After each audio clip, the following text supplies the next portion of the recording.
one we got to really be watching this next hour. No problem. So going into Election Day, this is as of last night, Democrats had a 223,000 vote lead, or a 5% lead in polling, or in ballots returned, I should say, in North Carolina. According to my data here, there was still 40% of the total vote for Republicans to be cast for 2016 to meet the 2016 numbers, compared to only 24% of Democrat voters to still turn out, which means that Republicans have a 15% advantage in voters to turn out on Election Day. Again, that's only a 5-point lead currently. So it's 929,000 to 532,000. I don't see how North Carolina doesn't stay red. Unbelievable. So I'm seeing, just based off my quick math, I'm seeing like a 400,000 vote, or I guess maybe like a 200,000 vote win or something. Correct. Which is, again, this is just based upon what happened in 2016. But again, Democrats had to have turned out so much of their electorate in the early and mail voting. If North Carolina came back that they had a 12 or 15 point advantage going into Election Day, I would have called it. 5 points it's a little tough to suggest you're going to come back, especially when Republicans have 15% more voters to turn out just to meet their 2016 average. Scott, I'm super grateful for your analysis. I've never heard this type of analysis in any election ever, to be honest. Like, I've never heard people talk about pre-vote, votes coming in versus average of coming, but I've never heard that analysis before. So I'm super grateful. We got to run. Thank you for allowing me. Yeah, totally. And are we going to find out a winner tonight, do you think? That's a tough question. I think yes, because I don't think that Pennsylvania will matter. Pennsylvania is kind of the state that's like, oh, well, if that's the bellwether, I guess, or the canary in the coal mine of like what happens for one side or the other. But I think that one side, either Trump stomps so hardcore on Election Day voting that all the states there's nothing they can do and that it ends up being Trump wins, or Democrats are just so far behind, or Democrats we're just so far ahead we couldn't catch up. I don't think that there's really much to talk about. Scott Hounsell, Hounsell, Google it, follow him on Twitter. Scott from Red State. Appreciate you, brother. Thank you, man. Have a good day. Look forward to talking to Scott afterwards as well and doing a full breakdown on what was, but love that prediction stuff. All right, you feeling good? Some of your anxiety kind of, it's going to be a great night tonight. I'm super glad we're here together. True story. This is The First. My name is Mike Slater. Glad you're here. More coming up. Spread the word.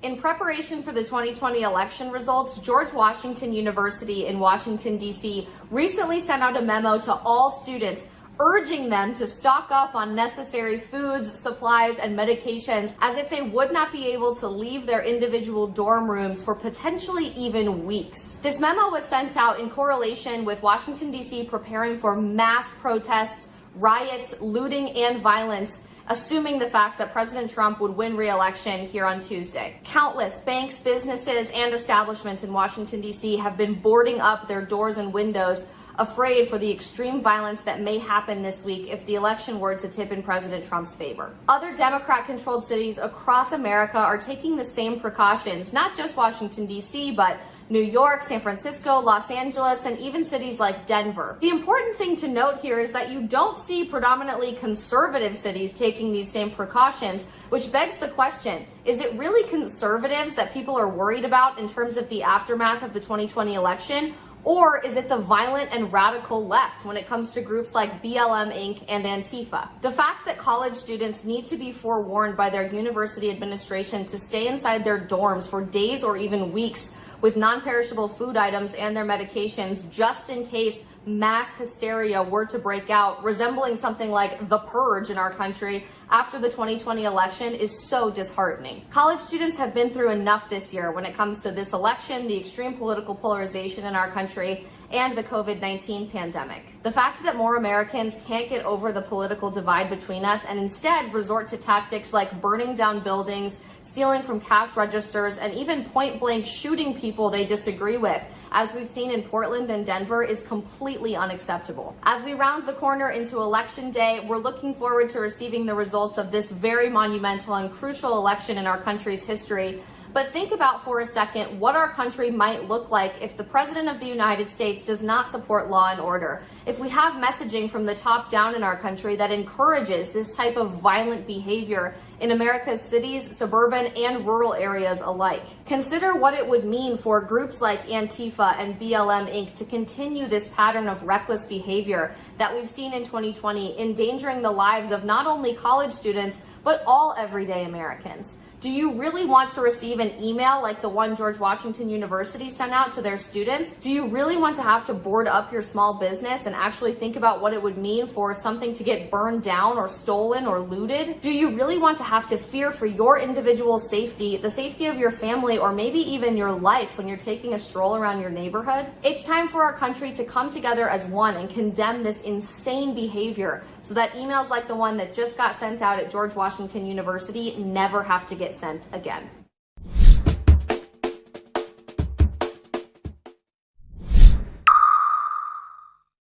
Don't have the First TV app yet? What are you waiting for? Download the First TV app right now on Apple, Google Play, Roku, or Amazon Fire and start watching today.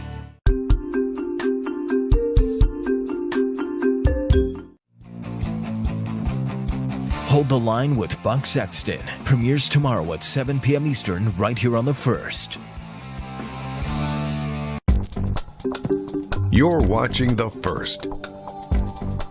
Hey guys, Dana Lash here, reminding you to download the First TV app right now. With the First TV app, you can watch my show, The Dana Show, live or on demand anywhere, anytime. The First TV app is available on iOS, Android, Amazon Fire, Roku, and now Apple TV. Just search for the First TV app in your favorite app store and download it today. Don't have the First TV app yet? What are you waiting for? Download it and get instant access to Bill O'Reilly, Dana Lash, Jesse Kelly, Buck Sexton, and Mike Slater on your phone, tablet, or smart TV. The best part, it's absolutely free.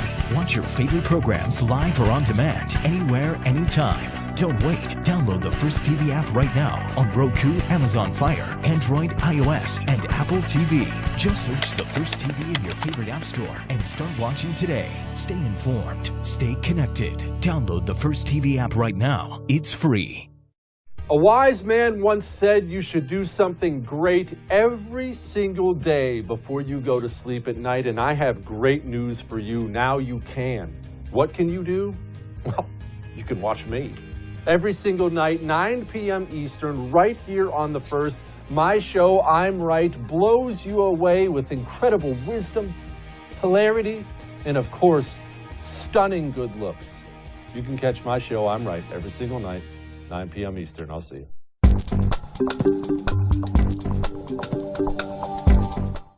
Replenish your inbox with an email that holds your values. Get the Up First email from The First, the daily newsletter that brings you the important stories from a Freedom First agenda. It's essential reading for those who are tired of the liberal media's talking points and progressive agenda-driven network news. Reclaim your inbox now with the Up First newsletter. Go to thefirsttv.com and sign up today.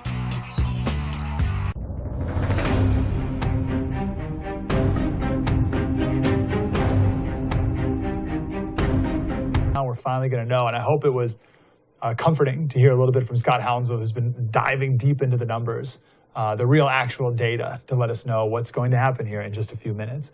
That's the theme of the night. I know you're anxious. I know you're excited. I hope it's more excitement than anxious, but it's going to be a great night. I promise you. And it's more than a feeling. It's based on data.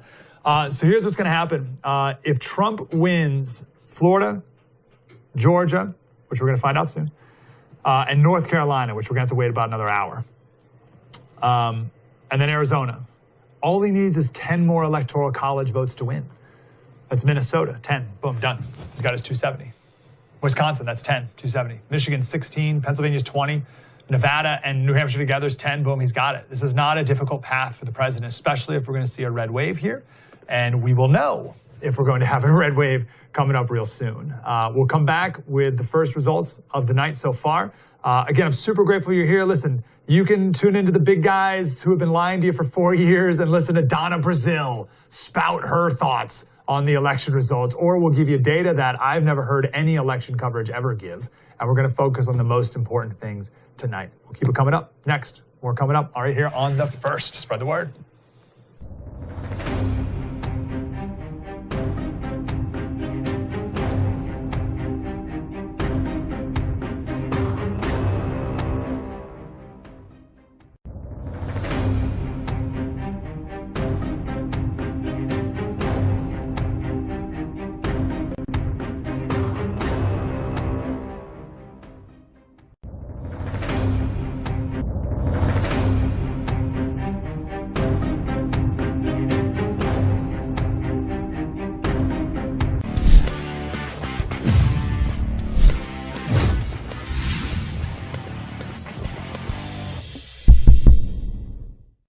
Hey everyone, it's Madison Jesse Otto. Happy Election Day. I know many of you have already voted. Many people are going out to vote right now as we speak. As crazy as it is, there are still some undecided voters out there. A lot of them that I've met on the campaign trail ask me, why should I vote for President Trump? And I really think there's a stark difference this year between the two candidates. We have a difference when it comes to energy policy. We have a difference when it comes to healthcare policy. We have a difference when it comes to economic policy. We've seen the past 4 years under President Trump, obviously the coronavirus having a hindrance on the economy, but we saw incredible economic growth.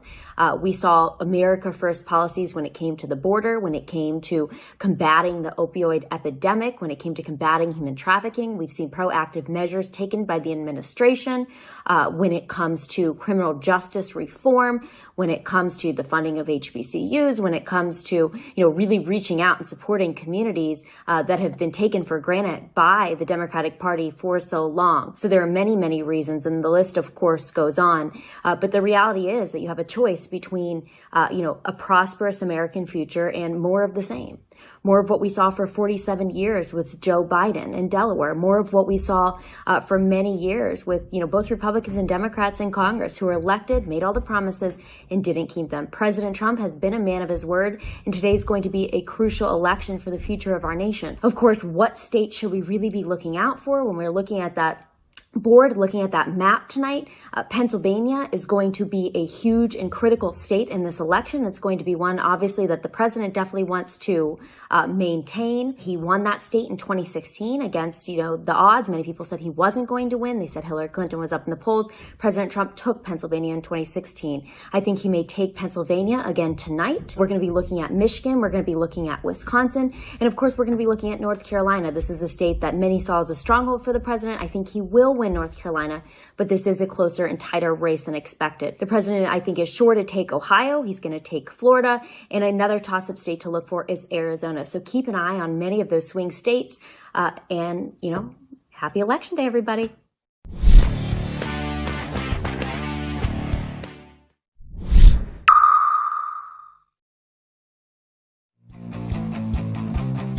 Hold the Line with Buck Sexton premieres tomorrow at 7 p.m. Eastern right here on The First.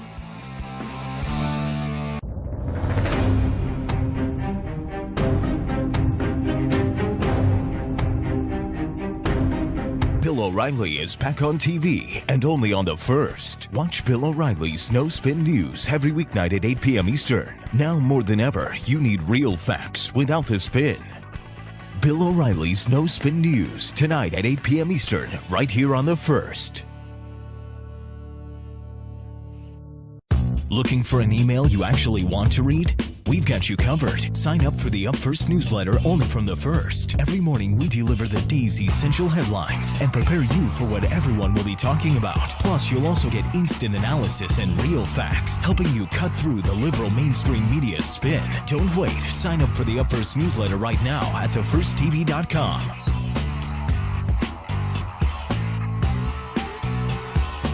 I'm about to blow you away with something. There's something brand new out there. I just discovered it today. It's called social media.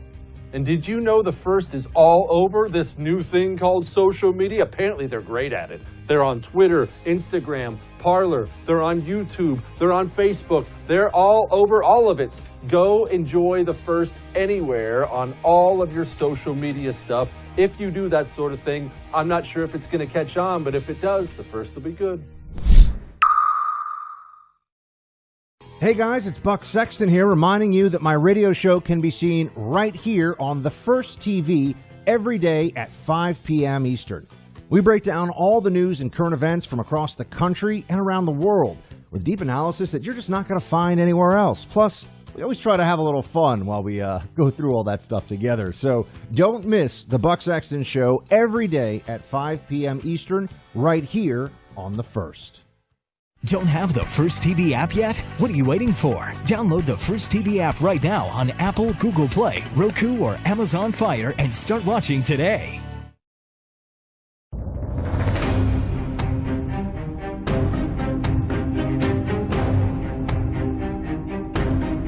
Part of the panhandles in the central time zone, all of Georgia and South Carolina, right? Trump needs to win Florida, which, as we talked about with Scott Hounsel, I have great confidence he will do that. Georgia, I don't think is any problem at all. There's going to be a huge red wave in Georgia. We'll find out here in minutes. And then North Carolina. We could talk a little bit more about North Carolina too. But South Carolina, results come out right now. And that's going to be good to look at the Senate race for Lindsey Graham. It's been close for a while. Hasn't been close maybe the last couple of days. But here's the point. If Biden wins Florida and Georgia, that's pretty much the end of the deal. If Trump crushes in these two states, get ready for a red wave across the rest of the country. We're not going to find out Florida for a little while, though. We're not going to find out right this minute, so stay tuned, and we will be sure to let you know as soon as that is confirmed. I want to talk about some Senate race. Oh, let me tell you this real quick, sorry. To get to 270, it's not a difficult path for the president to get there. He wins Florida, Georgia, North Carolina, and Arizona, all states that he should win. All he needs is 10 more votes, that's it. He just picks up Minnesota, boom, done. Picks up Michigan, picks up Pennsylvania, picks up Wisconsin, that's it. That's all he needs to get to 270. It's not a difficult path. And if he has a crushing win in Florida and Georgia, which we're going to find out very soon, then that's all she wrote. Let's talk about these Senate races. So 53 Republican senators right now. One of the races right now is the Alabama seat. And whole long weird backstory there. It's held by a Democrat right now. It shouldn't be. Remember the whole Roy Moore thing from a couple years ago? So we're just going to consider that a Republican seat. I think the Republican's up by like 20, right? So that's a done deal. So for the sake of this conversation, there's 54 Republican senators, which means the Republicans can afford to lose 3 and still keep their solid majority. Obviously, if they lost 4, it would be a 50-50 tie. And if the Republicans keep the presidency, if Trump wins, then Pence would break that tie. But let's assume worst case scenario, president race. We want still to have the Republican Senate. So we need 51 seats. We can afford to lose 3. With me? So let's go through them real quick here. Georgia, both Senate seats are up. Long story, but David Perdue is the incumbent Republican. This is going to be a Trump wave state. If, as we'll find out here soon, if Trump wins if Trump wins Georgia, then David Perdue is going to win re-election. There's no doubt about that. There's another Senate seat that's up in Georgia. It's a special election. This one's annoying because the Republican incumbent, there's another Republican running against her, and the Democrats. It's a 3-person race, which means the top 2 are going to go on to a January 5th runoff. Annoying. I don't know why the Republicans would do that, but alas.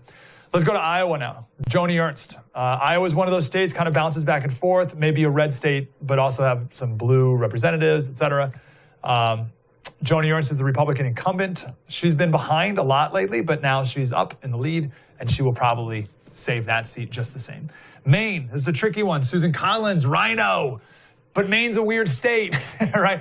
She's been there since 1997, so she has huge name recognition. This is one of those states where even if Biden wins it, Susan Collins could still keep it, right? She has enough name recognition. She's been around long enough. She's a centrist enough.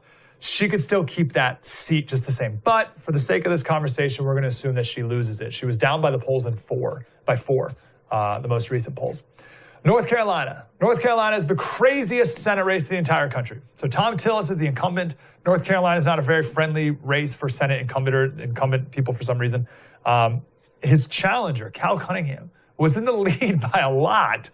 And then, because he's a great guy, elder in his local church, great family man. Then he was caught sexting some woman, and everyone admitted that she's cheating, and now who the heck knows what's going on. Most expensive Senate race in the country, right there in North Carolina. The Republican may hang on to that one as well because of all those controversies. Montana, I have no idea why people are even talking about Montana, right? It's as red as can be. Trump won 55-35 in the last election, but the governor, Steve Bullock, is the Democratic governor. So, like, maybe he's Republican-y enough of a guy that he could kind of win. I don't know. I doubt that. I think that's a safe Daines seat. Arizona, wacky Arizona. Martha McSally, she's the Republican incumbent right now. She ran in 2018 against Kristen Sinema, who's like Green Party, like super far left person. And she lost in 2018. Martha McSally lost to Kristen Sinema by 50 to 47.6. It was weird that I can't get over Arizona like to Kristen Sinema. She's become a little more of a centrist now, but she wasn't when they elected her. Anyway, the governor put Martha McSally in to replace John Kyle when he resigned. So Martha McSally's held this seat for like a year or so, but she was never elected. So this is her first election, really, her first real, right? I guess she lost her first election. This is her second election. We don't know how the people of Arizona are going to take to that. The fact that she was kind of hoisted in there, even though they voted against her just 2 years prior, especially because she's up against a beloved guy in Mark Kelly. Mark Kelly, the astronaut, the hero, the husband to Gabby Giffords. Remember her? She was shot in the head 12 years ago, right? The congresswoman. Support for Mark Kelly may transcend politics, right? It may be even a Trump state who still votes for Mark Kelly. He may be one of those guys who transcends even the party name. Don't know. He's up by 5.7 in the last polls. I don't know. We'll count that as a Republican loss, just for the sake of our conversation here. And then we have Colorado. Colorado, most likely for the Republican to lose. Cory Garner is the Republican incumbent. He's going against Hickenlooper. Remember, Hickenlooper ran for Democrat president for like a minute just to get his name recognition out there. He's up. Hickenlooper's up by 8. This is a state that's probably going to go blue. So Hickenlooper's probably going to ride the Biden wave to beat the Republican incumbent. Okay? So what do we got so far? We got Georgia. Republicans are going to hold those. Iowa, Joni Ernst, Republicans going to hold that. North Carolina, Tillis. Closer, but I think it's going to be enough of a red wave in North Carolina to win that. Remind me to get back to North Carolina because they had something weird happen today. Montana, Daines is going to hold that. Maine, could lose that one. Republicans could lose that. Arizona, Republicans could lose that. Colorado, Republicans are probably going to lose that seat. That means the Dems pick up 3. Do you remember how many they needed to pick up? They needed to pick up 4 or 5. So if Republicans lose 3, there's still a 51-49 Republican majority in the Senate. It would take a massive blue wave for someone like Tillis in North Carolina or Ernst in Iowa to lose. We'll see. We'll see really soon here. Let me tell you about North Carolina. North Carolina's polls were supposed to close in 22 minutes at 7:30 Eastern time. 4 voting precincts opened up late because of computer glitches. So the state decided to allow those precincts to be open for another 45 minutes, which means they're not going to release any of the votes until all the precincts are closed. So we're not going to see results in North Carolina, unfortunately, until 8:15 Eastern time, as opposed to the 7:30 when we were supposed to. So that is where we're at right now. Things look fantastic if you're a Republican right now. Trump is very, very excited. All of Trump's ground game people are very excited about what's happening because, as I said, they don't even need to win Pennsylvania or Michigan or Wisconsin or Minnesota. They just need to win really one of those. I mean, obviously, the more the better, right? But they really only need to win one. I don't even want to spend too much time on Pennsylvania. Pennsylvania's polls close at 8 o'clock. But Pennsylvania's got a weird quirk. They're the slowest state to count their votes. So every other state, I got to say this too. Okay. So every other state, they count their early votes. So they got them ready. So when the polls close, boom, they're ready to release something. Now, those are mostly going to be Democrat votes. So you're going to see a lot of these early returns with Biden in the lead. But that's because they haven't counted the day of votes yet.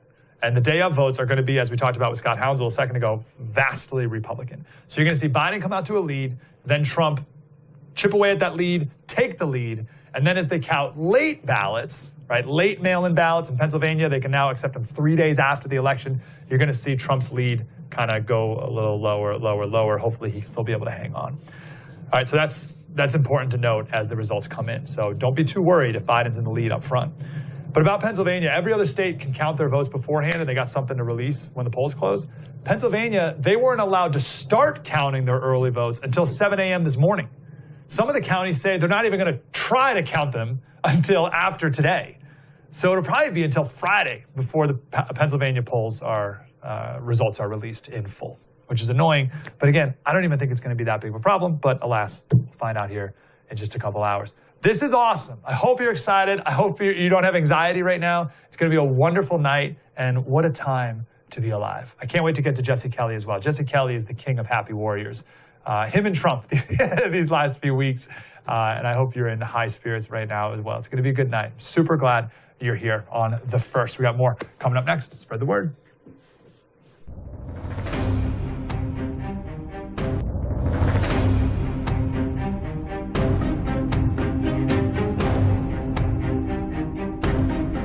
Hey guys, Buck Sexton here. If you love watching my show on The First TV, then make sure you stay connected with us on social media.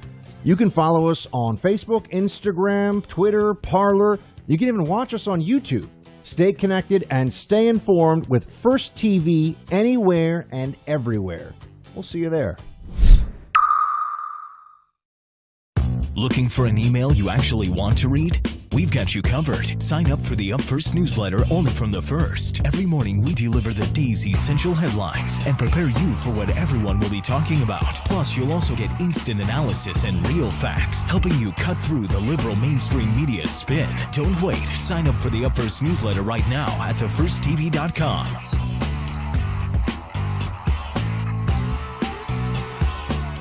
A wise man once said you should do something great every single day before you go to sleep at night, and I have great news for you. Now you can. What can you do? Well, you can watch me. Every single night, 9 p.m. Eastern, right here on The First. My show, I'm Right, blows you away with incredible wisdom, hilarity, and of course, stunning good looks. You can catch my show, I'm Right, every single night. 9 p.m. Eastern. I'll see you. Bill O'Reilly is back on TV and only on The First. Watch Bill O'Reilly's No Spin News every weeknight at 8 p.m. Eastern. Now more than ever, you need real facts without the spin. Tune out the 24-hour news cycle and watch Bill O'Reilly on The First TV. It's a new kind of network with fresh ideas and bold opinions. Start watching the No Spin News and so much more at thefirsttv.com. No cost, no spin, no agenda. Don't miss Bill O'Reilly's No Spin News. Visit thefirsttv.com right now. Don't have the First TV app yet? What are you waiting for? Download it and get instant access to Bill O'Reilly, Dana Lash, Jesse Kelly, Buck Sexton, and Mike Slater on your phone, tablet, or smart TV. The best part, it's absolutely free. Watch your favorite programs live or on demand, anywhere, anytime. Don't wait. Download the First TV app right now on Roku, Amazon Fire, Android, iOS, and Apple TV. Just search the First TV in your favorite app store and start watching today. Stay informed. Stay connected. Download the First TV app right now. It's free. Hold the Line with Buck Sexton premieres tomorrow at 7 p.m. Eastern right here on The First.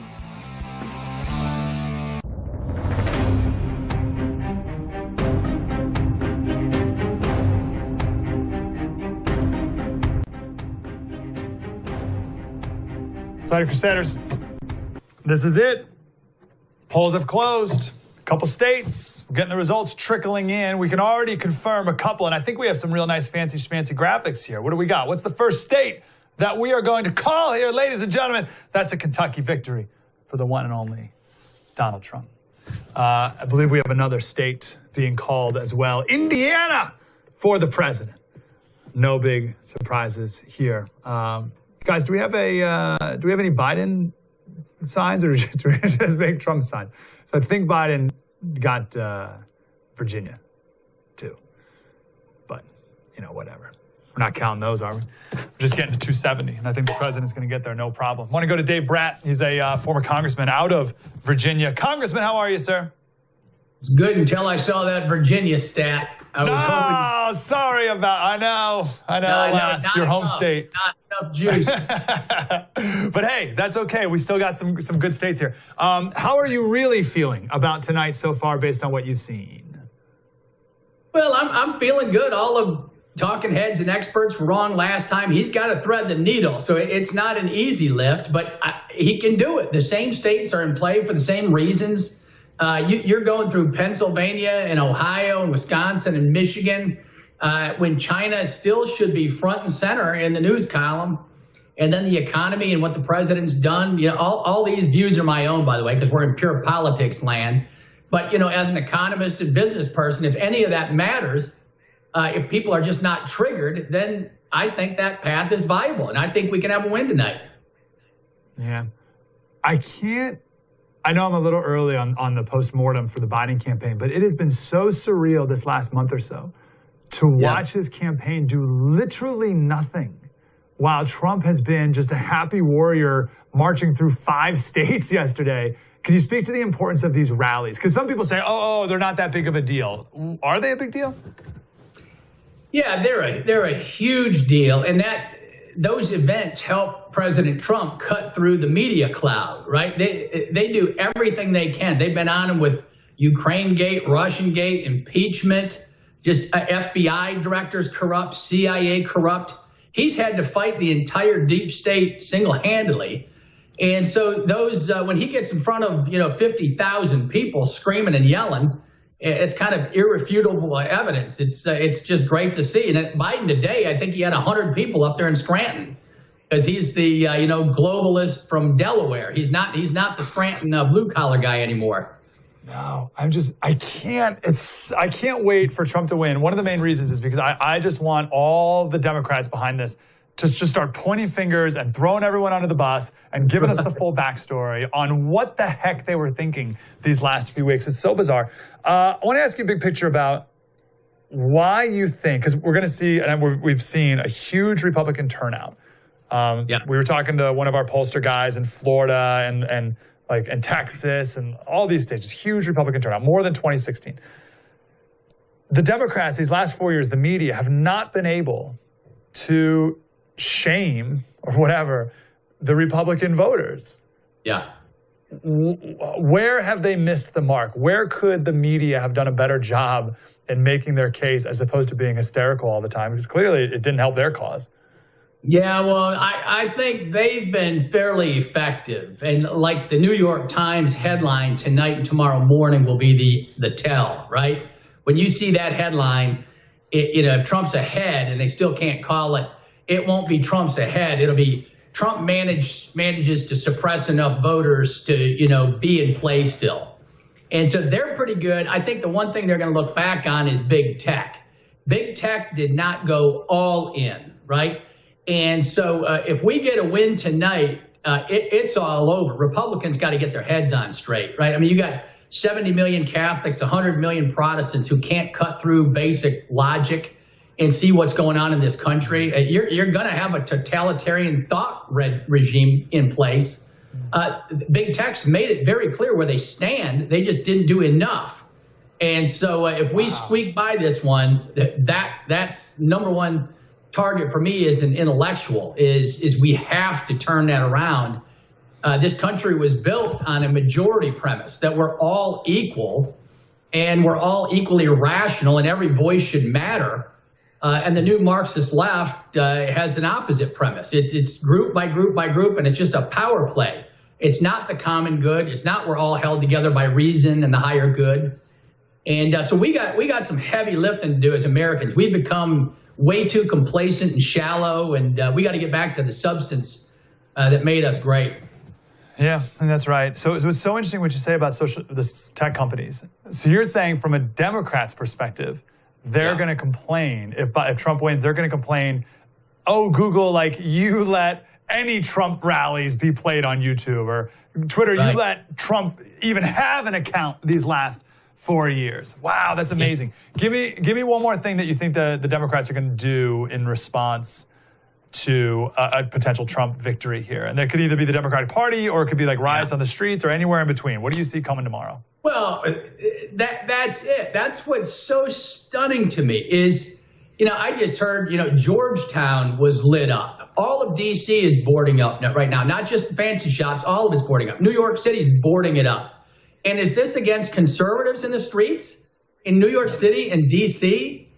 And so, the conservatives, McCarthy, the leadership, Mitch McConnell in the Senate, they got to get their head on straight and get an information machine, right? Media is the new communication. And if we can't convey our truth, then develop an alternative system, get an email network where we light it up through all of the, Tocqueville had all of his, just the little regiments that need to fight through churches and community groups.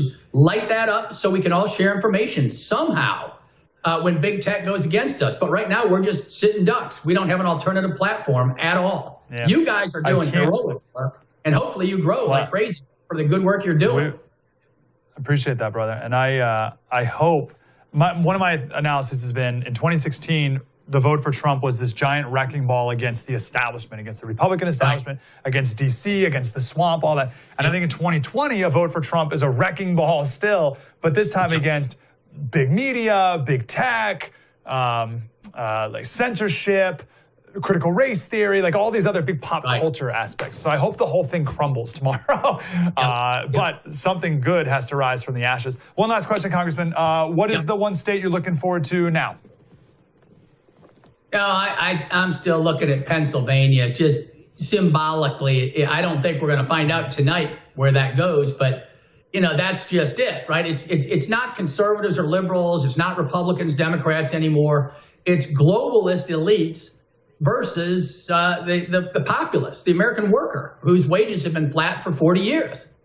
And they need to save the country. And that's why the Catholics and the Protestants, it's just common sense what's going on here, right? That both establishment parties can't wait to get back on the China gravy train. It's globalists versus the American people, the populace, just the people. And that's what I'm looking to see. Pennsylvania's going to tell us the tale, whether we can hold it together as a country. You're so right. Come on, Western PA. I hope you show up today. Congressman, always good to talk to you, brother. Appreciate you. Hey, God bless. Thanks, Mike. Congressman Dave Brat, he's now the Dean of the Business School at Liberty University, among other things. Guys, I have some things to say. Do you want to take a break, or should I keep going here? What do you want to do? All right, take a quick break. I want to come back. I want to go over the flow of what we're going to see tonight, right? But what I mean by that is, let's go over the early vote tallies, compare that to 2016, and then what voters needed to do for Trump today. I think when we go over that, you'll be encouraged. So we'll do that coming up.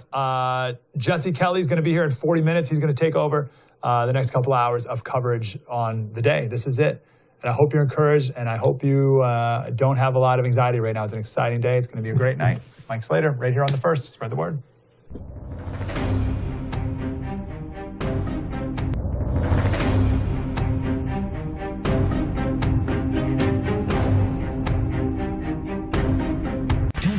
First TV app yet? What are you waiting for? Download it and get instant access to Bill O'Reilly, Dana Lash, Jesse Kelly, Buck Sexton, and Mike Slater on your phone, tablet, or smart TV. The best part, it's absolutely free. Watch your favorite programs live or on demand, anywhere, anytime. Don't wait. Download the First TV app right now on Roku, Amazon Fire, Android, iOS, and Apple TV. Just search the First TV in your favorite app store and start watching today. Stay informed. Stay connected. Download the First TV app right now. It's free. Hey, it's Dana Lash, host of The Dana Show, 12 to 3 p.m. Eastern, which is also broadcast live right here on the First TV. Every day I'm here to keep you up to speed on the most important stories and information you need to know in your very, very busy life. And if you're always on the go and you just want to stay connected, download our daily podcast. Take it with you. It's a great way to get up to speed on what you need to know and stay informed on what legacy media may not tell you. Just visit danalash.com and click on that podcast link or subscribe on iTunes, Spotify, or wherever you get your favorite podcast. Bill O'Reilly is back on TV and only on the First. Watch Bill O'Reilly's No Spin News every weeknight at 8 p.m. Eastern. Now more than ever, you need real facts without the spin. Tune out the 24-hour news cycle and watch Bill O'Reilly on the First TV. It's a new kind of network with fresh ideas and bold opinions. Start watching the No Spin News and so much more at thefirsttv.com. No cost, no spin, no agenda. Don't miss Bill O'Reilly's No Spin News. Visit thefirsttv.com right now. Hey, Slider Crusaders, on my show, we've been diving deep into the philosophy of what we're fighting against, from Hegel, Marx, the Frankfurt School, all the way today. And once you know all that stuff, everything we're seeing today makes a lot of sense. But we're also diving deep into the principles that we built this country on, right? What we're fighting for. Our founding fathers didn't just fight against the British. They also fought for specific principles. And that's the same thing we need to be doing today. Oh, also, there's an election coming up soon, so we got lots to talk about. True story, Mike Slater, please join us every weekday, 11 o'clock Eastern, right here on The First. There's a new email that prepares you every day to be smart, stay informed, and always be on the alert for liberal media spin. It's called Up First, and it's only on the First TV. Get essential daily headlines, instant reaction and analysis, and the tools you need to fight back against the progressive agenda. Don't wait. Get the same email First TV hosts use to stay informed every morning. Never miss an important story. Go to thefirsttv.com and sign up for the Up First newsletter today. Don't have the First TV app yet? What are you waiting for? Download the First TV app right now on Apple, Google Play, Roku, or Amazon Fire and start watching today.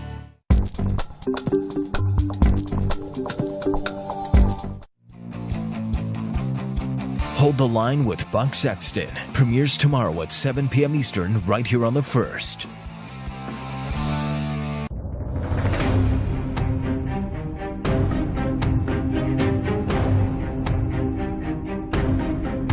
Welcome. This is it. Coming up, we're going to talk to Chris Wilson. He was Ted Cruz's former number guy, so we're going to get into the data here coming up in just a few minutes. I want to tell you something about the results that are coming back in. So if you look at the map right now, we have Florida and Georgia, and Biden is out to a lead. Let's just focus on Florida, even though not all the state's in right now. But they say that Biden has, I lost it here, something like 50... I'm on a county about it right now. Here it is, 50.6 for Biden, 48.7 for Trump. And they're coloring it blue. So it's like, oh no, Biden's gonna win. Don't worry yet. What they do is they're releasing the early votes first. Conservatives, for whatever reason, Republicans, like to vote day of. So all these states are gonna announce the early Biden votes. He will be in the lead in almost all of them. Then they're gonna start counting the day of votes, which are going to be strongly Republican, and Trump will take the lead in all of these. Let me give you some examples of this. So let's do North Carolina. So at one point in the last few weeks of early voting, Democrats had a 32-point advantage in North Carolina when it came to ballots. Now, we couldn't tell who people voted for, but they could say, oh, we got a Democrat ballot and we got a Republican ballot. So we just got to assume that they voted for the Republican or the Democrats, right? So at one point in North Carolina, the Democrats had a 32-point advantage. But as we got closer to Election Day, Democrats only had a 5.8% advantage. Now you look at that, you're like, well, hold on. Democrats were up by 5.8%? That's a lot. How's Trump going to overcome that? Well, I'll tell you this. Back in 2016, Democrats did not have a 5.8 early vote advantage. They had a 9.7 early vote advantage. They had a twice as big advantage, and still Trump won by 4 points. So if 4 years ago the Democrats had a 10-point advantage and Trump won by 4, Today, Biden has a 6-point advantage, right? You with me? But when you get North Carolina results in 45 minutes, Biden's going to be in the lead. But that's just the early votes. Wait till the Republican votes, day of votes, are counted. Let me give you one more here, and then we can go to our next guest. Let's do Arizona's a big one. So Arizona, at one point, now let's do Florida. Let me do Florida. Democrats at one point had an 18.8% vote advantage. Like, holy cow, like 2 weeks ago, Democrats were up 18.8%. On Monday, that was 1%. Democrats had a 1% advantage. And that's pretty much what you're seeing right now in these polls. On election day in 2016, Democrats had a 1.4% advantage. So an even bigger advantage. And Trump won by 1 percentage point. Right? So that's a little closer. But still, Biden is doing worse. Here's the bottom line. Biden is doing worse in early voting than Hillary did in 2016 in the states that Trump ultimately won. So the question is, did more Republicans show up for this election, or did fewer compared to 2016? I believe the answer will be more, and that's why I think Trump is going to win. I want to go to Madison Giassiato, who's here, one of our wonderful contributors here at the First. Giassiato, sorry, Madison. How are you, Madison? Doing well. How are you? Sorry, I'm frantic and excited, Madison. I apologize.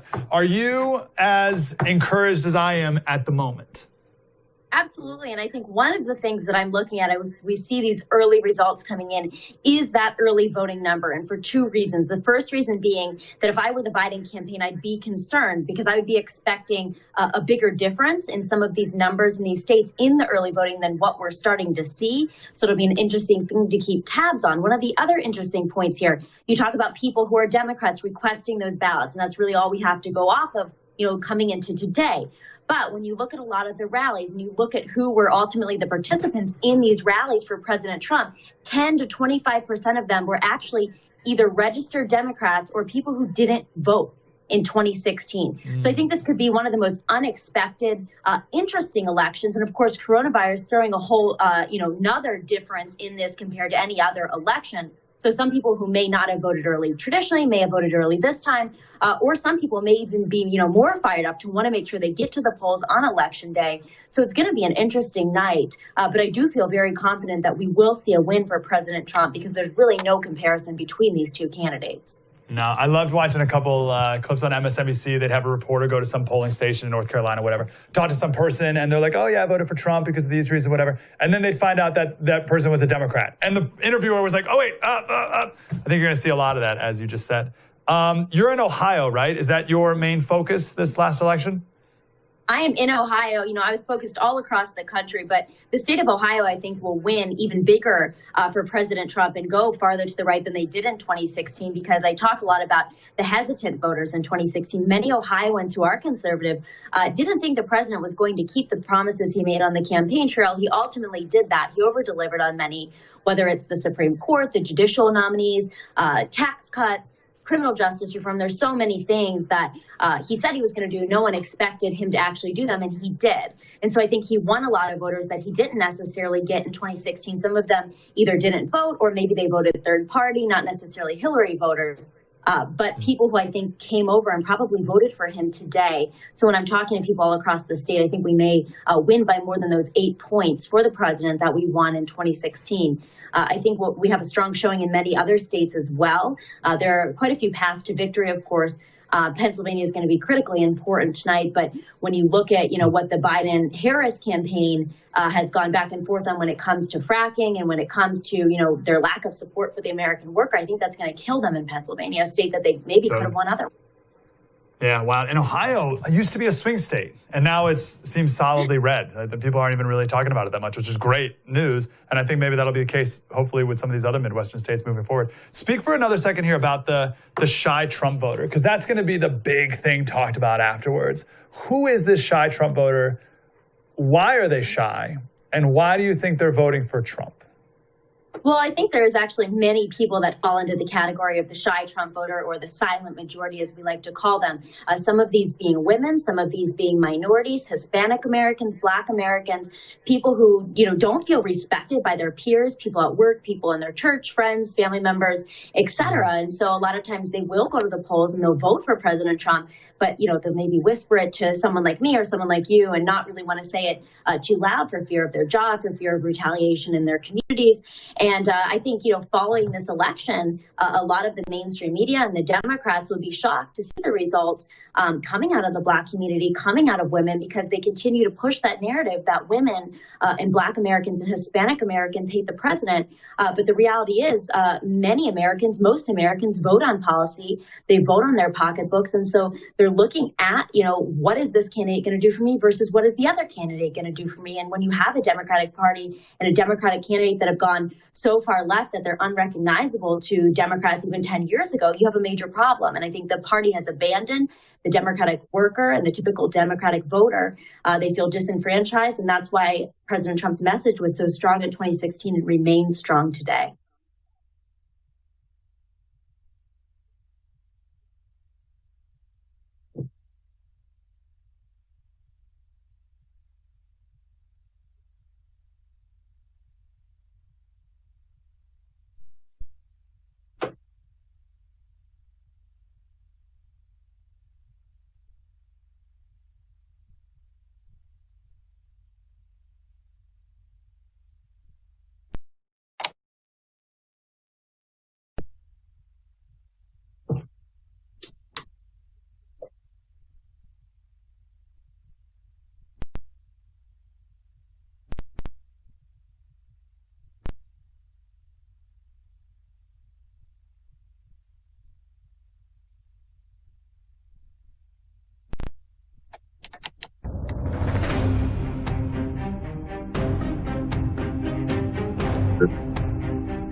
Hey guys, Buck Sexton here. If you love watching my show on the First TV, then make sure you stay connected with us on social media.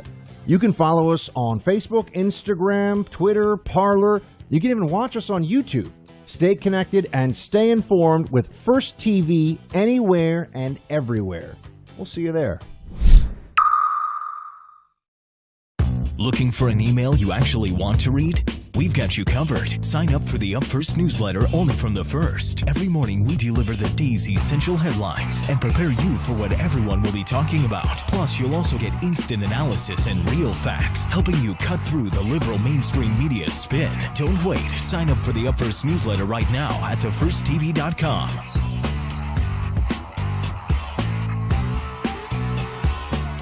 A wise man once said you should do something great every single day before you go to sleep at night, and I have great news for you. Now you can. What can you do? Well, you can watch me. Every single night, 9 p.m. Eastern, right here on The First. My show, I'm Right, blows you away with incredible wisdom, hilarity, and of course, stunning good looks. You can catch my show, I'm Right, every single night. 9 p.m. Eastern. I'll see you. Bill O'Reilly is back on TV and only on The First. Watch Bill O'Reilly's No Spin News every weeknight at 8 p.m. Eastern. Now more than ever, you need real facts without the spin. Tune out the 24-hour news cycle and watch Bill O'Reilly on The First TV. It's a new kind of network with fresh ideas and bold opinions. Start watching the No Spin News and so much more at thefirsttv.com. No cost, no spin, no agenda. Don't miss Bill O'Reilly's No Spin News. Visit thefirsttv.com right now. Don't have the First TV app yet? What are you waiting for? Download it and get instant access to Bill O'Reilly, Dana Lash, Jesse Kelly, Buck Sexton, and Mike Slater on your phone, tablet, or smart TV. The best part, it's absolutely free. Watch your favorite programs live or on demand, anywhere, anytime. Don't wait. Download the First TV app right now on Roku, Amazon Fire, Android, iOS, and Apple TV. Just search the First TV in your favorite app store and start watching today. Stay informed. Stay connected. Download the First TV app right now. It's free. Hold the Line with Buck Sexton premieres tomorrow at 7 p.m. Eastern right here on The First.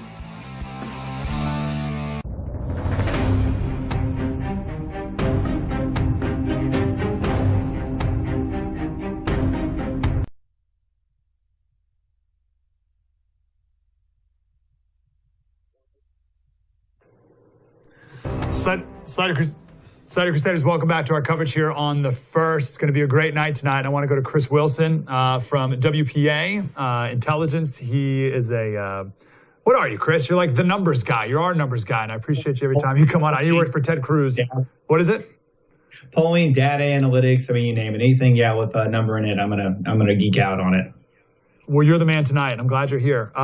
Give us the latest with Florida. Can we start there? Is that okay? What are you seeing? Yeah, Florida's interesting. Right now, the New York Times has it as a 94% chance that Trump wins it as of the moment that I came on your show. It may have ticked a little bit left or right since then. But I really think that the story here, Mike, is told by the Democrats' decline with Latinos. Now, in Florida, that's primarily Cubans, but it's not just Cubans. It's Puerto Ricans, it's Mexicans, it's anybody from who's immigrated in the state. And it is looking to be a real movement against Joe Biden. And I think it's because it's not just Biden, though. Looking at it in congressional races, there's a lot of Democrats who are in tighter races than they should be.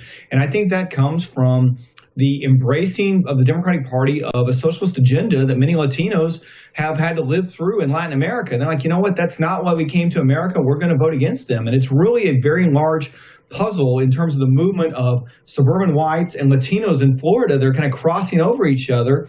That could be a complete realignment of the party that has the potential to begin there and spread to Latinos in other places like Texas and Arizona. It's going to be really see what happens in those states.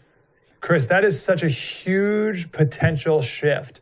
And we'll see if maybe Florida Hispanics are an outlier with that. But that could very well be the case in Florida. That is interesting. Wow. Okay. I saw here you retweeted that Trump in Miami-Dade, absentee early vote, got more votes than he got in all of 2016 by 120,000 votes. What? So tell me about Miami-Dade, and what does that sentence even mean, what I just read?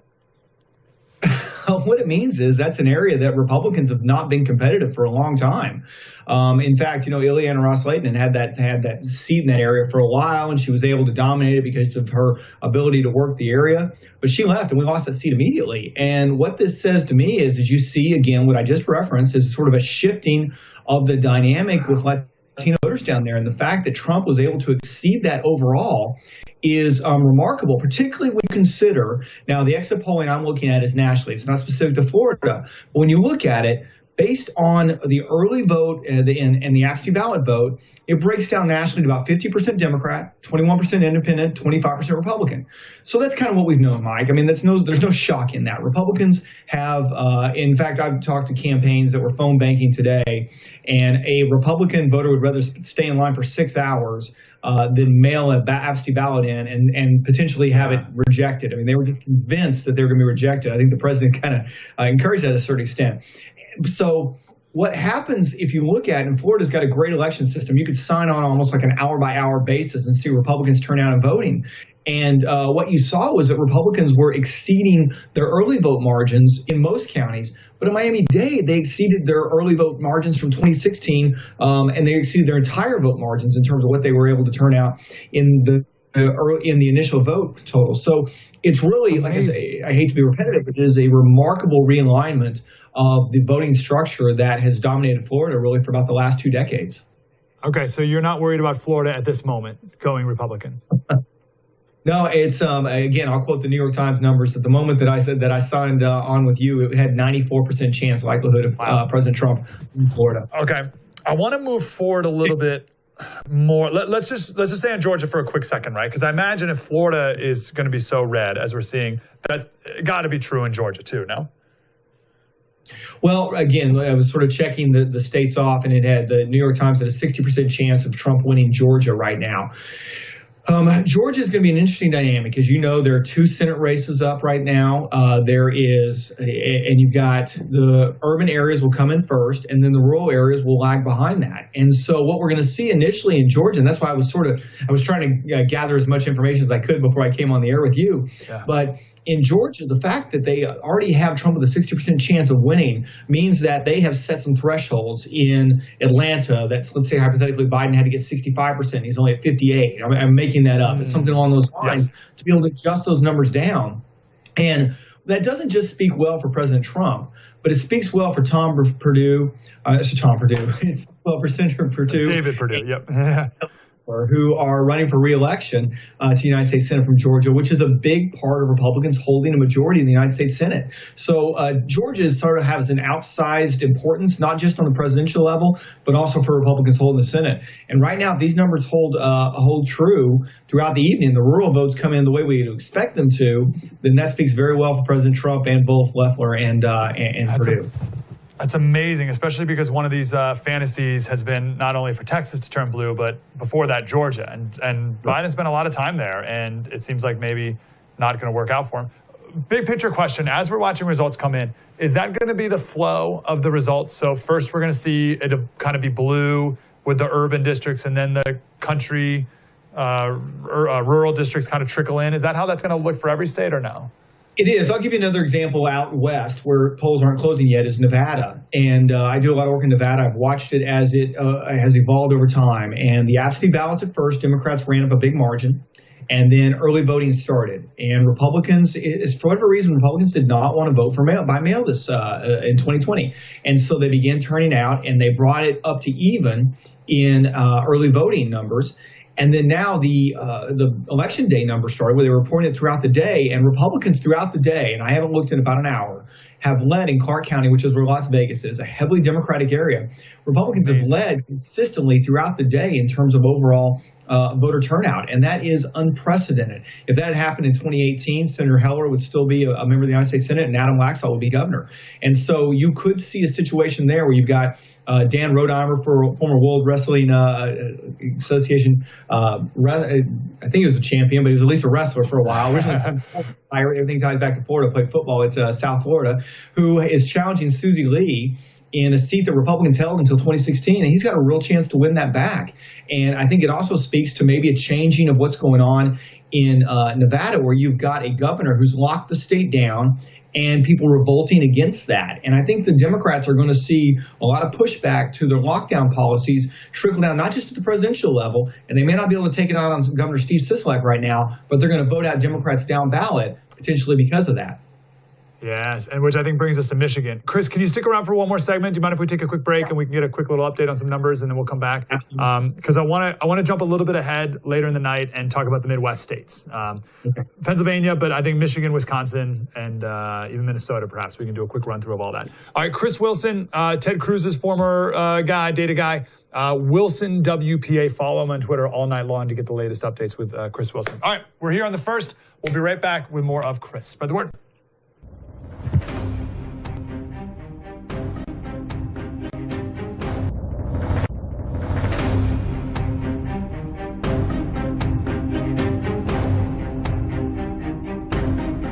Hey guys, Buck Sexton here. If you love watching my show on the First TV, then make sure you stay connected with us on social media.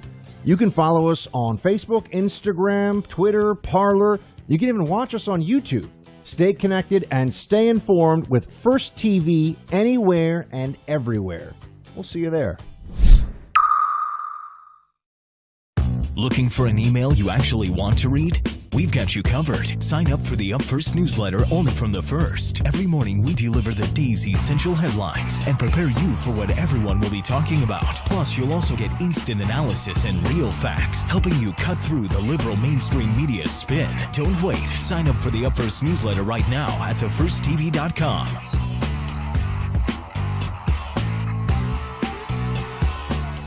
A wise man once said you should do something great every single day before you go to sleep at night, and I have great news for you. Now you can.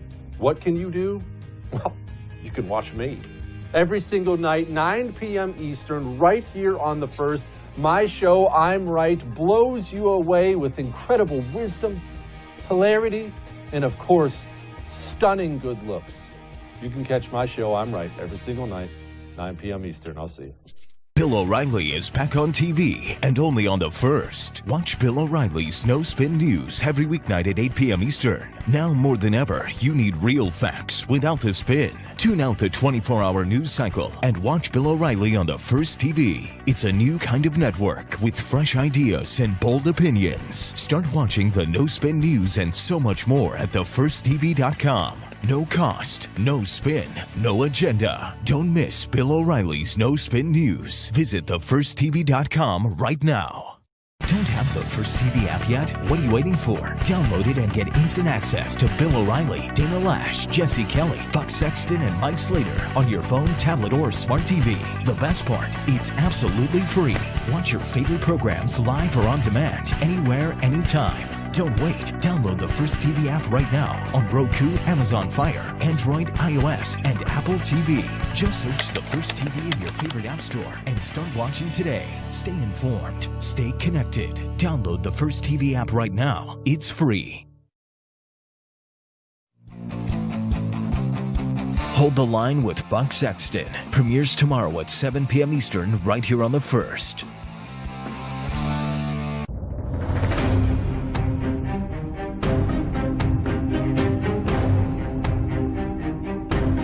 Having said that, if you just look, I'm going to go back to our comments on Dade County. If you look at Miami-Dade County, if Donald Trump is able to get the same sort of margin out of any of the urban areas, and that's the thing about it, Miami is an urban area. It is a very heavily urban area. So if he is able to repeat that and replicate that in urban areas in Pennsylvania or Michigan, it is catastrophic for the Biden campaign. Now, I'm not by any means implying that he will, but it is. I was shocked by the margins that are taking place in that Miami-Dade County, which is the first one we're having reports. So the only thing I have to reference. And someone wants to be the only thing worse than no examples is one example, and that's all I got right now. So what is going to be so he's doing better in Miami-Dade County, but he's still losing Miami-Dade County, right? So what is that? Miami-Dade County, so substantially. That's my point. Is he's doing so that's there crazy. And that in other areas.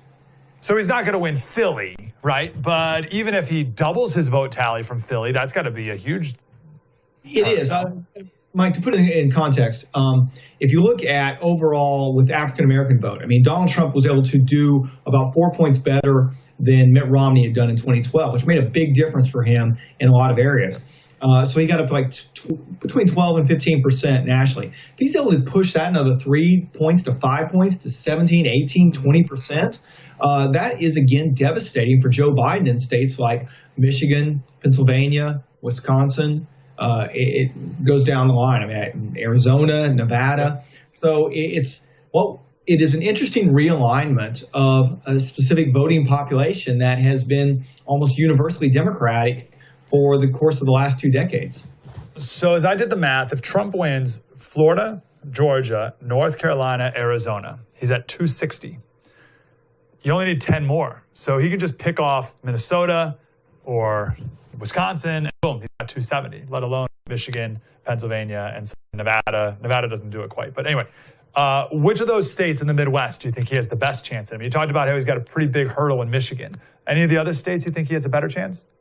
They're all big hurdles, to be candid. I think probably of those, Minnesota's the best opportunity, and I think that comes down to, again, the situation with an overzealous governor. I think the riots that have taken place there, all of that has made it more likely that Donald Trump would have a chance and to exceed his totals and exceed what he was able to achieve in 2016 there. Okay, so I'm a little less encouraged, right? I'm a little fired up about Florida and Georgia seemingly going really well, but it seems like, hold on, wait, we got to wait for some results to come back in the Midwest. We do, but at the same time, if we'd had this conversation an hour ago, I wouldn't have expected Florida to go the way that it is. So it's that's why they hold the vote. They don't just hand out the awards based on polling.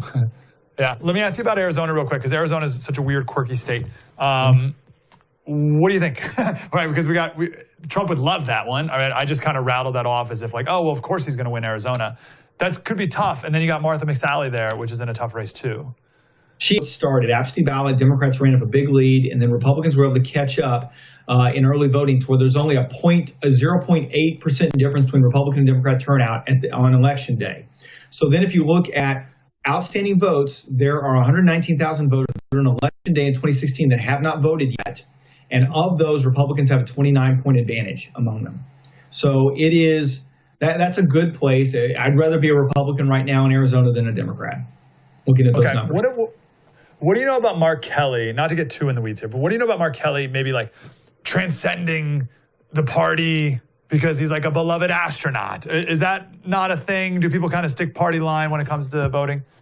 You know, I will say McSally's been in two difficult situations where she has run against transformational Democrats, in that Kyrsten Sinema in 2018 and then Mark Kelly today are both not your typical liberal Democrat that are easy to run against. Now, I think she's probably done a better job from a campaign standpoint, painting Kelly into that Democrat corner. He's taken more stands. He's done a few more things that fit into the party line than Sinema did. She was a uniquely talented politician, remains one today. And so because of that, I think her chances in 2020 were better than they were in 2018. 30 seconds. Chris, I can't be with you all night. I wish I was in your living room and I could just like pick your brain all night long as the results are coming in. But what's the number one thing you're going to be looking for, like data-wise, as the results are coming in that you would like us to look at too? Well, the key thing is going to be to ignore the first results that come back. I mean, we saw this a little bit in Kentucky where the initial results actually had McConnell down, and I think that race has already been called, or if not, it probably will be soon. So it's those. I wish that the media would state, hey, this is a state that only has absentee ballots. This is a state that hasn't counted their early voting yet. This is a state that is going to count absentee ballots for another week coming off. All these things are factoring into it. So I think it's key to look at when the vote was distributed. Is it something that counted from earlier today? Is it something that came in a week or so ago? Because the vote from today, everywhere I'm seeing, is it is 60% above Republican. And if that maintains itself, the Republicans are in very good shape for tonight. If that's an anomaly to Florida, then it could be a long night. All right. Chris Wilson, you're the man. Super grateful you're here. We'll be following you on Twitter all night, that's for sure. Chris Wilson, WPA. Thanks, man. Thank you. Thanks for giving us so much time. And I want to, hopefully we can talk Chris after as well and do a good post-mortem on it all. Okay, that's it for me hosting right now. We're going to pass it over to Jesse here in just a few minutes. But one thing, if I just may, let me say this first. God is in control. It's all good. No need to stress. My wife in particular is a very anxious person, right? All day, her stomach's been bothering her. Like, what's going to happen, man? The good news is, I think we'll know tonight. But either way, we'll know soon. I think it's going to go well for Republicans. I think it's going to go well for our country. Either way, and this is one thing I've loved about Jesse Kelly, is he is a happy warrior. He loves it. He loves this moment. He loves this time. Win or lose, he loves this. He loves the fight of it all. And that's a good thing. I got Abigail Adams' quote here, one of the best. She says, "These are the times in which a genius would wish to live. It's not in the still calm of life or in the Pacific station, like the repose, the rest of a Pacific station, that great characters are formed. Great necessities call out great virtues." This is a odd time, but also a great time to be alive. So let's be on the edge of our seats. Let's be excited. If Biden wins, Republicans are going to go to work tomorrow and live our life and hug our kids, and it's going to be just fine at the end of the day. If Trump wins, hunker down for a little bit, because there's going to be quite a negative reaction from the left. We'll put it like that. In 2016, when Trump won, there was a lot of shock. 2020, when Trump wins, in like a few hours here, I think, there's going to be a lot of rage, a real lot of anger. We have to deal with that. But the dust will settle.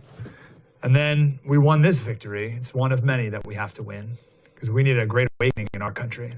The president can only do so much. We have to do the rest. I'm excited for tonight. I'm excited for that moving forward. Jesse Kelly's going to be here. We got everyone. We got the whole gang. Buck, Bill O'Reilly. I'll be in and out the whole rest of the night. You can follow me on Twitter, of course, Slater Radio, and the whole gang right here on the first. It's an honor to be here. It's a pleasure. And it's going to be a great night. I'm super glad you're here. More coming up. Spread the word.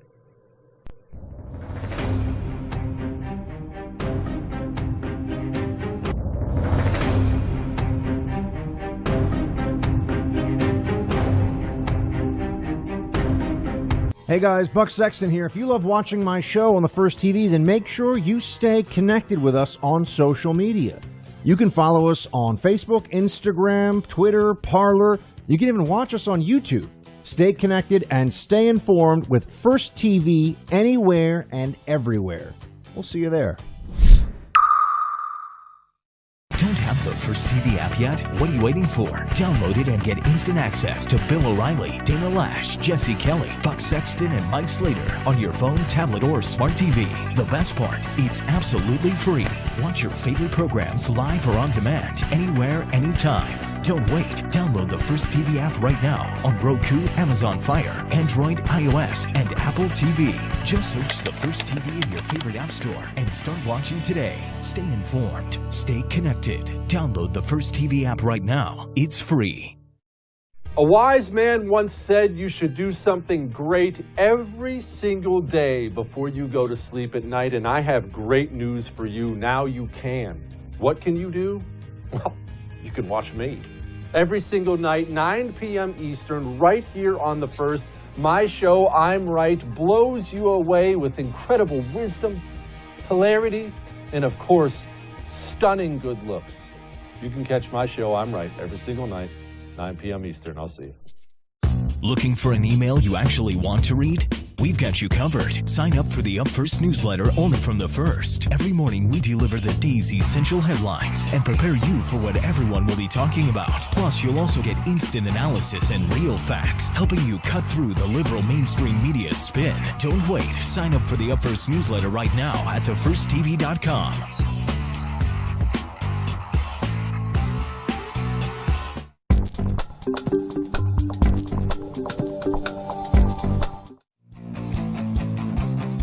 Hold the Line with Buck Sexton premieres tomorrow at 7 p.m. Eastern right here on The First.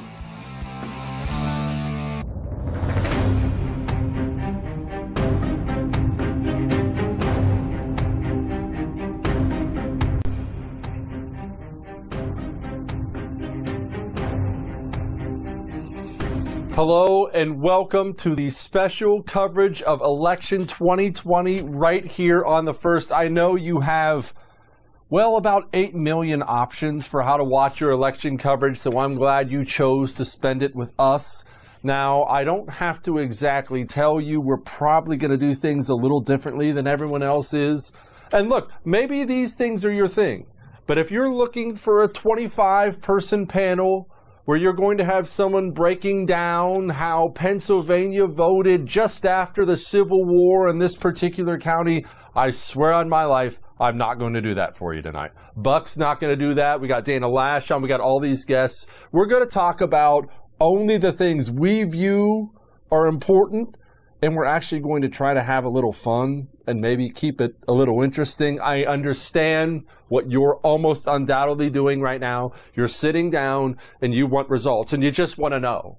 You just want to know what's happening. Who's going to win? Is it Biden? Is it Trump?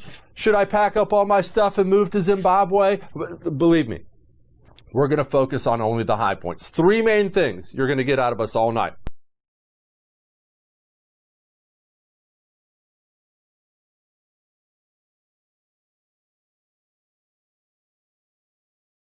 All right, 3 things. 1, the Electoral College. Don't listen to any of this popular vote stuff. Oh, this should be a democracy. The Electoral College was put in by the founders on purpose, specifically so this would never be a democracy. You're not supposed to live in a democracy. Benjamin Franklin famously said a democracy is 2 wolves and a sheep voting on what to have for dinner. They didn't want that. The popular vote, they would have laughed in your face if you told the founders about that. So 1, Electoral College. 270. That's the only number that matters. We'll be tracking that number all night. Biden or Trump, whoever gets to 270 is the next president of the United States of America. Next, swing states. And I need to clarify. I love the United States of America. I love like 45, 46 states. I mean, everywhere besides, New Jersey. But the truth of the matter is this. Not every state matters tonight. I live, work, and worship here in the great state of Texas, in my opinion, the greatest state in America. We'll tell you when the results are in. Texas doesn't matter tonight. And I understand you have probably shared a couple electoral maps with your mom off of Facebook saying, I think California's going to go Trump. California's not going for Donald Trump either. This country's different now. All right, we're going to focus on the swing states tonight, period. Swing states tonight, the states that actually will decide the election. That's no disrespect to the other states, but even my state doesn't matter tonight. Tonight is about Florida. Tonight's about North Carolina, Pennsylvania, Ohio, Wisconsin, Michigan, Nevada, maybe Arizona. Outside of that, the night's not really about much. We know which way New York's going to go. We know which way South Carolina's going to go. In fact, I think as of right now, they just called South Carolina. I'm not making that up for Donald Trump. So we know these things. You're only getting the parts that matter tonight, swing states. And lastly, and you may love this, you may not, but it matters a lot. See, this is election night, and everybody and their brother knows this is about the presidency of the United States of America, right? It's Trump, Biden, Trump, Biden, Trump, Biden. You know who's been confirming all those judges for the last 4 years? It hasn't been Donald Trump. It's been the United States Senate in control by Republicans. And there are some critical and close Senate races happening tonight all over the country. Colorado, Arizona. There are several Senate races tonight. Republicans have got to hold the line. We lose 3 or 4 of those seats. I hope you enjoyed the last 4 years of judges, because even if Donald Trump goes back to being president of the United States of America, you ain't getting 4 more of them. It matters a lot. So again, 3 things you're going to get all night from us tonight. You're going to get electoral college numbers. You're going to get swing states, the ones that actually matter, and you're going to get these Senate seats. These Senate seats are huge, absolutely huge. Amy Coney Barrett is not currently residing in the Supreme Court without us in control of the United States Senate, and that's just a fact. Now, where do we stand right now before we go to Dana Lash here in a second? Here's where we stand. Looks like Virginia's going to go to Joe Biden. I don't know that for a fact, but here's what you're seeing. Let me clarify one of the things you're seeing out there a lot. What you're seeing is you'll see percentages and they don't make sense. Like you'll see, Florida is a great example right now. People are almost calling. In fact, I saw one person already call Florida for Trump. I'm not one of these experts. I'm not going to do that, but it looks like Florida is going to go for Trump. I'll explain why that's big here in a minute. But people are confused because they're looking and Joe Biden's up. Wait, Joe Biden has more votes right now. How could Florida go for Trump? Remember, this is all done by county. This is all done by county, and they know which counties have reported and which counties have not yet reported. What you're looking at right now are close numbers in Florida. Maybe Biden's, I don't have it up to the second. It changes every second. Maybe Biden's ahead, and you're wondering why. How can Trump win Florida? It's because that panhandle of Florida, that part way in the western part, that little skinny part, that part's all Republican. They haven't reported yet. But to talk about that and many other things, the great Dana Lash joins me now. Dana, I am so glad you were here because it looks like, in fact, you know what? Just pour cold water all over me right now, Dana. I'm excited. I feel like we're winning. Are we not winning? I got some cool water right here. I got my big giant Texas, I don't say the Eddie word. We don't say that word in my house, but I have my big giant, you have to have this in Texas. It's full of ice water, and I have my straw. Every good Texas woman has one of these things. I am one of those people, Jesse, and it's going to be with you and everybody else. I'm one of those people that doesn't get excited until the ink is dry. Until the ink is dry and the check clears, although there's no check in this particular case. But I'm one of those people. I am a cynic. I'm a natural-born cynic. And so I'm immediately suspicious of everything and everybody. But then, when there's a reason to celebrate, Jesse, I have my speakers ready to go in my backyard with some AC/DC Thunderstruck, and I'm going to run up and down my street. I'm not even joking. That's the Dana Lash everybody knows and loves. I do have to push back on you on one thing though, the cup. Look, I appreciate you having icy beverage in there. Those cups are so terribly overrated for hot coffee. It's still 9,000 degrees 3 hours after you pour it in there. For icy beverages, it's fine. Why do you got for your coffee in there for garbage. 3 hours? What decent American, Jesse, has their coffee in their cup for 3 hours? You know what? You drink it because black it's like too your hot to soul, drink, and you gulp it down. Gulp it down like a man. That's how you got to do it. All right, Dana. Now, Donald Trump is going to win Florida. Right now, even the New York Times is calling it like 94% for Florida. Yes. And I know everybody knows this who watches this show. Since 1964, the president has been the guy who won Florida, except for one time, only one time. You win Florida, you win. How did we screw this up from here, or how does this go bad from here? Donald Trump has Florida. Biden has the uphill battle. What are we worried about? I mean, we're still looking, Jesse, too, at that Rust Belt. We're still, because remember, let's go back really quickly to 2016. And remember all the states that Trump took. He had Michigan, he had Wisconsin, he had Pennsylvania. These were states he pierced that blue wall that had protected Democrats' electoral chances for so long.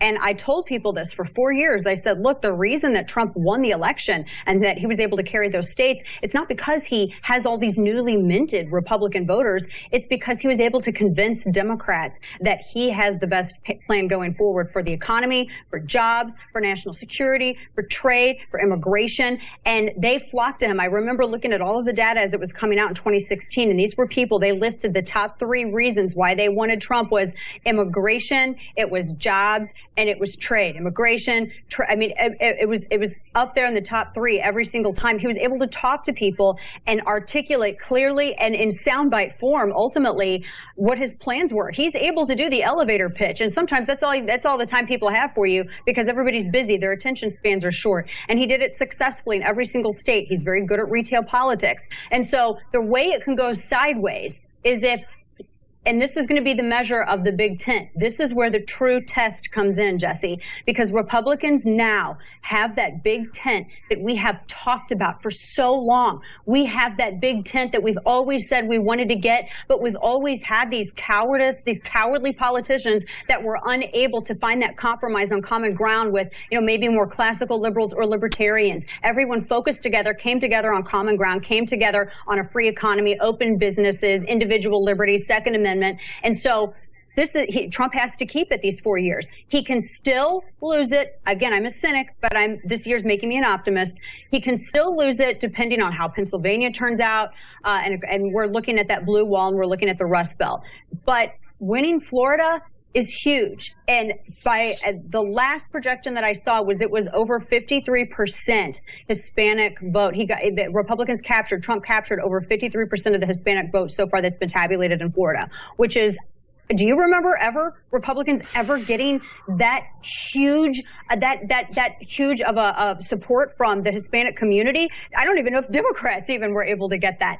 This is building that big tent. So that, to me, indicates that Trump has been able to expand and maintain that big tent going forward. So I'm becoming more optimistic as the night goes on. But Pennsylvania is going to be a true test. And everybody needs to look at Pennsylvania and see where the president comes down on that. Now, he took Pennsylvania in last election. It was very narrow. And that's a state that ultimately, I think there's still maybe a couple, the chances get reduced if he's not able to carry Pennsylvania. But having Florida and having Pennsylvania, I think after then I might pour myself a tipple and call it a night almost. Dana, now I understand that I'm talking to the right person when I ask this question because you have more weapons than Fort Bragg. But is this an election about the Second Amendment at all? I understand gun sales have been way up, and I think those Antifa, Black Lives Matter scumbag protests probably ramped that up quite a bit. But I don't know about you. Down in my part of Texas, I haven't seen a single ad from congressional Republicans, Senate Republicans, or Democrats, or the president about guns. I've not seen guns mentioned one time. Is that issue dead right now? I think that the fight, at least for maybe the next 5 years, has been ultimately put to bed, but that doesn't mean that people should be apathetic about it at all. It really did start out that way, didn't it? I mean, I think the election cycle, which really began last year, it really did focus a lot on firearms and the Second Amendment. And Joe Biden saying that Beto O'Rourke would be his gun czar, a guy who said, hell yes, I'm going to take your AR-15s. And we're all like, with what, magic? That didn't really help endear himself to a lot of voters, but especially here you have a month later, he was talking about defunding the police by way of taking money from the police that we give and as a result of our property tax, giving money to police and taking it from them and giving it somewhere else, which is still defunding the police. When you talk about that as your neighborhood security and keeping businesses safe and people see rioting on their televisions, yeah, the whole I'm going to go and take your AR-15s and we're going to crack down on quote unquote assault weapons, that doesn't really go over so well with voters when they're seeing the unrest in the street. And to that point, Jesse, you've had so far over half of this year, and I was looking at some of the numbers that were coming out on this, in 2020, we've already set a record in terms of the background checks. And you can have multiple firearm purchases per background check, but we've already beat the record, and we're only halfway through. We were only halfway through the year when we hit that number. And out of that, the percentage of individuals that are being estimated as new gun owners, it's about 5 million brand new gun owners that have been purchasing firearms and watching all of this unrest and everything else unfold on television. And also, gun owners are gun voters. They vote. People who go and purchase firearms go and vote. People who go and get their concealed carry licenses, they go and vote. And when you have a guy who's simultaneously telling everyone that we're going to defund the police and also say that he's going to ban the most commonly owned semi-automatic rifle, yeah, that really hurts him. It really hurts him in states where they're desperately looking to gain ground, states like Texas and states like Missouri and elsewhere. All right. Well, by the way, I should note that we just got word Florida is officially called for Trump. So there you go. Everything Dana and I were just talking about came to fruition. Dana, not to nerd out on the details, but I did see Joe Biden put out a tweet today on the gun thing about gun manufacturers, I'm coming for you. And beyond the ominous threat portion of that, what does that mean? What can the president do, or does he need a Congress too? And what can they do? What can they do to these people? Yeah, that's a really good question. What can he do? When he's talking about going after manufacturers, I mean, we're getting ready to come out, we're trying to come out of a pandemic lockdown and fully achieve and realize an economic recovery. When you have an individual who's running for president talking about going after American businesses that are employing people and creating perfectly legal products, that's incredibly concerning, especially when he would probably have to abuse his authority in order to get certain things to happen. I know that Democrats have been for so long trying to go after gun manufacturers by saying that you should be able to sue them if their products are used in commission of a crime. And that's not actually how that whole situation works. You can sue a manufacturer if a firearm is faulty and there's a defect and it is inoperable or it operates in a manner that causes injury to someone, apart from how it was advertised and intended to be used. But other than that,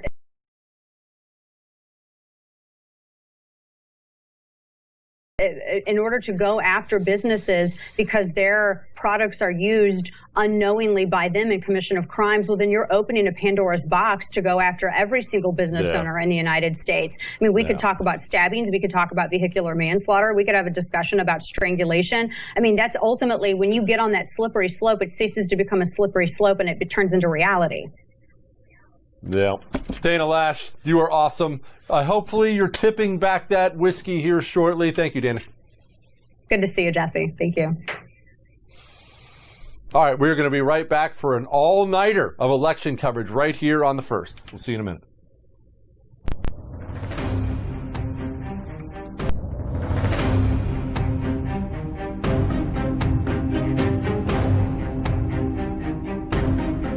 Hey guys, Buck Sexton here. If you love watching my show on The First TV, then make sure you stay connected with us on social media. You can follow us on Facebook, Instagram, Twitter, Parler. You can even watch us on YouTube. Stay connected and stay informed with First TV anywhere and everywhere. We'll see you there. Looking for an email you actually want to read? We've got you covered. Sign up for the Up First newsletter only from The First. Every morning we deliver the day's essential headlines and prepare you for what everyone will be talking about. Plus, you'll also get instant analysis and real facts, helping you cut through the liberal mainstream media spin. Don't wait. Sign up for the Up First newsletter right now at thefirsttv.com.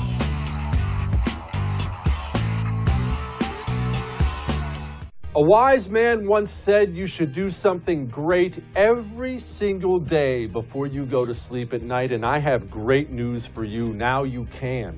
What can you do? Well, you can watch me. Every single night, 9 p.m. Eastern, right here on The First. My show, I'm Right, blows you away with incredible wisdom, hilarity, and of course, stunning good looks. You can catch my show, I'm Right, every single night, 9 p.m. Eastern. I'll see you. Bill O'Reilly is back on TV and only on the First. Watch Bill O'Reilly's No Spin News every weeknight at 8 p.m. Eastern. Now more than ever, you need real facts without the spin. Tune out the 24-hour news cycle and watch Bill O'Reilly on the First TV. It's a new kind of network with fresh ideas and bold opinions. Start watching the No Spin News and so much more at thefirsttv.com. No cost, no spin, no agenda. Don't miss Bill O'Reilly's No Spin News. Visit thefirsttv.com right now. Don't have the First TV app yet? What are you waiting for? Download it and get instant access to Bill O'Reilly, Dana Lash, Jesse Kelly, Buck Sexton, and Mike Slater on your phone, tablet, or smart TV. The best part, it's absolutely free. Watch your favorite programs live or on demand, anywhere, anytime. Don't wait. Download the First TV app right now on Roku, Amazon Fire, Android, iOS, and Apple TV. Just search the First TV in your favorite app store and start watching today. Stay informed. Stay connected. Download the First TV app right now. It's free. Hold the Line with Buck Sexton premieres tomorrow at 7 p.m. Eastern right here on the First.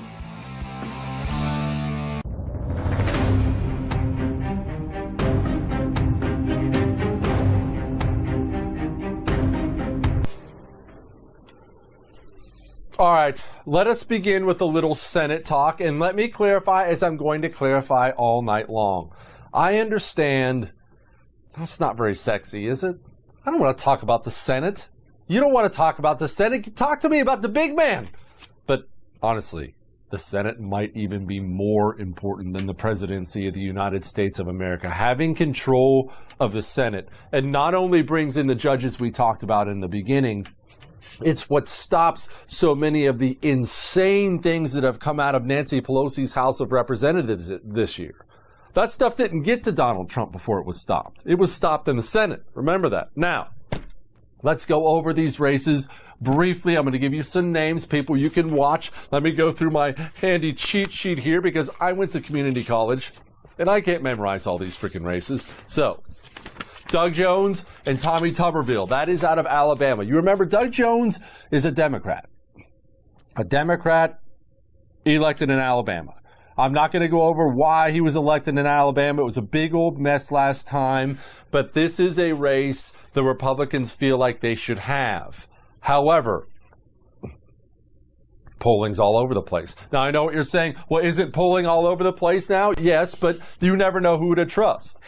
Obviously, we would like Tommy Tuberville over Doug Jones, and we would like to hold a southern firewall out there. We don't need Democrat senators from the South. We have enough whack job senators from elsewhere, but keep your eyes on that. And another reason to keep your eyes on that, and there will be more of these, it's in the East, meaning you're going to know earlier. I know I didn't really go over this earlier, but here's the truth of the matter. I don't know if you've heard, but here in America, only in America, we have time zones.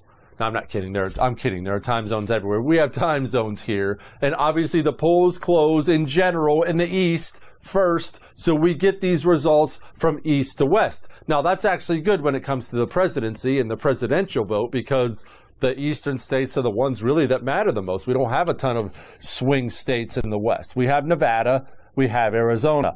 I'll get to Arizona right about now.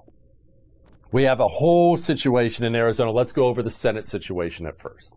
We have Mark Kelly. He's a former NASA astronaut against Martha McSally.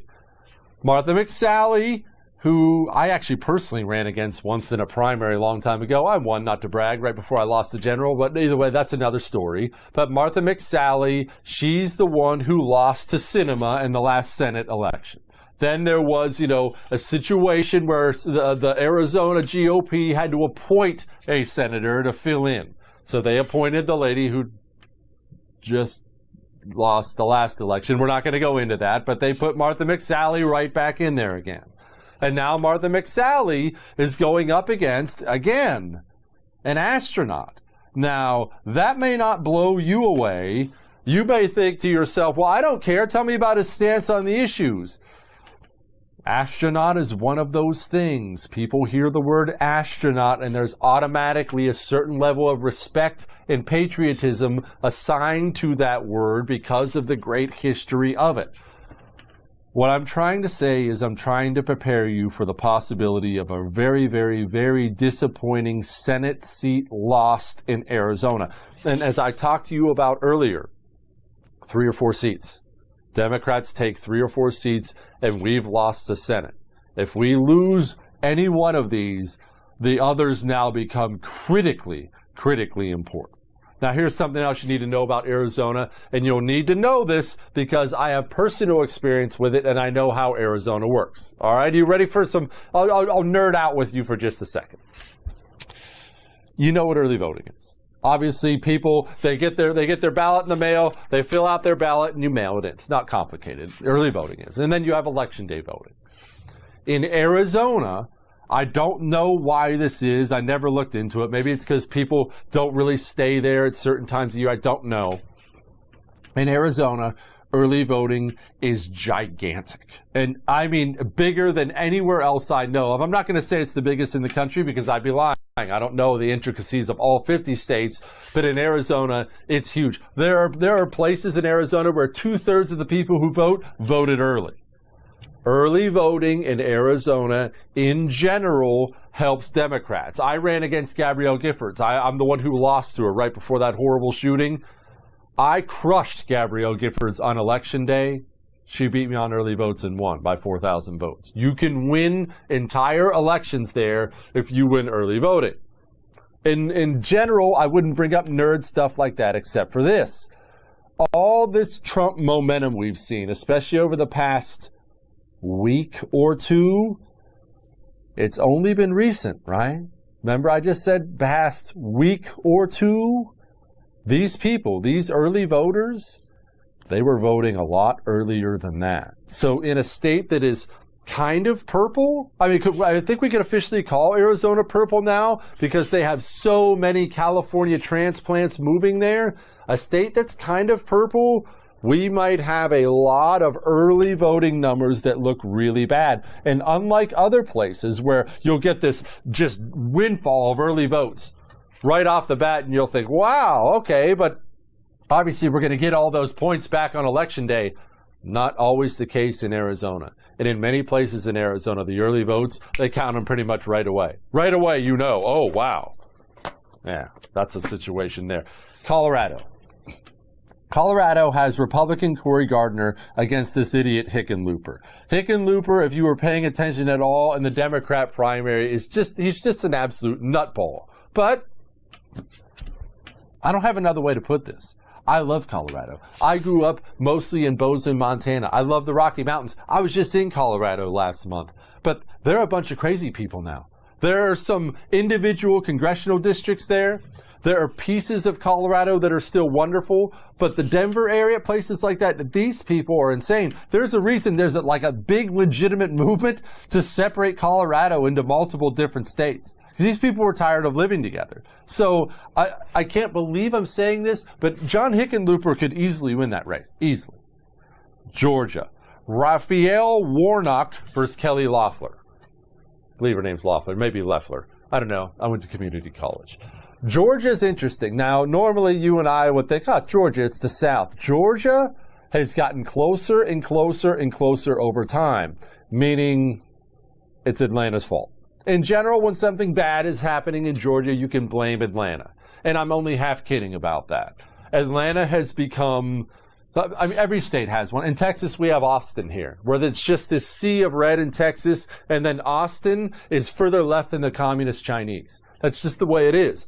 In Georgia, it's the same thing. The out-of-town, big city liberals moved to Atlanta because Atlanta's basically Los Angeles now. It's basically New York City now, only without the gigantic rats. That's Atlanta.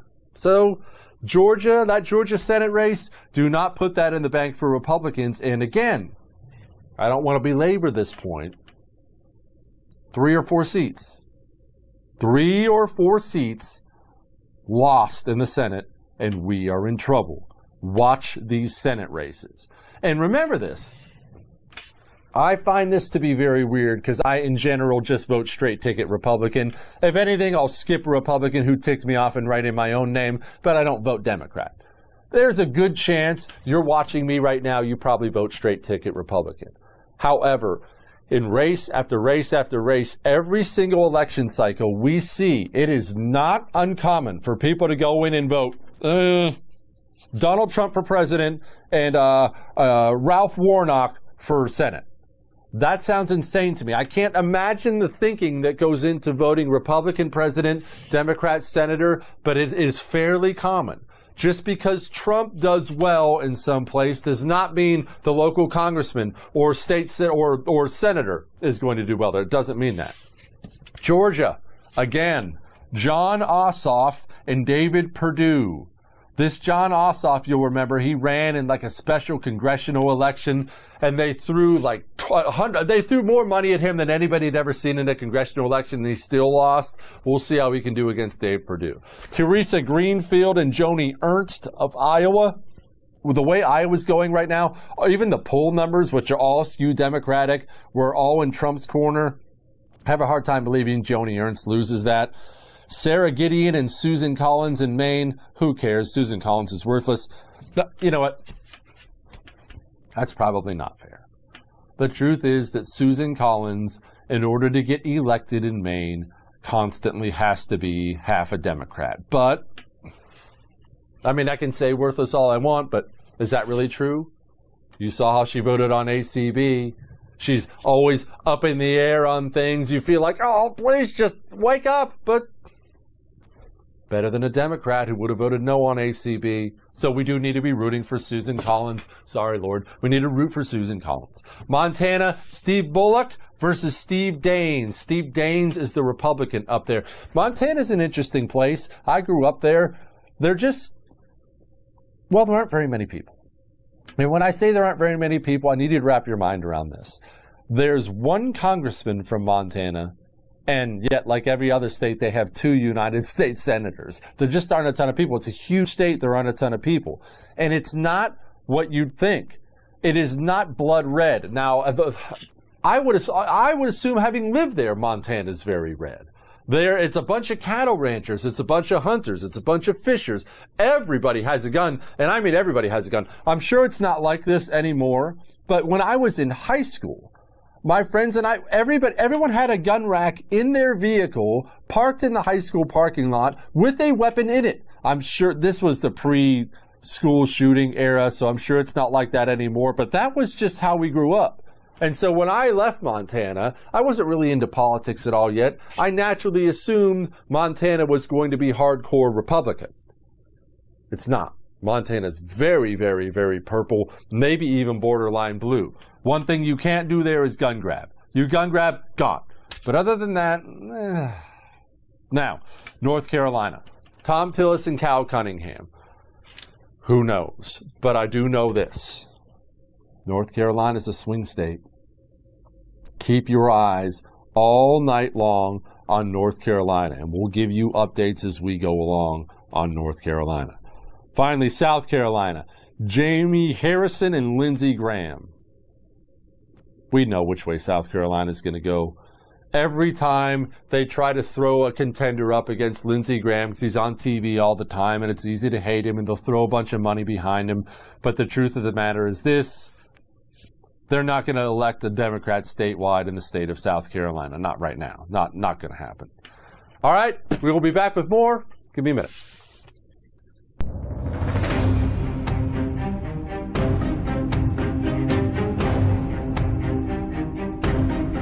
Hey guys, Buck Sexton here. If you love watching my show on the First TV, then make sure you stay connected with us on social media.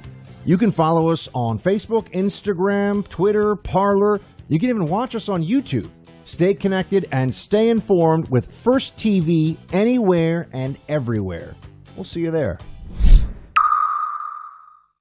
Don't have the First TV app yet? What are you waiting for? Download it and get instant access to Bill O'Reilly, Dana Lash, Jesse Kelly, Buck Sexton, and Mike Slater on your phone, tablet, or smart TV. The best part, it's absolutely free. Watch your favorite programs live or on demand, anywhere, anytime. Don't wait. Download the First TV app right now on Roku, Amazon Fire, Android, iOS, and Apple TV. Just search the First TV in your favorite app store and start watching today. Stay informed. Stay connected. Download the First TV app right now. It's free. A wise man once said you should do something great every single day before you go to sleep at night, and I have great news for you. Now you can. What can you do? Well, you can watch me. Every single night, 9 p.m. Eastern, right here on The First. My show, I'm Right, blows you away with incredible wisdom, hilarity, and of course, stunning good looks. You can catch my show, I'm Right, every single night. 9 p.m. Eastern. I'll see you. Looking for an email you actually want to read? We've got you covered. Sign up for the Up First newsletter only from The First. Every morning we deliver the day's essential headlines and prepare you for what everyone will be talking about. Plus, you'll also get instant analysis and real facts, helping you cut through the liberal mainstream media spin. Don't wait. Sign up for the Up First newsletter right now at thefirsttv.com.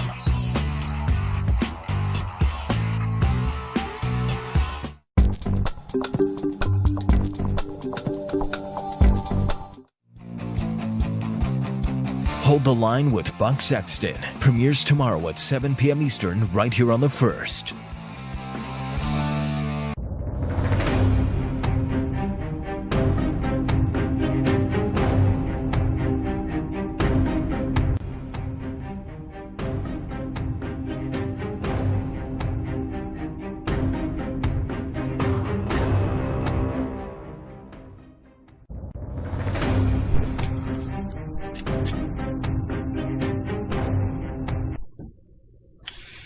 Welcome back to special election coverage right here on The First. Now, I have a fancy graphic for you to put up on TV. This is showing you the polls that are closing in a half an hour. Now, there's a lot of them. Hang on here. Let me read them for you if you just prefer to listen to the sultry sounds of my voice. Alabama, Connecticut, Delaware, Florida, Illinois, Maine, Maryland, Massachusetts, Mississippi, Missouri, New Hampshire, New Jersey, Oklahoma, Pennsylvania, Rhode Island, Tennessee, and Washington, D.C. The only ones of those you really need to concern yourself with are Florida, New Hampshire, and Pennsylvania. But those are really important ones to concern yourself with. Also, it should be noted, my watch tells me it's just about 7:35 Central Time. That's the best time zone. That means it's 8:35 Eastern Time. That means North Carolina and Ohio, it's all over but the crying. They just have to count them up. In case you're wondering, there is one poll closure at 8:30. That is Arkansas, and there are a bunch of them at 9 o'clock that I will get to as soon as I can. But let us go to the great Buck Sexton, who will now be co-hosting with me for the rest of the night. I have been carrying this show on my shoulders. My back hurts, but I mean, let me tell you what, Buck, I think we can safely assume that's going to be the best half hour of TV all night here on The First. I think that's no question, Jesse. Great to be joining you here from New York City, where we are preparing for the zombie apocalypse, also known as a Biden loss, and then the rioting that will ensue. And that's in New York, which is pretty funny, isn't it? I mean, how many Republicans are there even here? I think we're out registered about 8-1. I voted today. I got to tell you, didn't feel like a lot of Trump support in the room today with me in Hell's Kitchen in Manhattan. But if you look around, you've got all these boarded up windows and stores prepared for the apocalypse. So it feels right now like the apocalypse for Democrats, it's not nigh, but it's not too far off either, with a big Florida win called for Trump early on. So I'm happy about that. Okay, but by the way, I should do a programming note for all the people out there watching right now. I was originally supposed to be nestled right in beside Buck in New York City. We were supposed to be doing this thing in person tonight. And just so you know, no, I didn't have too much whiskey and sleep in. I mean, I did, but that's another story entirely. I made my flight. I'm sitting on my plane ready to take off, and they said some fluid was leaking, like that's even important. They made us deplane, so now I have to do this remotely from Texas. I'm sorry, Buck, you don't get to be there and feel my aura. He can't hear you. He cannot hear you. Jesse, you're going to have to give me a sec here. Therefore, that Buck just dropped out. Therefore, that incredible joke I just made just crashed and burned live on national television on election night. I have no doubt that is going to be a video that is going to be played time and time and time again. Now, all right, Jesse, I'm back. Sorry about that. New York, Soros stuff here. They're trying to cut me off. The buck will not be denied. Sorry about that. Oh, I was just saying, look, Buck, can you remember, and I don't like to be myopic. I like to be, full of garbage, but I don't like to be myopic. Yeah. Were businesses boarded up in any election you remember in this country? Nope. At least none I was alive for, right? Or have they been, and I just missed it? No, it looks like they're getting ready for a hurricane, and I'm being completely serious. But only fancy high-end businesses, the kind of places where, let's say, you were to break in a spree of searching for justice, that you'd be able to quickly sell that stuff on eBay for a whole lot of money. Those are the stores that are boarding up, and also some CVS's, drugstores, things like that. But I mean, today on my block, the T-Mobile that was broken into, or maybe it was Verizon, one of those wireless cell phone stores, that was broken into on June 2nd, the night of the purge in New York City, where there was mass looting all throughout Midtown. They've boarded up again, and I feel like at this point they might as well put sandbags and pillboxes outside just in case, the German army rolls through, because that's what it looks like. Buck, I know I'm about to ask the stupidest question in the world, but you are actually my good friend, and you will anticipate that anyway. In all seriousness, I'm sure the gun laws are terrible, but is it illegal for a business owner to have a weapon in his store to protect his things? Is that actually against the law in New York City? It just seems like such a no-brainer American thing. It's my store. I'm going to have a weapon. Don't break in here, or I'm going to handle it. No, it's very hard to have a firearm in New York City. You can get a premise permit if you're willing to spend hundreds of dollars, dozens of hours, and wait about 6 months, although right now I think there's a backlog where it goes well beyond a year. That's for a premise permit, Jesse. If you're going to have that weapon, you need to have it under New York City law with a lockbox, a trigger guard, separate lockbox for the ammunition. So you got a trigger guard, a lockbox, and then ammunition separated by a lockbox. So the good news, what's the point of the weapon? Jesse, obviously, when the burglar comes in, you throw the lockboxes at him because you're going to give him a warning shot with the lockbox. That's how you do it. That's how we roll in New York City. It's how we keep ourselves safe. All right, in all seriousness, it's going to sound like I'm kidding. I'm not. What about like axes and swords and stuff? Is that also a huge no-no? I mean, I'll be honest, Buck. I am going to be the proud owner of this sweet tomahawk soon, and I'm already getting the long face from the wife that I cannot approach someone with that if someone breaks in. I should stick with the gun. I don't know if I want to stick with the gun, Buck. I want to stick with the tomahawk. Well, the tomahawk definitely sends a message, Jesse, right away. So that if you're going to brandish something, it's up there with like the katana sword and other. You could pull out some of the medieval implements, a mace perhaps. But look, the laws in New York for edged weapons. I can't believe we're talking about this at election night, but you asked, so I'll tell you. They just figured out in the last year that a gravity knife should not be illegal because the laws for that were written in like the 70s. So they were thinking switchblades and things like that. They forgot that a gravity knife is basically a knife. Oh, we got election stuff to talk about. Look at this. President Trump wins West Virginia. That's exciting. Well, all right. So what do we have so far? We have Biden in Virginia.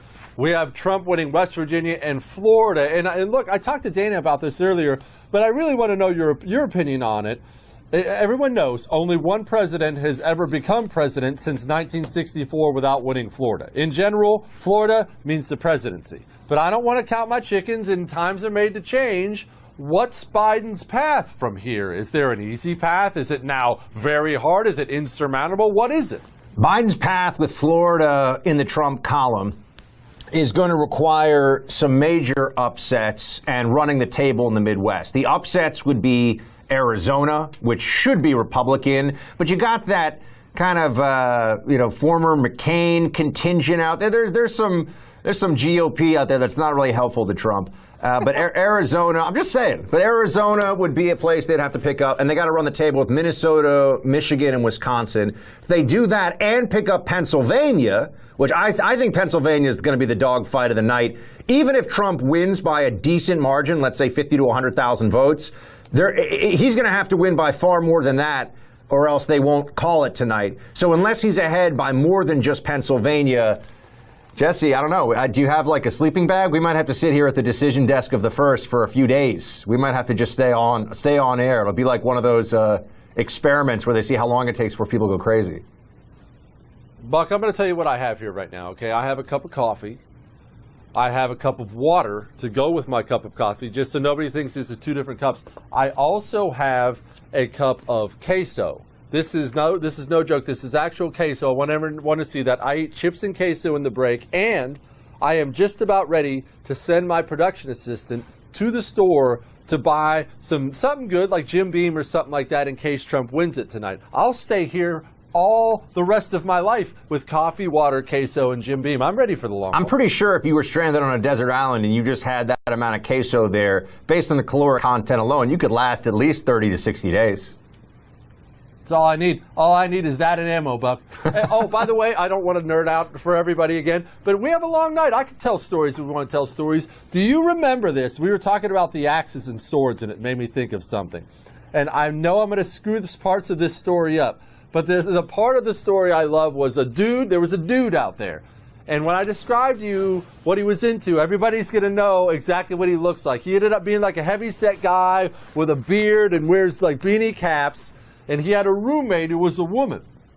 Only the dude, it turns out, was one of these guys who does actual medieval sword and axe fighting, like role-playing on the weekends as a hobby. He does only, these guys are hardcore. They pad up and they go at it. And some dude broke in his apartment when she was there to attack her, and he attacked the dude with an axe and sent him to the hospital. Do you remember this story at all? This was like 6 months ago. It's my favorite story ever. I don't, but it sounds about right. So I got to defer to your knowledge of this particular news item. But I would tell you that there are medieval reenactors on the weekends, and then there are also people who are trying to bring back two-handed sword fighting as a sport, which is it's like fencing, but with more facial hair and testosterone. You know, it's a bit bigger, more intense.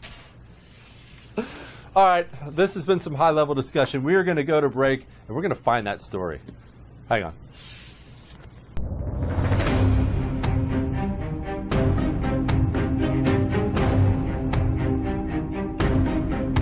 Hey, let me tell you a secret, a shave secret. You don't need all the butters, creams, gels, and fancy products that crowd your bathroom and break your wallet. You need one product, one small bottle. It's called Shave Secret. It's a blend of natural oils that leaves your skin feeling smooth, smelling great, and looking better. No more razor burn, no more overpriced nonsense butters, creams, and blades. All it takes is a few drops of Shave Secret into a wet palm, massage into your skin, and have the best shave of your life. Trust me when I tell you, this is quality at its finest. I use Shave Secret, and I love it. Shave Secret works great for women, too. The best part, each bottle is less than $7. So improve your skin, smell great, save money, enjoy shaving. What else do you want to hear? Please order Shave Secret today. Available through Amazon, Walmart, ShaveSecret.com. And if you order directly, use discount code BILL. ShaveSecret.com, discount code BILL.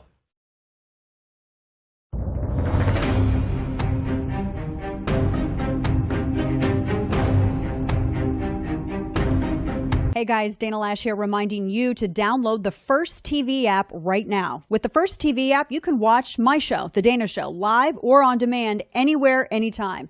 The First TV app is available on iOS, Android, Amazon, Fire, Roku, and now Apple TV. Just search for the First TV app in your favorite app store and download it today. Don't have the First TV app yet? What are you waiting for? Download it and get instant access to Bill O'Reilly, Dana Lash, Jesse Kelly, Buck Sexton, and Mike Slater on your phone, tablet, or smart TV. The best part, it's absolutely free.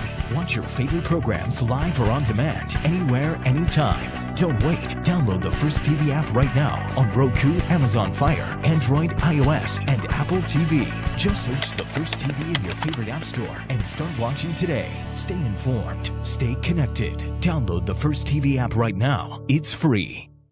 A wise man once said you should do something great every single day before you go to sleep at night, and I have great news for you. Now you can. What can you do? Well, you can watch me. Every single night, 9 p.m. Eastern, right here on The First. My show, I'm Right, blows you away with incredible wisdom, hilarity, and of course, stunning good looks. You can catch my show, I'm Right, every single night, 9 p.m. Eastern. I'll see you.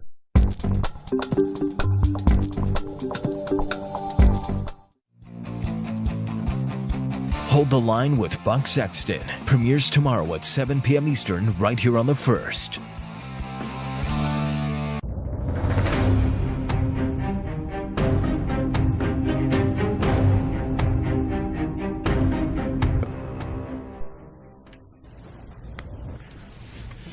Welcome back to our special coverage of the election 2020. Are we going with that as a name? We always have to name these things. Decision 2020 or Election 2020. It has to be something that sounds extremely dramatic just to make sure all the viewers are as stressed out as humanly possible. And with that in mind, let us bring in Tiana Lowe on game night. I am having the time of my life. Tiana, you are on the air now with the great me and also Buck Sexton. Please tell me you're having fun.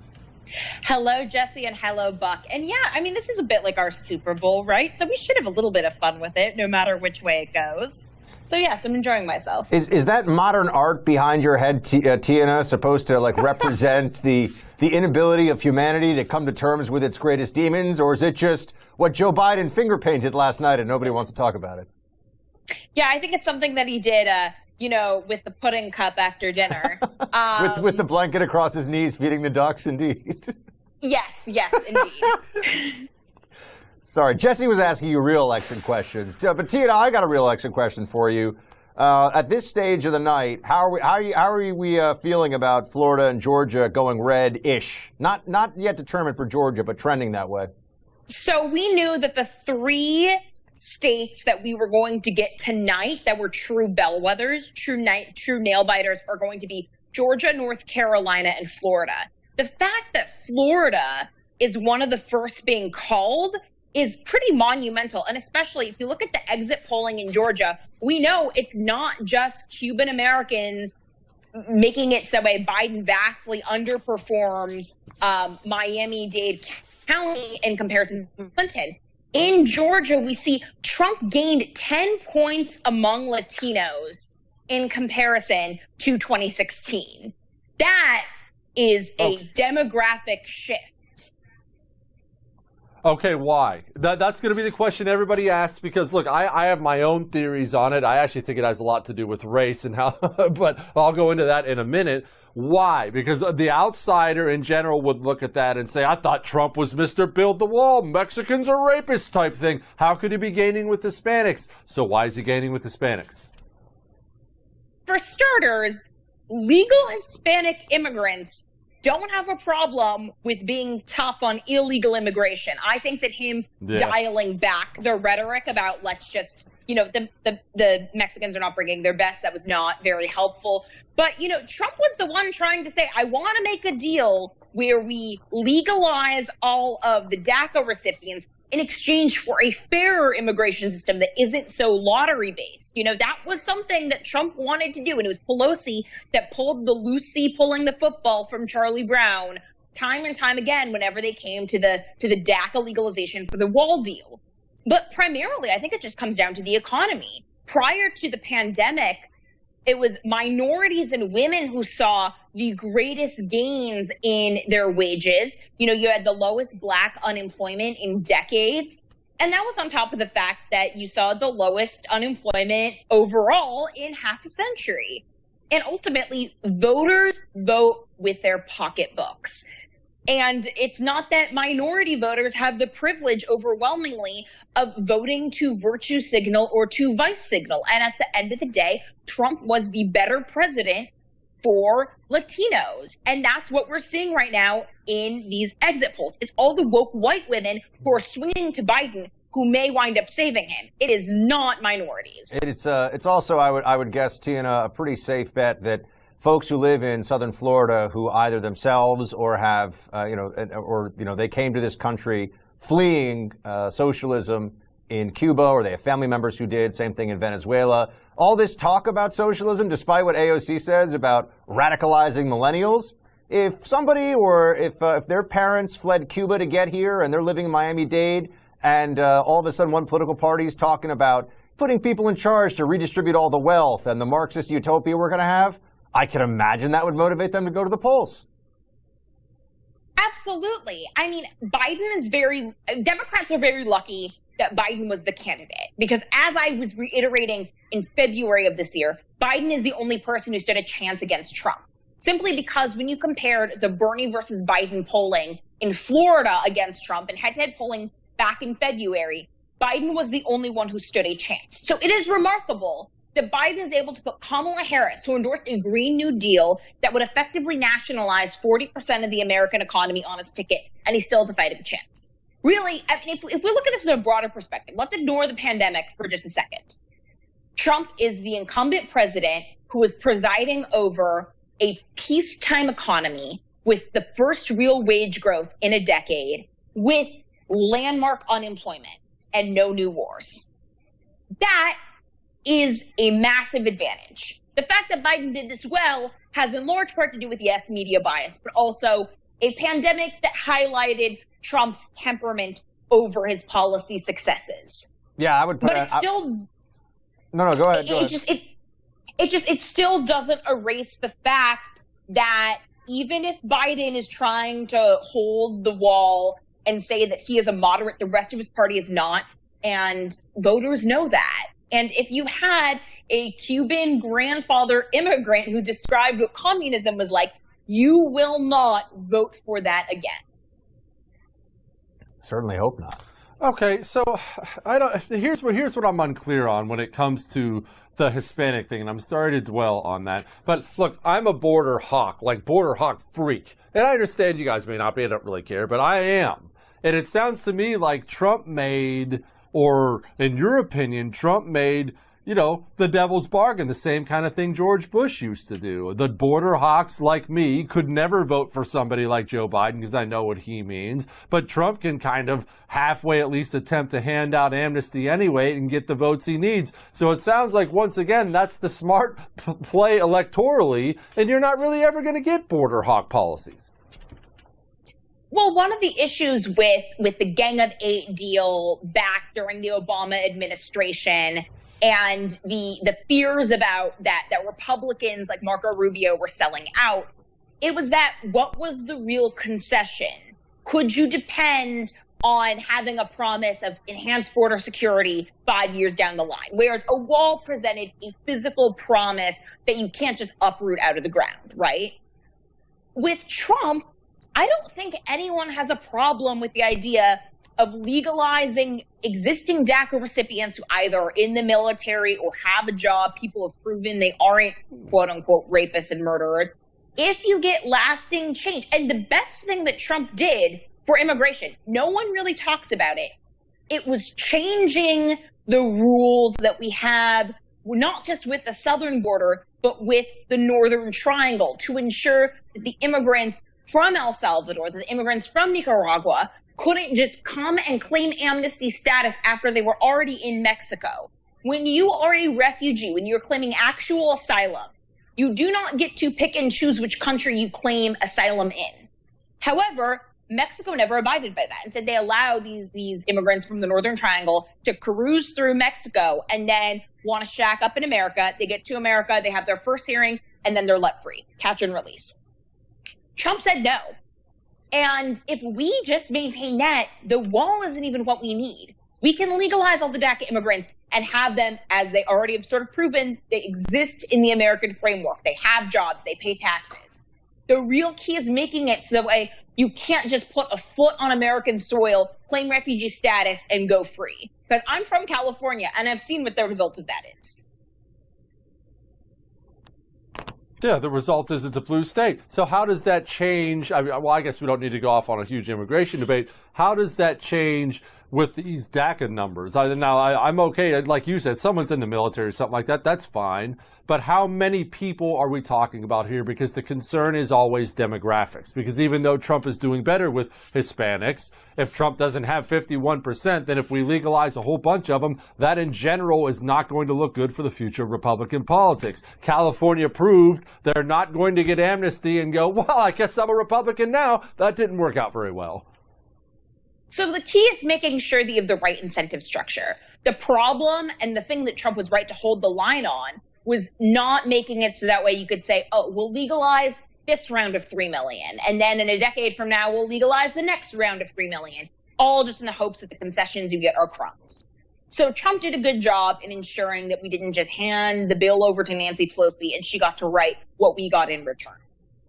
Yeah. The key there is to, first of all, the whole Hispanic voter bloc is vastly misunderstood. We're seeing this just tonight.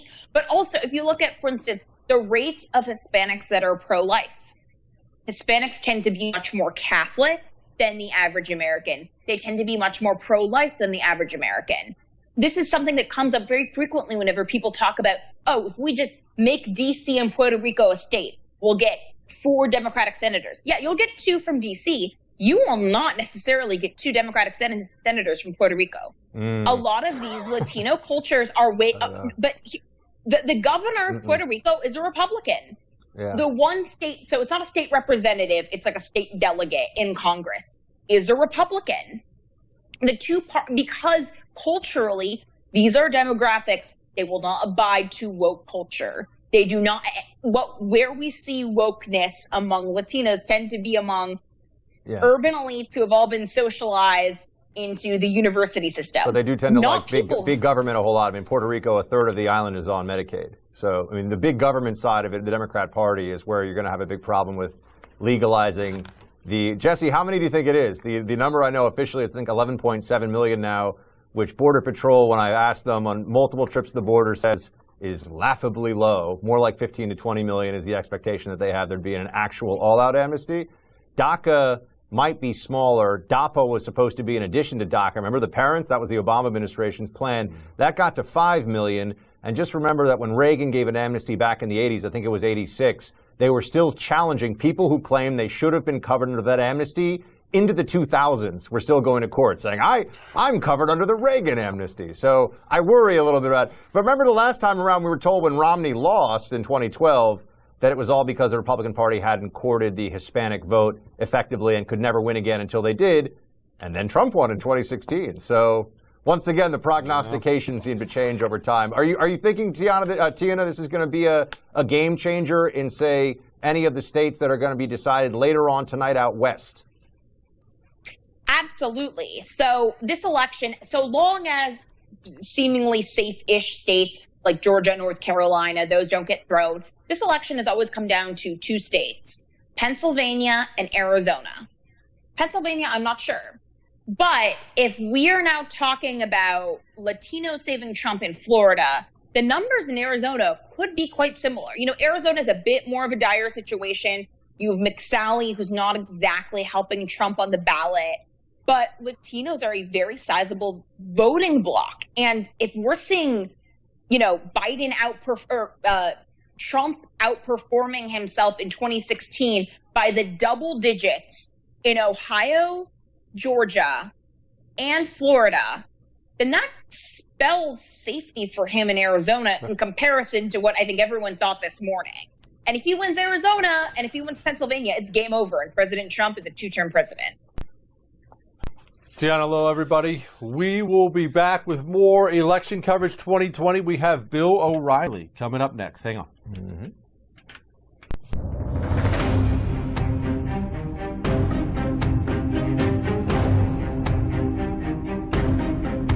Investors seeking steady cash flow, ready to diversify?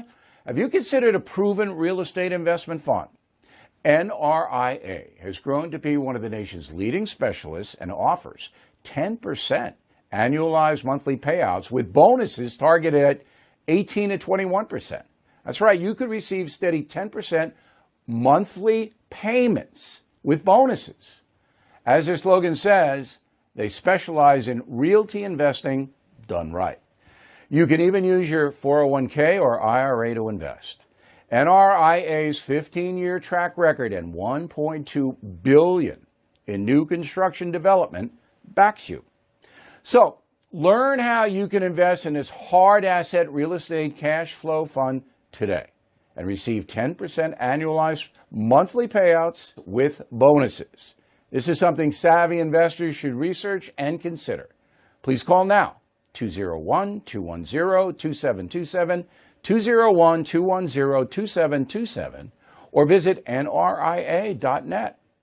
An offer to buy or sell any security is made by our private placement memorandum. Read it first. Past performance is no guarantee of future results. Results are annualized. National is a real estate development firm. See us at nria.net.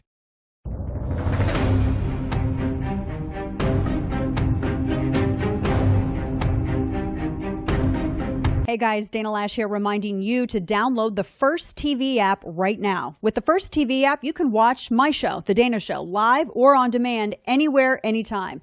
The First TV app is available on iOS, Android, Amazon, Fire, Roku, and now Apple TV. Just search for the First TV app in your favorite app store and download it today. Don't have the First TV app yet? What are you waiting for? Download it and get instant access to Bill O'Reilly, Dana Lash, Jesse Kelly, Buck Sexton, and Mike Slater on your phone, tablet, or smart TV. The best part, it's absolutely free. Watch your favorite programs live or on demand, anywhere, anytime. Don't wait. Download the First TV app right now on Roku, Amazon Fire, Android, iOS, and Apple TV. Just search the First TV in your favorite app store and start watching today. Stay informed. Stay connected. Download the First TV app right now. It's free. A wise man once said you should do something great every single day before you go to sleep at night, and I have great news for you. Now you can. What can you do? Well, you can watch me. Every single night, 9 p.m. Eastern, right here on The First. My show, I'm Right, blows you away with incredible wisdom, hilarity, and of course, stunning good looks. You can catch my show, I'm Right, every single night, 9 p.m. Eastern. I'll see you.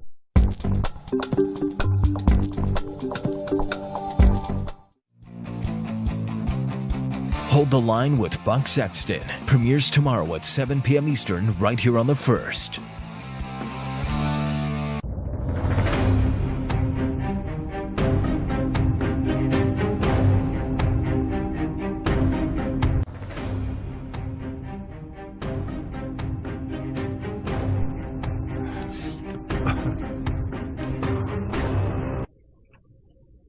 I lied. I'm a huge liar. I said Virginia was going for Biden, and then I started getting word they might rescind it for Biden, and then I got word that that's not true, and now I'm getting word that it might be true. Buck, before we go to Dana last year, what is happening in Virginia? I thought Virginia was officially lost. I mean, I lived in D.C., and D.C. feels like an appendage of Northern Virginia, or maybe Northern Virginia is an appendage of D.C., so my expectation is that that's a place that we wouldn't even be talking about tonight. It's really been flipped. I mean, it's solid blue now. Okay, well, while everybody's busy being happy about Virginia, or at least being happy maybe we're going to overperform there, Texas, as of right now, there's a lot to go. Don't freak out, everybody. Texas is looking awfully blue at this point in time. Now, Buck, I'm in Texas. I've been hearing this for a long time. Texas is going to go blue. Too many Californians. Texas is going to go blue. And I'll be honest, I've always been pretty dismissive of it. You don't think that's tonight, do you? Tell me you don't think that's tonight. No, and it would be really upsetting because Beto O'Rourke himself was out there stumping, saying that Texas was going to flip blue. And if that guy turns out to be the prophet of GOP doom, it'll be the one chapter of this story that nobody saw coming and that I think we just don't deserve. That's too much to bear. Look, if Texas flips blue, my friend, we're going to tell them they have to be their own country again. We're cutting them off from the rest of the union, because what's the point? All right, joining us now, give us some quick updates and some wisdom, Dana Lash, really quickly. Dana, I'm looking. Texas isn't going blue. Dana, help.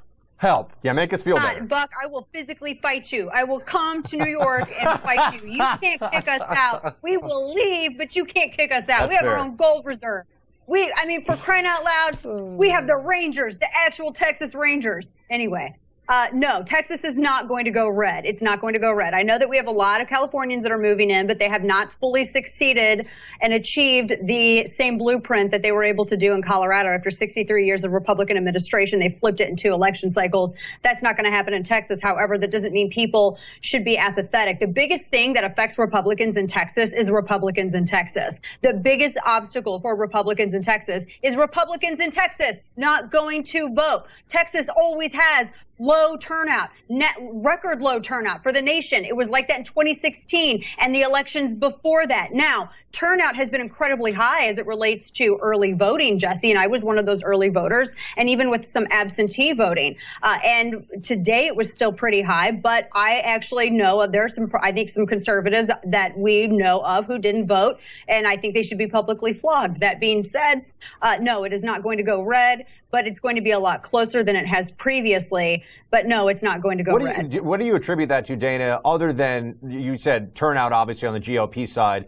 But you mentioned the dynamic. I know from I've got a brother who lives in Austin now, and he says that Austin has become well, he says the food's really good, but he says that Austin has become effectively a colony of LA. The food's great in jail. Prisoners say that. The foods can be good in jail. But yeah, I'm sorry, Buck. Finish your question. No, the question was just what else is turning Texas blue? What are the factors that we're seeing that is making it even Dana, for a New Yorker? I mean, I stood in line today and voted in New York, which we all know is a giant waste of time for a Republican, but I do it anyway. When we start hearing that Texas is even threatened, then we really start wondering about buying some land in, I don't know, Newfoundland or Costa Rica or you name it.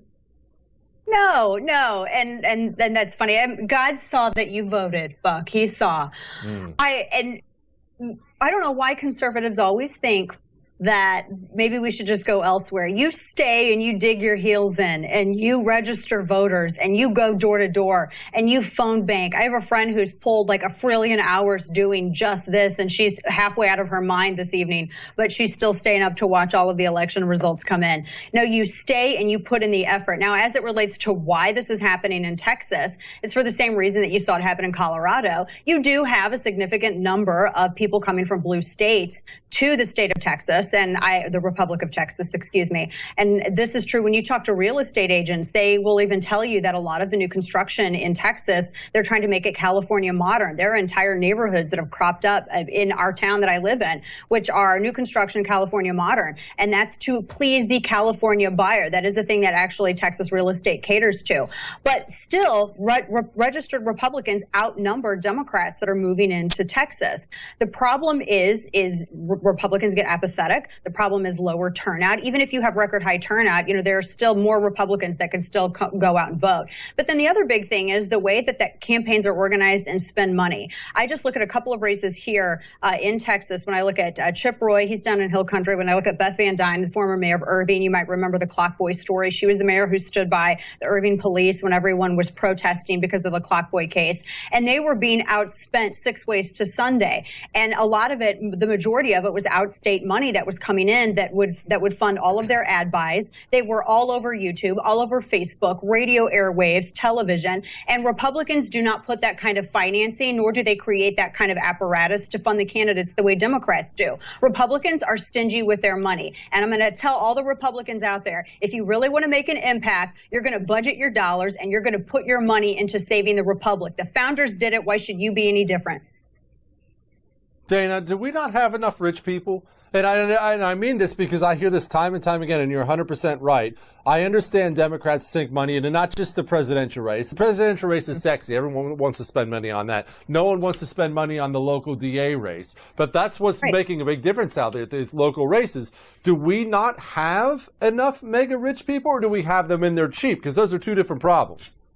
No, we have them, and not enough of them spend their money on the right on the correct things. I'm so tired of hearing that there was more money given to another think tank. I could care less about a think tank. We have infinity times the number of think tanks that we should. What we don't have is funding for alternative media, or funding for tech startups, or funding for insurgent campaigns, or door-to-door. I'll tell you, one of the things that the Koch brothers got a lot of flack for, and I know that the Koch brothers and Trump were not exactly on the best of terms in 2016 and now, but back in 2010, when the Tea Party gave, and I will reemphasize this, the Tea Party gave the House to Republicans. It was the Tea Party that was out in the street going door-to-door, phone banking, pressing the flesh, doing everything that they could to touch hearts and minds and persuade people to support, vote, and to vote against nationalized health care. But you had Americans for Prosperity, which was people who were capitalists, they made money, and they wanted to help other individuals and magnify and intensify their efforts and their votes.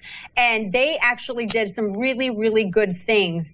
And it wasn't even to the extent that you see some of the Soros and the Tides and that foundation and the Act Blue and all of these other Democrat organizations and PACs that pop up. But I will say that for some reason, and I understand that Republicans are smarter with their money than Democrats are, and Democrats seem to think that it's incredibly easy to ask people for their money and all of that. But Republicans need to start spending their money in smarter places when it comes to campaigns and elections, and when it comes to the cultural battle. As we've always said, and as a dear friend of mine has said before, politics is downstream from culture, and so by the time it blows up in culture, it's only a matter of time before it becomes something policy-wise or introduced legislatively. And so people need to think about this when they're spending their dollars. I mean, for crying out loud, Jesse and Buck, you guys, we've all been talking about big tech, and we've been talking about Twitter and Facebook and the suppression and the in-kind contribution that their actions are essentially contributing to Democrat campaigns like Joe Biden's. But we don't spend enough time talking about, well, let's look at some alternatives, or what is the next phase of this, and how can we make that to where it's fairer and maybe not entirely one side funded by cultural Marxists. And that should be the conversation that we have after this election. And two quick things, if I can add, because I'm talking quickly because I'm full You're of in thoughts fuego, and Dana. questions right Let it rip. We want to hear it. So two things that we need to discuss after tonight. First off, the Republican Party has changed irrevocably, and this is not going to get acknowledged by the New York Times, nor will it be acknowledged by CNN or MSNBC. The electorate has changed, and the Republican Party is the big tent. Jesse, you and I talked about this the last time I joined you just an hour ago. It is the big tent that we have fought for and have realized, and it's finally happening. When you have 53% of Hispanic Americans in Florida that are going Republican, when you have more Black Americans than ever that are going Republican, even leaving the Democrat Party, all ages, all faiths, coming from all walks of life, because we realize that our 80% friend is not our 20% enemy. Republicans need to work that to their advantage. No matter what happens tonight, we need to capitalize on that. That's first and foremost. And the second thing is, I hope that the polling industry goes out of business, and I hope all of those grifters lose their jobs. Jesse, I don't know about you. Dana made me feel better. Dana made me feel a lot better. Yeah, I feel like the country's going to be okay all of a sudden. We're talking about Texas flipping, and Dana's like, actually, psych, not happening. Dana Lash, everybody. Thanks, Dana. Thank you so much, Dana. Appreciate you. We'll talk to you again soon. We are now going to the great Bill O'Reilly. Bill, please slap us around here and get us recentered. Are we winning? Are we losing? I saw Trump win Florida, and I automatically thought, oh, okay, well, we won it. It's over. Now I'm looking at a map that has Texas blue, and I'm freaking out. What's happening, Bill? Well, Biden's outperforming Hillary Clinton. That's the headline at 9:20 Eastern Time. There's no doubt about that. The Republicans are having a hard time in North Carolina, Ohio. Pennsylvania, you don't know yet because of this crazy mail-in voting thing. All the mail-in votes were counted first in many states, and they were heavily weighted toward Biden. So that's what happened in Florida and other states. So in the beginning, it looked like a landslide for Biden. Then he winds up losing. The White House is tentative. I mean, there's no celebrating going on there. Ohio is big. Texas, in the end, will go for Trump. I believe. I haven't been wrong yet on my East Coast predictions. Every one of them that we did last night on the No Spin News has come to fruition. Although I did say that North Carolina would go to Trump, and it still may. but it's very, very close in that state. So I think the two headlines right now, and I'll be back in about an hour and the headlines are going to change, are number one, that Biden's outperforming Hillary Clinton. And there's no doubt about that. And number two, that liberalism in America has taken root. Because if you're going to vote for the Democratic ticket, you're basically throwing moderation away. They're not a moderate ticket. It's not a moderate party. Now, a lot of people don't know that. They don't pay attention. They're not smart enough to grasp it, but enough people are. And so they're basically saying, yeah, COVID, and that's the obvious thing that's changed everything this time around. If there were no COVID, Trump would have easily defeated Joe Biden just on economics. But there is COVID. And a lot of people, particularly women, are scared of COVID, and they don't much like Trump anyway. Bill, is there one state? Bill, is there one state you're looking at that if it were to go, clearly it wouldn't be the decider in the sense that he'd be at the 270 that Trump would need to win, but that you feel like that would, what do you view as the tipping point that's still out there right now? Is it Pennsylvania? Is it Ohio? Well, Pennsylvania, let's put off because both candidates need that. But if the president loses North Carolina and or Ohio, it's over. We can all go to bed. Because those are the folks. And so the folks in Michigan and Wisconsin aren't any different than the folks in Ohio. North Carolina, a little bit of cultural difference. It's in the South, but not much. And so if Donald Trump loses Ohio with a Republican governor, a Republican establishment, and a pretty good margin of victory last time around, if he loses that state, I can't see how he's going to win Michigan, Wisconsin. And they were hoping for an upset in Minnesota, which I don't think is going to happen. So North Carolina and Ohio, their counts are well underway. Pennsylvania's coming up behind it.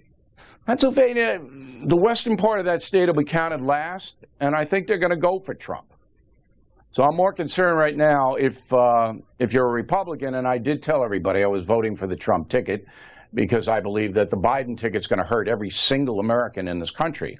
And sometimes people have to learn the hard way.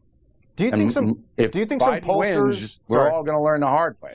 Do you think some pollsters, Bill, are going to have something to answer for here? Not with the most recent, the Titan polls of the last few days, but there was some stuff. I mean, I think last week Biden was up 17 points in Wisconsin. No one really thinks. Do you think that this is a moment of change in perception about whether in these kinds of contests people aren't using polling earlier in the process to try to shape perception? I mean, not to do voter suppression per se, but perception management. Well, I said on the No Spin News that if the polls are that off, that watchdog groups should sue the polling companies for fraud. So the New York Times today said that Biden had a 90% chance of winning Florida. 90%. This is the New York Times today. And, you know, you're going, all right, well, look, we know you don't care about the truth. You don't care about facts. You just are in business to promote progressive causes. You have to know that. But to that kind of a level, it's embarrassing. But I think if Biden wins, the pollsters are going to get away with it again. They got away with it 4 years ago. I think most of them are going to get away with it again. And unfortunate, because I don't think most of them are honest. I think they take the money from the corporate masters. The universities do their polling to basically please the deans and the people in charge. And they're not telling you the truth. Bill, what is North Carolina? I don't think people realize how huge North Carolina is. Pennsylvania is 20 electoral college votes. Ohio is 18, and these are viewed as the hugest states. North Carolina is 15. That's gigantic. What are they? Are they old people, young people, black, white, Hispanic? What is North Carolina? Well, the problem with North Carolina is that everybody's fleeing New York and New Jersey and some of the New England states. They're either going to Florida or North Carolina. So you've had this enormous influx of liberal people down, and that's what happened to Arizona and Nevada from California. So North Carolina, the traditional people who live there are being overwhelmed by new people coming from the north and foreign nationals who go to North Carolina in the big cities like Charlotte and Durham to work in the service industries. So the combination has strengthened the Democratic Party. They control the state government there, Democrats. And I was hoping that Tillis would win the Senate seat there. He still might. It's close. But North Carolina is not what it used to be as far as the demographics are concerned. But the message in North Carolina is these are working people. And they're buying into the fact that the new Democratic administration isn't going to tax them up to here. I just don't understand that. Because you got to know what's coming. Your wallet's going to be a lot lighter if Biden wins tonight. Now, Bill, I know this is kind of a secondary. Sorry, but Jesse, go ahead. No, go ahead. No, I want you to psychologize that for me, because it is about enough to make me want to strangle somebody. I mean, we're seeing it happen here in Texas. We see it happen over and over again of people leaving their state where Democrats have turned it into a hellhole and still voting for Democrats. Is this just a people don't take personal accountability ever thing? How do you leave? How do you flee California and go to Texas and think, oh, I'm going to vote for a Democrat again? Are you a moron? I don't understand that way of thinking at all. Well, zealotry and ideology are very deeply ingrained in people. That's number one. And number two, people don't want to admit they made a mistake. All right, so they don't want to admit, well, you know, my whole life I've been left, and left screwed up L.A., San Francisco, and the entire state of California, so I'm getting the hell out of here, go to Texas where I can make a lot more money. But I'm still a liberal. I still want the underdog to get, you know, all the advantages, and that's what liberalism basically is, to elevate people who don't have as much as most Americans have. That's what liberalism is, getting the underdog a leg up, all right? So it's not a matter of thinking rationally. It's all emotion. That's what this election's all about. That's why I brought COVID in. So people are going, well, I don't really like Trump's style. He tweets. He's crude. You know, and then COVID, he didn't do anything about it. And I'm going, well, look what's going on in Europe.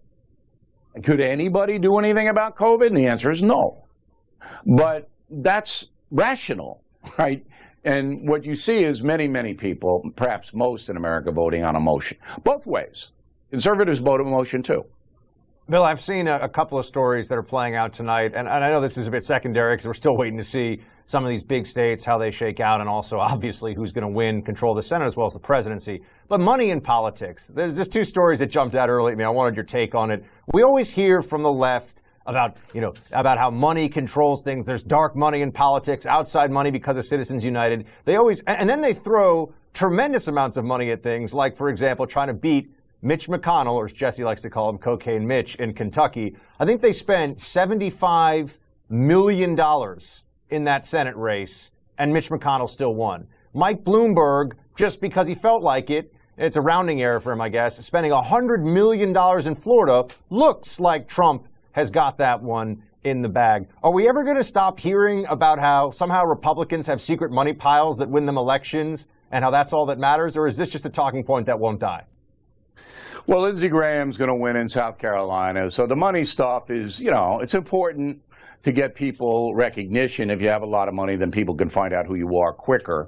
But I don't think that's the big story in this election tonight. I think the corrupt media does so much damage to the conservative movement in America by just lying about it. And I feel bad for Donald Trump. I mean, I wrote a history book on him, and I've known him for more than 30 years. And what he went through with them ginning up this Russian collusion bull and the impeachment thing was just disgraceful. I feel bad for the man, but I didn't think that he reacted in a way that helped him many times. That he was involved with petty feuds. He got too over the top. And women are going to be the ones that defeat Trump. If he loses tonight, he'll win the man vote, the male vote. But I know he's going to lose the women vote, but I don't know by how much. But that will tell the tale. And when I speak to the president, I always say, look, if you show a little vulnerability and you soften it up a little, that's going to help you. I know you're a warrior and you have to be. I understand that. But just once in a while. And he didn't do it. Can he do it, Bill? I mean, I feel like Donald Trump is he's at the point. Well, he's in his 70s. He's a billionaire. He's president of the United States of America. I mean, when you reach that level of success, maybe you don't even listen to Bill O'Reilly when he tells you to do something. Maybe you think, I'm fine. He obviously doesn't. He obviously doesn't. I gave him the best line, and I would do this for any president, by the way. I've interviewed 7 of them, and when a president calls me up and asks me a question, I answer it. So before the first debate, and I'm saying this for the first time publicly on the first, he called me up, we were discussing the debate, and I said, I'm going to give you a line, write it down. If you use it, it's going to be a big thing. And the line was this.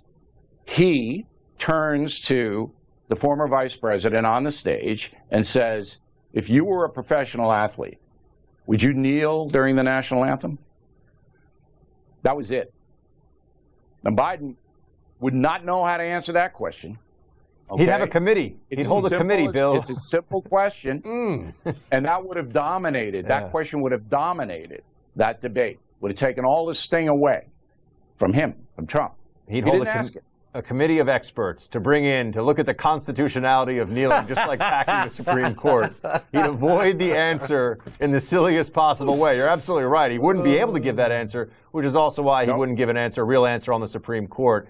I don't know why he wouldn't take. By the way, this is much simpler than the Supreme Court. Yeah, and everybody in the world would be leaning in to say, and if he says yes, I would kneel, all traditional vote goes. If he says no, I would not, then his far left base cracks.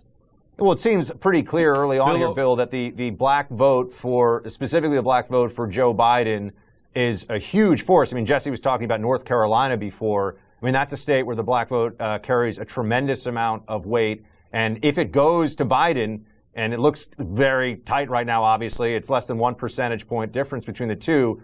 There's no question you're going to see black vote and black turnout in North Carolina specifically as a difference maker there. Well, listen, Donald Trump did a good job for minority people in the United States economically. There's no doubt he did. And if the African American community, you know, I don't know. I can't tell you why they vote. I know the propaganda and the peer pressure is enormous in African American communities, enormous. So if you're a black person and you say, I'm going to vote for Trump, you're going to get heat. You're going to get heat. All right? I don't know how much that enters into it. We'll see the final demographics tomorrow. But you're right. North Carolina is a sizable African-American population. And if they had gone for Trump to the tune of 15%, he wouldn't be struggling in that state right now. Yeah. Bill O'Reilly, everybody. He will be back to join us again in about an hour. Thank you, Bill. Appreciate you very much. Thanks, Bill. All right. We're taking a break. We'll be right back.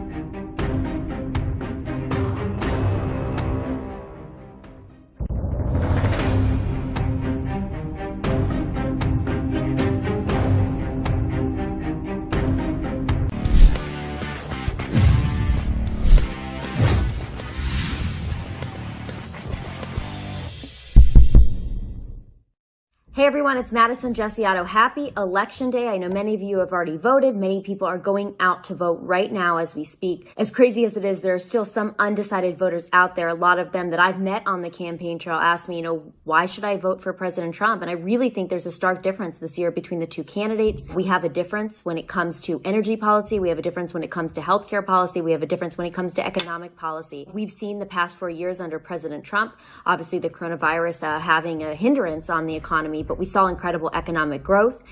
We saw America First policies when it came to the border, when it came to combating the opioid epidemic, when it came to combating human trafficking. We've seen proactive measures taken by the administration when it comes to criminal justice reform, when it comes to the funding of HBCUs, when it comes to really reaching out and supporting communities that have been taken for granted by the Democratic Party for so long. So there are many, many reasons, and the list, of course, goes on.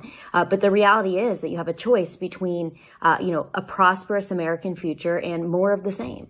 More of what we saw for 47 years with Joe Biden in Delaware. More of what we saw for many years with, both Republicans and Democrats in Congress who were elected, made all the promises, and didn't keep them. President Trump has been a man of his word, and today is going to be a crucial election for the future of our nation. Of course, what states should we really be looking out for when we're looking at that board, looking at that map tonight, Pennsylvania is going to be a huge and critical state in this election. It's going to be one, obviously, that the president definitely wants to maintain. He won that state in 2016 against, the odds. Many people said he wasn't going to win. They said Hillary Clinton was up in the polls. President Trump took Pennsylvania in 2016. I think he may take Pennsylvania again tonight. We're going to be looking at Michigan. We're going to be looking at Wisconsin. And of course, we're going to be looking at North Carolina. This is a state that many saw as a stronghold for the president. I think he will win North Carolina, but this is a closer and tighter race than expected. The president, I think, is sure to take Ohio. He's going to take Florida, and another toss-up state to look for is Arizona. So keep an eye on many of those swing states, and, happy Election Day, everybody.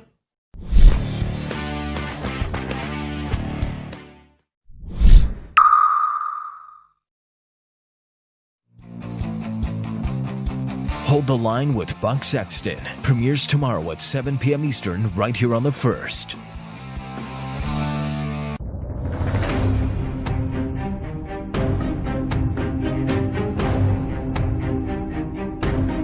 Bill O'Reilly is back on TV and only on The First. Watch Bill O'Reilly's No Spin News every weeknight at 8 p.m. Eastern. Now more than ever, you need real facts without the spin. Bill O'Reilly's No Spin News tonight at 8 p.m. Eastern, right here on The First. Looking for an email you actually want to read? We've got you covered. Sign up for the Up First newsletter only from The First. Every morning we deliver the day's essential headlines and prepare you for what everyone will be talking about. Plus, you'll also get instant analysis and real facts, helping you cut through the liberal mainstream media spin. Don't wait. Sign up for the Up First newsletter right now at thefirsttv.com.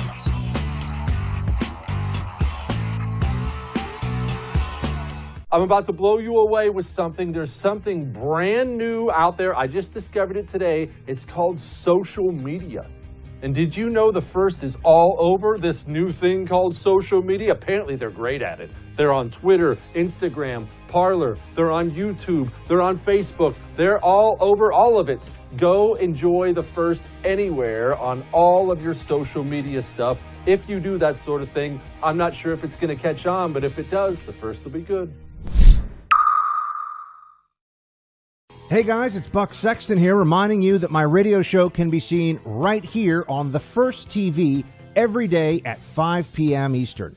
We break down all the news and current events from across the country and around the world with deep analysis that you're just not going to find anywhere else. Plus, we always try to have a little fun while we go through all that stuff together. So don't miss the Buck Sexton Show every day at 5 p.m. Eastern right here on The First. Don't have the First TV app yet? What are you waiting for? Download the First TV app right now on Apple, Google Play, Roku, or Amazon Fire and start watching today.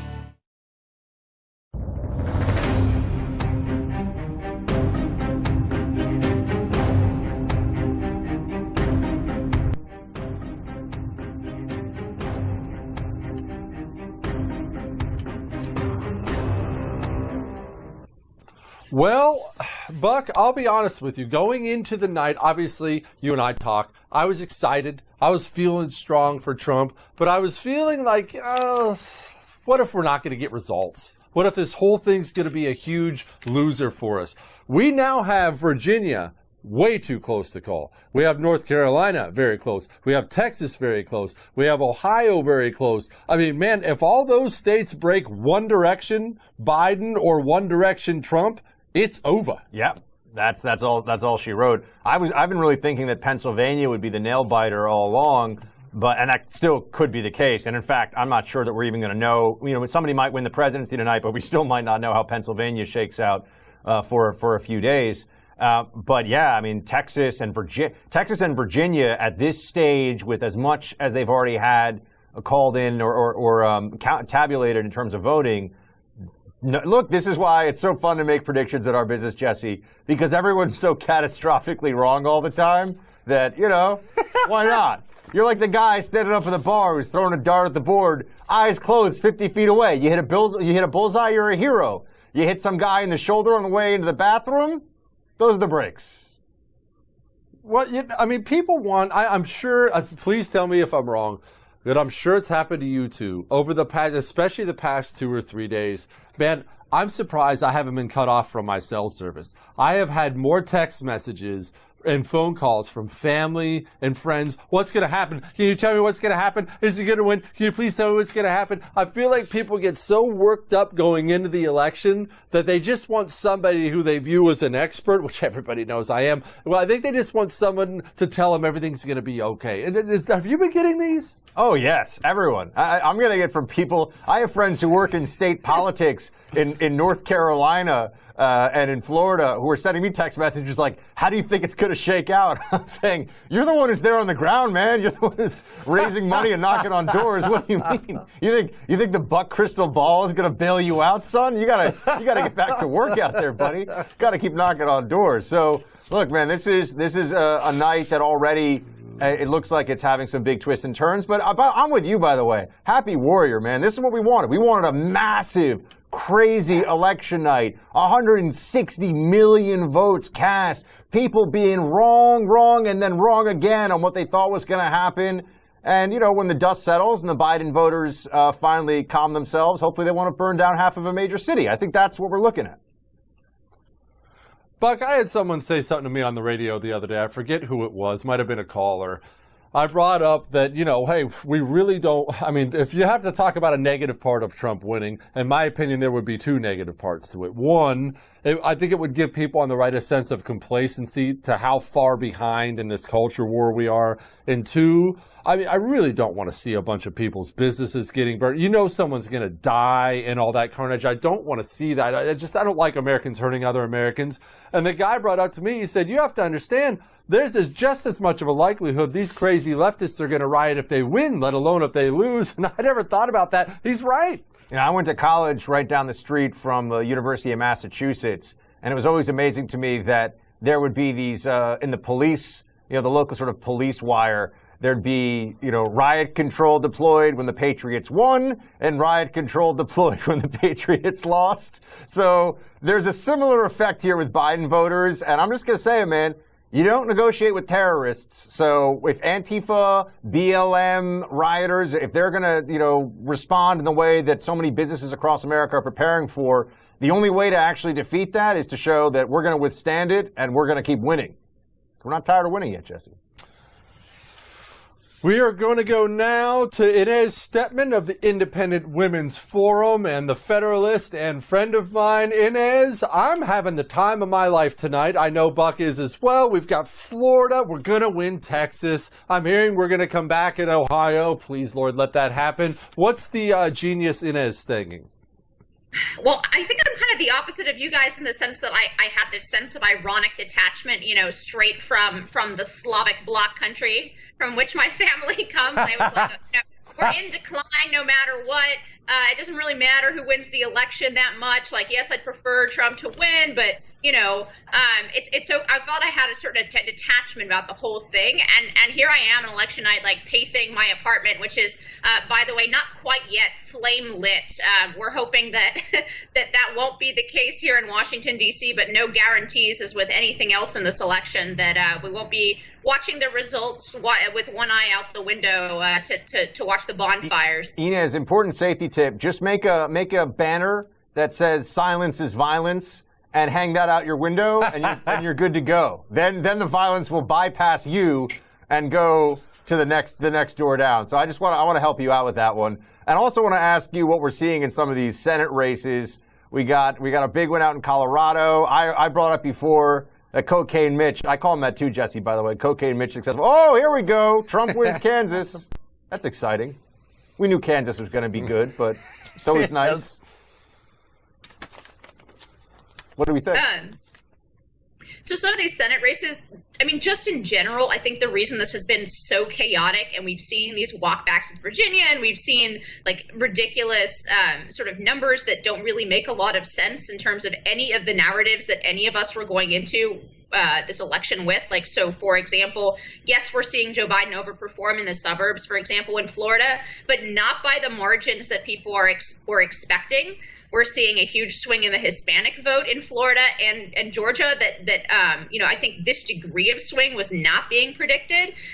So just to say something up front, because of the early voting, because results coming in are sort of more of an art than a science anyway, predicting from not, 100% results coming in, but they're especially more of an art than a science, and it's more like Jackson Pollock kind of art in terms of predicting where these states are going as results come in, because we don't know what the balance of these different types of voting that have been going on in some states for weeks is actually going to be. But that being said, I do think that swing I talked about in Florida and in Georgia is looking like, at least from the initial exit poll results among Hispanic voters, probably bodes well for the Senate race in Arizona. Obviously, it bodes well for the Senate race in Georgia itself, 2 Senate races in Georgia itself. But it bodes well also generally for Trump in Arizona and for the Senate race there.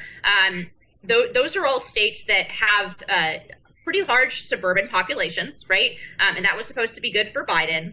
And they also have large Hispanic populations, also supposed to be good for Biden.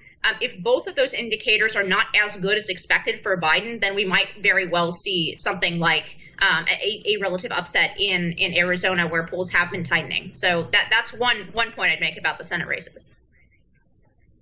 Inez, give me the stoic Soviet bloc mentality on if Trump loses tonight, and he still easily could, everybody. I know we have Florida. Trump could easily still lose this race. If Trump loses, why did he lose?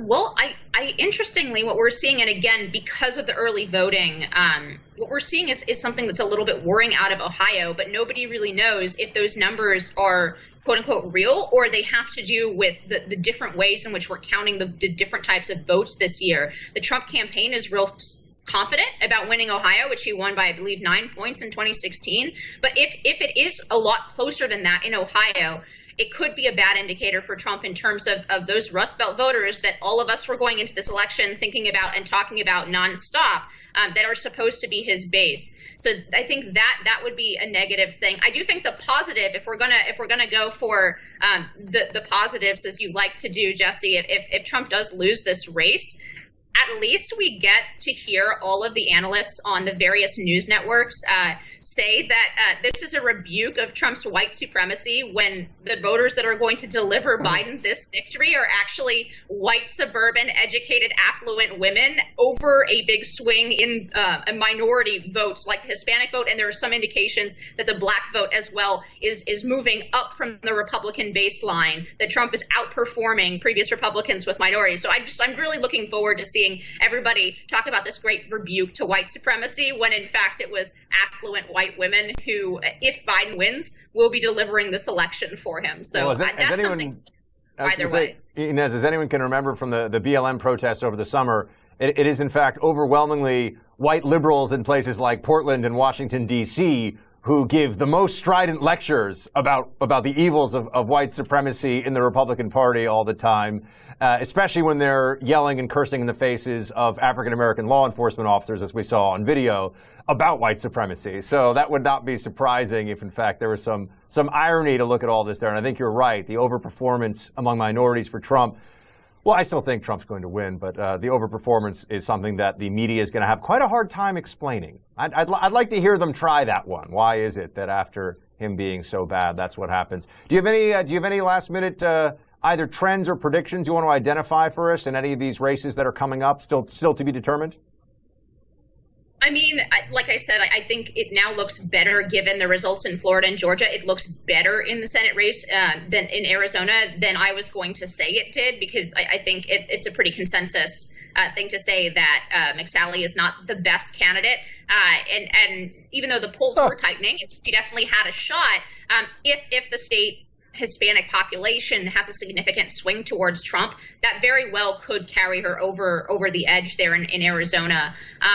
And that would deny the Democrats a pickup there, which is really important. Same thing in Georgia. If the trends are good in Georgia, which they're looking like they are right now, that's 2 Senate seats that might be saved by those. I'd like to say one more thing so Cunningham in North Carolina is underperforming Biden by a little bit, which in a state like North Carolina is pretty important, because it's likely going to be a close margin.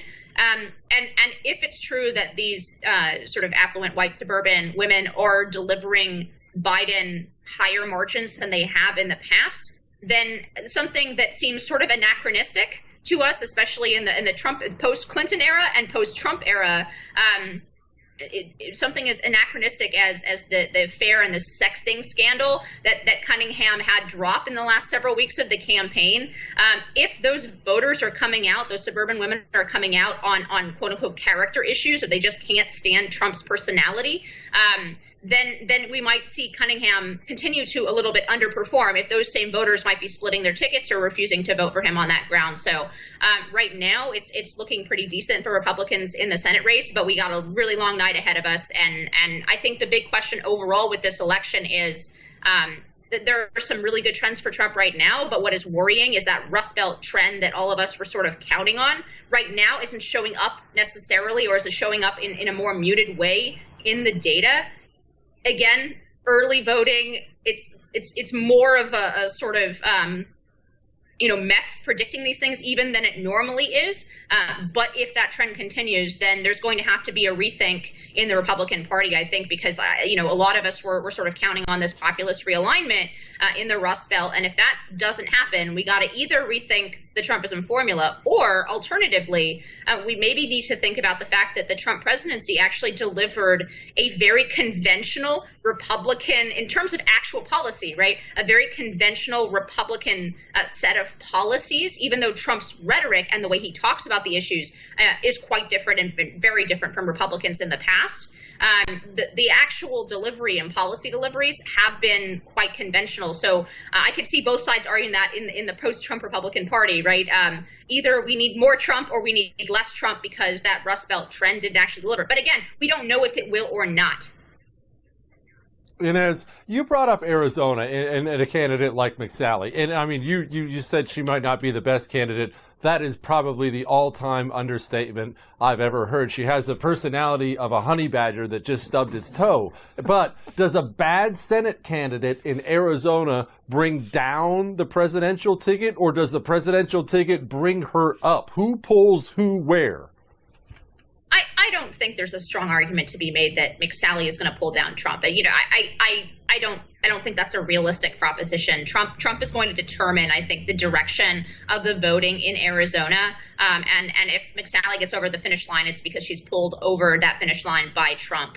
And similarly with a lot of these Republican candidates, and again, it's going to spark a lot of discussion, right? Which ones were sort of distancing themselves from Trump, which ones were embracing Trump. One of the races that's still like completely a toss-up and we have no idea what's going on is Maine. Susan Collins in Maine. She's obviously one of the two most moderate Republicans in the Senate, and she has hung on there for a long time by essentially delivering exactly the moderate voice that the electorate in Maine wanted from her. Now, I think there are a lot of nationalized polarizing trends, and it'll be interesting to see whether or not she can actually continue to deliver that moderate brand in a time when, it seems like there's almost no ideological overlap between Republicans and Democrats, and we agree on so little. That'll be one thing to watch, I think, in the Senate races. Hard to find common ground with socialist, Inez, so it's the way it's going to be.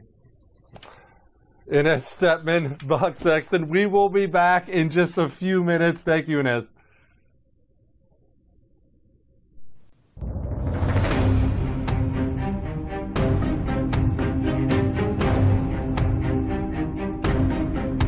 Investors seeking steady cash flow, ready to diversify? Have you considered a proven real estate investment fund? NRIA has grown to be one of the nation's leading specialists and offers 10% annualized monthly payouts with bonuses targeted at 18 to 21%. That's right, you could receive steady 10% monthly payments with bonuses. As their slogan says, they specialize in realty investing done right. You can even use your 401k or IRA to invest. NRIA's 15-year track record and $1.2 billion in new construction development backs you. So learn how you can invest in this hard asset real estate cash flow fund today and receive 10% annualized monthly payouts with bonuses. This is something savvy investors should research and consider. Please call now, 201-210-2727, 201-210-2727, or visit nria.net. An offer to buy or sell any security is made by our private placement memorandum. Read it first. Past performance is no guarantee of future results. Results are annualized. National is a real estate development firm. See us at nria.net.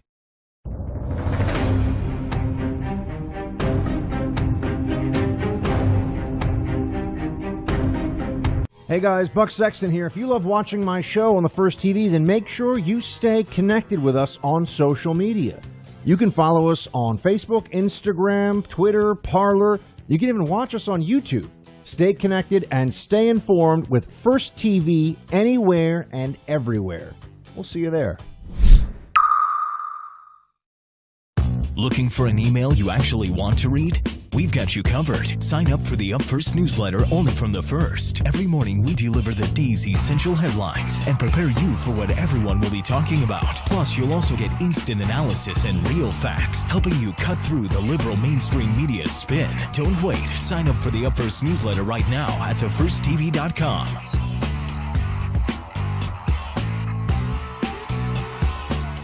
A wise man once said you should do something great every single day before you go to sleep at night, and I have great news for you. Now you can.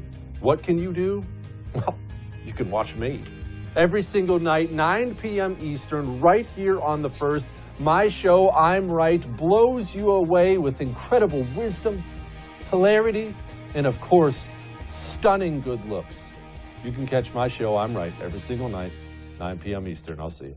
Bill O'Reilly is back on TV and only on The First. Watch Bill O'Reilly's No Spin News every weeknight at 8 p.m. Eastern. Now more than ever, you need real facts without the spin. Tune out the 24-hour news cycle and watch Bill O'Reilly on The First TV. It's a new kind of network with fresh ideas and bold opinions. Start watching the No Spin News and so much more at thefirsttv.com. No cost, no spin, no agenda. Don't miss Bill O'Reilly's No Spin News. Visit thefirsttv.com right now. Don't have the First TV app yet? What are you waiting for? Download it and get instant access to Bill O'Reilly, Dana Lash, Jesse Kelly, Buck Sexton, and Mike Slater on your phone, tablet, or smart TV. The best part, it's absolutely free. Watch your favorite programs live or on demand, anywhere, anytime. Don't wait. Download the First TV app right now on Roku, Amazon Fire, Android, iOS, and Apple TV. Just search the First TV in your favorite app store and start watching today. Stay informed. Stay connected. Download the First TV app right now. It's free.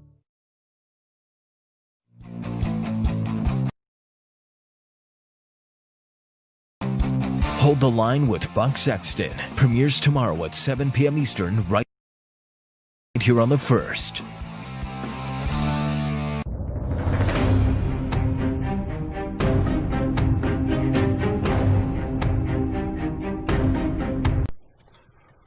Oh boy, Buck Sexton. It is not my job to be a journalist or have now 64.8% likely to win the presidency. It looks like he's likely going to win North Carolina. Ohio has shifted. Early numbers are coming in out of Wisconsin and Michigan. Uh-oh, Buck, this is not good for Democrats. We're hitting that point in the night, Jesse, where it's important for us to make sure that we keep our game face on, because you can start to get a little ahead of yourself and feel like things are looking better than they are. But they're looking good so far. They're definitely looking good for Trump. Yes. We'll have to see, man. I mean, until I see Texas, red as the shiniest apple, I am not going to be happy tonight. So until that happens, I feel like I can't totally relax, even though I completely believe Texas is going to go red. And there are a few other places I'd like to see turn. We'll see, man. It's strong. But, Virginia, just a quick note on this one. Virginia has a couple of 100,000 plus vote lead right now for Trump of the counted votes. However, they're still counting votes that have come in. They still need to count Loudoun County, basically the big rich counties around D.C. that are 2-to-1 Democrat. They haven't been counted yet. So that's why people are saying, well, it's definitely gonna go blue when they add all that up. But for right now, Trump's actually got a bit of a healthy lead there. I think 260,000 votes was last I saw. So Virginia's probably still going blue, but it's more interesting than we anticipated. All right, I want an update on Ohio. And if you want an update on Ohio, you might as well go to Miss Ohio, contributor here at The First, Madison Jessiotto. Madison, what is going on in Ohio? At first they were down. My phone is blowing up because all the family I have in Ohio. I'm trying to tell everybody, please calm down. It'll be fine. It looks like it's going to be fine now, but is it? What's happening? Things are looking good in Ohio. There were a lot of people concerned because, as you know, when you get some of those early numbers in, a lot of it comes from early voting. It comes from bigger cities. You're looking at numbers coming in from Cleveland, from Cincinnati, from Columbus. The majority of the rest of the state is very red, hence why we've gone, more from a swing state to a red state over the recent years. And so things are looking good. I've talked to people across the state. I'm talking to chairmen of, county parties and whatnot, and they're saying things are looking great. So I'm keeping track of those numbers on the Secretary of State website as they're coming in. And one of the things you look at is a lot of these rural counties had, under 50% reporting when those numbers were starting to even out. So as we see those rural counties get to, 80, 90% reporting, we're going to see that number significantly shift towards the president. I mean, the president, not just in Ohio, but in other places, is doing very well. He's overperforming among the Cuban-American population. We see those great numbers in Miami-Dade. I think he's going to win Florida. I think he's going to win Texas. We're seeing good numbers come out of North Carolina, Georgia, and some interesting numbers like Buck mentions coming out of Virginia. Madison, in Ohio, I've also seen some indications that the cities that would be the big blue surge areas, the turnout has been underwhelming. Is that confirmed? That was early on. Have you been hearing and seeing that? And because it feels like without what how much better they were, Columbus, Cincinnati, without some of those places coming out in very strong numbers for Biden, there's no way he's going to pull off an Ohio upset. Right, and I don't think it's surprising to see underwhelming numbers even in those, farther left cities in the state of Ohio because of the fact that Biden largely ignored the state. There was very little, if any, presence from the Biden campaign across the state of Ohio.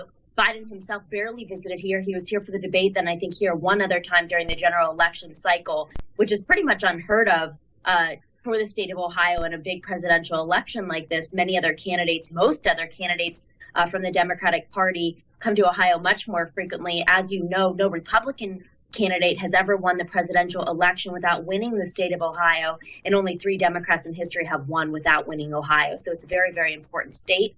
And actually, my home county of Stark County is a very important county because it typically tends to predict the state as well. So I'm looking at those numbers coming out of my county as well as the state, and it's looking good for Trump now. Can you give us any? Your county, how much of it counted so far? Where can you just give us a little more of a deep dive into it? Sure. So I was looking at it about 15 minutes ago, and we had, I think, a 64%, 64% going for Trump at the time. So we're getting more of that in now. They didn't have over 50% of the vote counted quite yet. So probably within a half hour, we should have a much better number coming from Stark County. And of course, from many of the other counties of the 88 across the state. Gotcha. Madison, does Pennsylvania always go, sorry, Buck, does Pennsylvania always go the way Ohio goes? I mean, I grew up when I was a kid right on the Ohio-Pennsylvania border, and they seemed like the same place where I was. Is that pretty norm for the election, or do they ever go this way? They don't always go the same. I think there's been other elections in which we've seen them, one go one way, one go the other. However, there are a lot of similar interests, especially right now when you see a large attack on the energy industry, on fracking, on oil, by the Democrats, by Kamala Harris herself, by Joe Biden, despite the fact that they wanted to lie about this to voters. President Trump and his campaign did an incredible job of getting that video up there on the internet, getting it up there on the big screens at many of the rallies over the past 2 weeks, showing those instances where the other candidates in the other party mentioned specifically, in multiple interviews during debates that they want to end fracking. They want to, go away from traditional energy. And that's a major problem for voters in these states because a lot of people's jobs and families depend on that. Yeah, and it definitely didn't look good, Madison, when Biden, if you remember, during one of the debates, told Trump, yeah, well, roll the tape on that, or he challenged him to talk about fracking. That's right. Put it on the website. And then I think within 5 minutes at the end of that debate, there was that whole reel of Biden saying, "We're going to get rid of fracking. We're going to end the fracking practice." What fracking?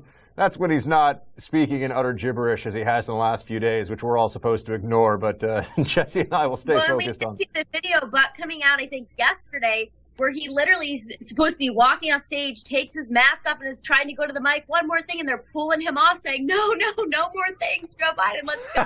I mean, I don't want to get into the why Biden. Yeah, that's a presidential candidate, and they're dragging him off the stage. I've never seen anything like it. It's too early from my perspective to get into the Democrat lessons learned. However, no matter what happens tonight, there's certainly a lot of space here to point out that Joe Biden has had.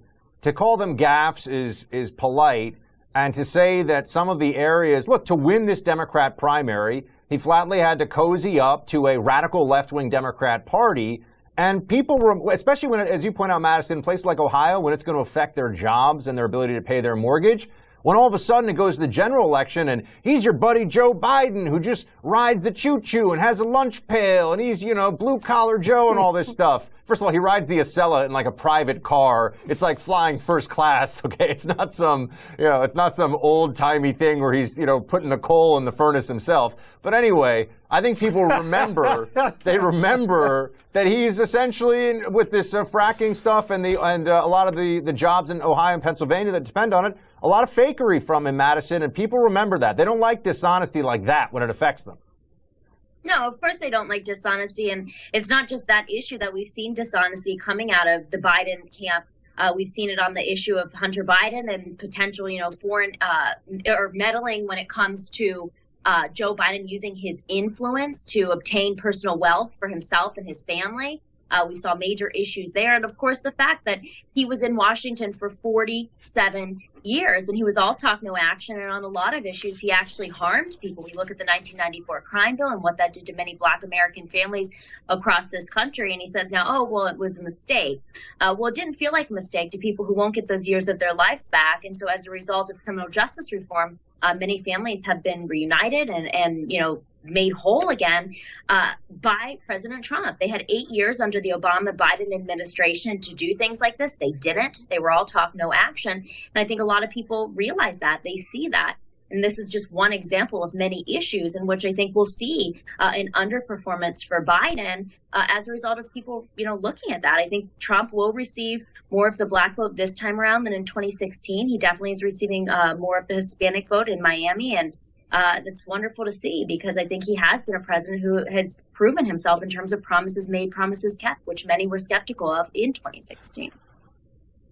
Madison, I know it's impossible to predict the future, but I mean, unless you're me, but I know it's impossible to predict the future as far as where votes are going to go. Do you view the GOP as keeping a hold of this higher percentage of, say, the Black vote in the future? Or is this just simply a matter of Trump goes in there and actually got things done for the Black community, and now he's facing against the guy who you can actually point to him and be like, he threw people in prison that shouldn't have been there? Is it just that simple, or is this an actual trend? Well, I'm hoping that it's an actual trend, and I hope it's a trend as a result of changes made within the Republican Party, changes in which they learn from not only the Republican Party's mistakes, but they learn from the Democratic Party's mistakes. We don't want to see, as conservatives, our party, that we closely align with, take votes for granted. We don't want to see people go back to the same old in Washington because, as we know, it hasn't been just Democrats that have broken their promises to us. It's been Republicans and Democrats. And so we want to move forward and we want to see more people elected, not only to, the White House, but to Congress, to, the Senate, coming from the state of Ohio, coming from states all across the country that keep their promises, that work hard for their constituents, that aren't owned by special interests, that produce results for the communities that voted for them and the ones that didn't, people who make lives better, because that's what they're there to do. And we don't see enough of it. We see people that go, they collect their paychecks. They don't do much of anything in Washington. They get nothing done. You see Congress people who maybe are there for 10, 20 years. They don't even pass bills. They don't compromise. They don't reach across the aisle. And who hurts as a result of that? It's the American people. It's the constituents that they were elected to represent that we pay for with our taxpayer money. We're looking at over, I think, $77 million a year and just House-based salaries alone that we pay. It's crazy when you think about it, how little they get done and how much we're paying them as Americans. So Madison, it's something forward. I hope we see a change. I just want to ask, because I know you're very plugged in Ohio, and we've done a bit of a deep dive with you on that. but there's also a lot of eyes to some of your neighboring states to the west, specifically Michigan, Wisconsin. Some people put Minnesota in there. Although I don't know, Jesse, it's been a crazy night, but I would think Michigan and Wisconsin are certainly states that everyone's watching very closely right now as the early numbers come in. Can you extrapolate either based on what you're seeing from those states or just the trend as it has played out more so in Ohio for what we are seeing at this early stage in Michigan and Wisconsin? Yeah, I think it's too early, obviously, to call those two states specifically. However, we saw a big upset in both of them in 2016. And I don't think that when you look at what Joe Biden has to offer to those states, that it's necessarily going to benefit them any more than what Hillary Clinton had to offer, and maybe even less. So I do expect that we could see big wins in those two states again. I definitely think President Trump's message resonated with many people in Michigan, just like we saw in Pennsylvania. You saw the ridiculously large turnout for some of these rallies over the past 2 weeks in those states. So I think we could see some incredible wins tonight. There's a chance we could even win this election by a larger number in the Electoral College than what we saw in 2016, which would be truly incredible because at the very, very most, when you turn on the mainstream media or you look at the pollsters, they said we might squeak out a win, but most of them said we were going to lose. So it could be really, really great to see, once again, a complete upset in which we shock the world as we did in 2016. If Trump breaks 300 Electoral College votes again, it's not a red wave, it's a red tsunami. Absolutely. They only have themselves to blame. Yeah. Hopefully we'll all be they only have celebrating a bit. themselves to blame for being stupid. Thanks so much, Madison. Good to see you. Thanks, guys. Good to see you. Take care. Jesse, looking good so far. I'm trying. Look, Buck, you're not going to hold me back anymore with this Eeyore routine. My hopes are officially up. We're going to talk to Bill O'Reilly about it. And you know what? Bill's not bringing me down either. We will be right back.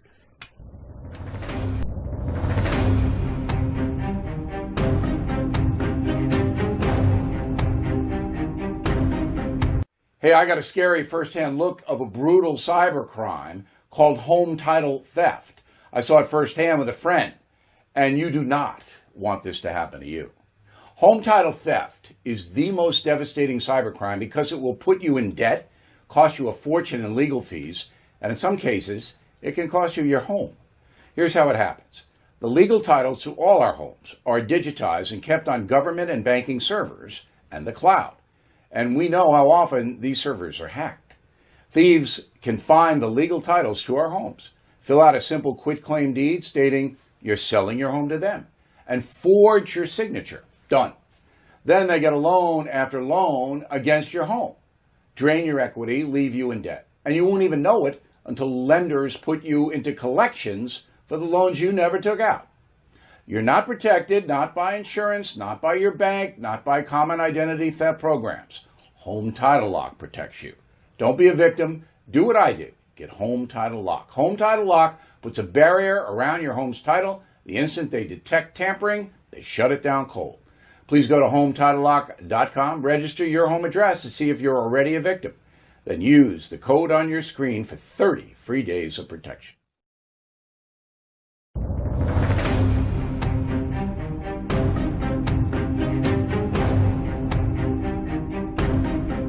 There's a new email that prepares you every day to be smart, stay informed, and always be on the alert for liberal media spin. It's called Up First, and it's only on the First TV. Get essential daily headlines, instant reaction and analysis, and the tools you need to fight back against the progressive agenda. Don't wait. Get the same email First TV hosts use to stay informed every morning. Never miss an important story. Go to thefirsttv.com and sign up for the Up First newsletter today. Hey guys, it's Buck Sexton here, reminding you that my radio show can be seen right here on the First TV every day at 5 p.m. Eastern. We break down all the news and current events from across the country and around the world with deep analysis that you're just not going to find anywhere else. Plus, we always try to have a little fun while we go through all that stuff together. So don't miss the Buck Sexton Show every day at 5 p.m. Eastern right here on the First. I'm about to blow you away with something. There's something brand new out there. I just discovered it today. It's called social media. And did you know the first is all over this new thing called social media? Apparently they're great at it. They're on Twitter, Instagram, Parler, they're on YouTube, they're on Facebook. They're all over all of it. Go enjoy the first anywhere on all of your social media stuff. If you do that sort of thing, I'm not sure if it's going to catch on, but if it does, the first will be good. Hey, Slider Crusaders, on my show, we've been diving deep into the philosophy of what we're fighting against, from Hegel, Marx, the Frankfurt School, all the way today. And once you know all that stuff, everything we're seeing today makes a lot of sense. But we're also diving deep into the principles that we built this country on, right? And what we're fighting for. Our founding fathers didn't just fight against the British. They also fought for specific principles. And that's the same thing we need to be doing today. Oh, also, there's an election coming up soon. So we got lots to talk about. True story, Mike Slater, please join us every weekday, 11 o'clock Eastern, right here on The First. Hey guys, Dana Lash here, reminding you to download the First TV app right now. With the First TV app, you can watch my show, The Dana Show, live or on demand, anywhere, anytime. The First TV app is available on iOS, Android, Amazon, Fire, Roku, and now Apple TV. Just search for the First TV app in your favorite app store and download it today.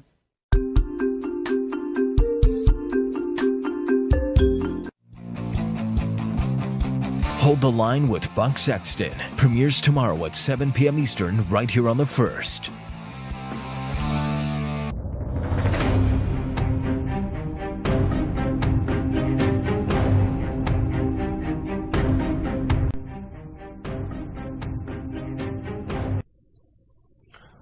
Okay, before we go to Bill O'Reilly, let's just level with you here. This is what we're looking at right now. And look, numbers are still coming in. We know Trump has Florida.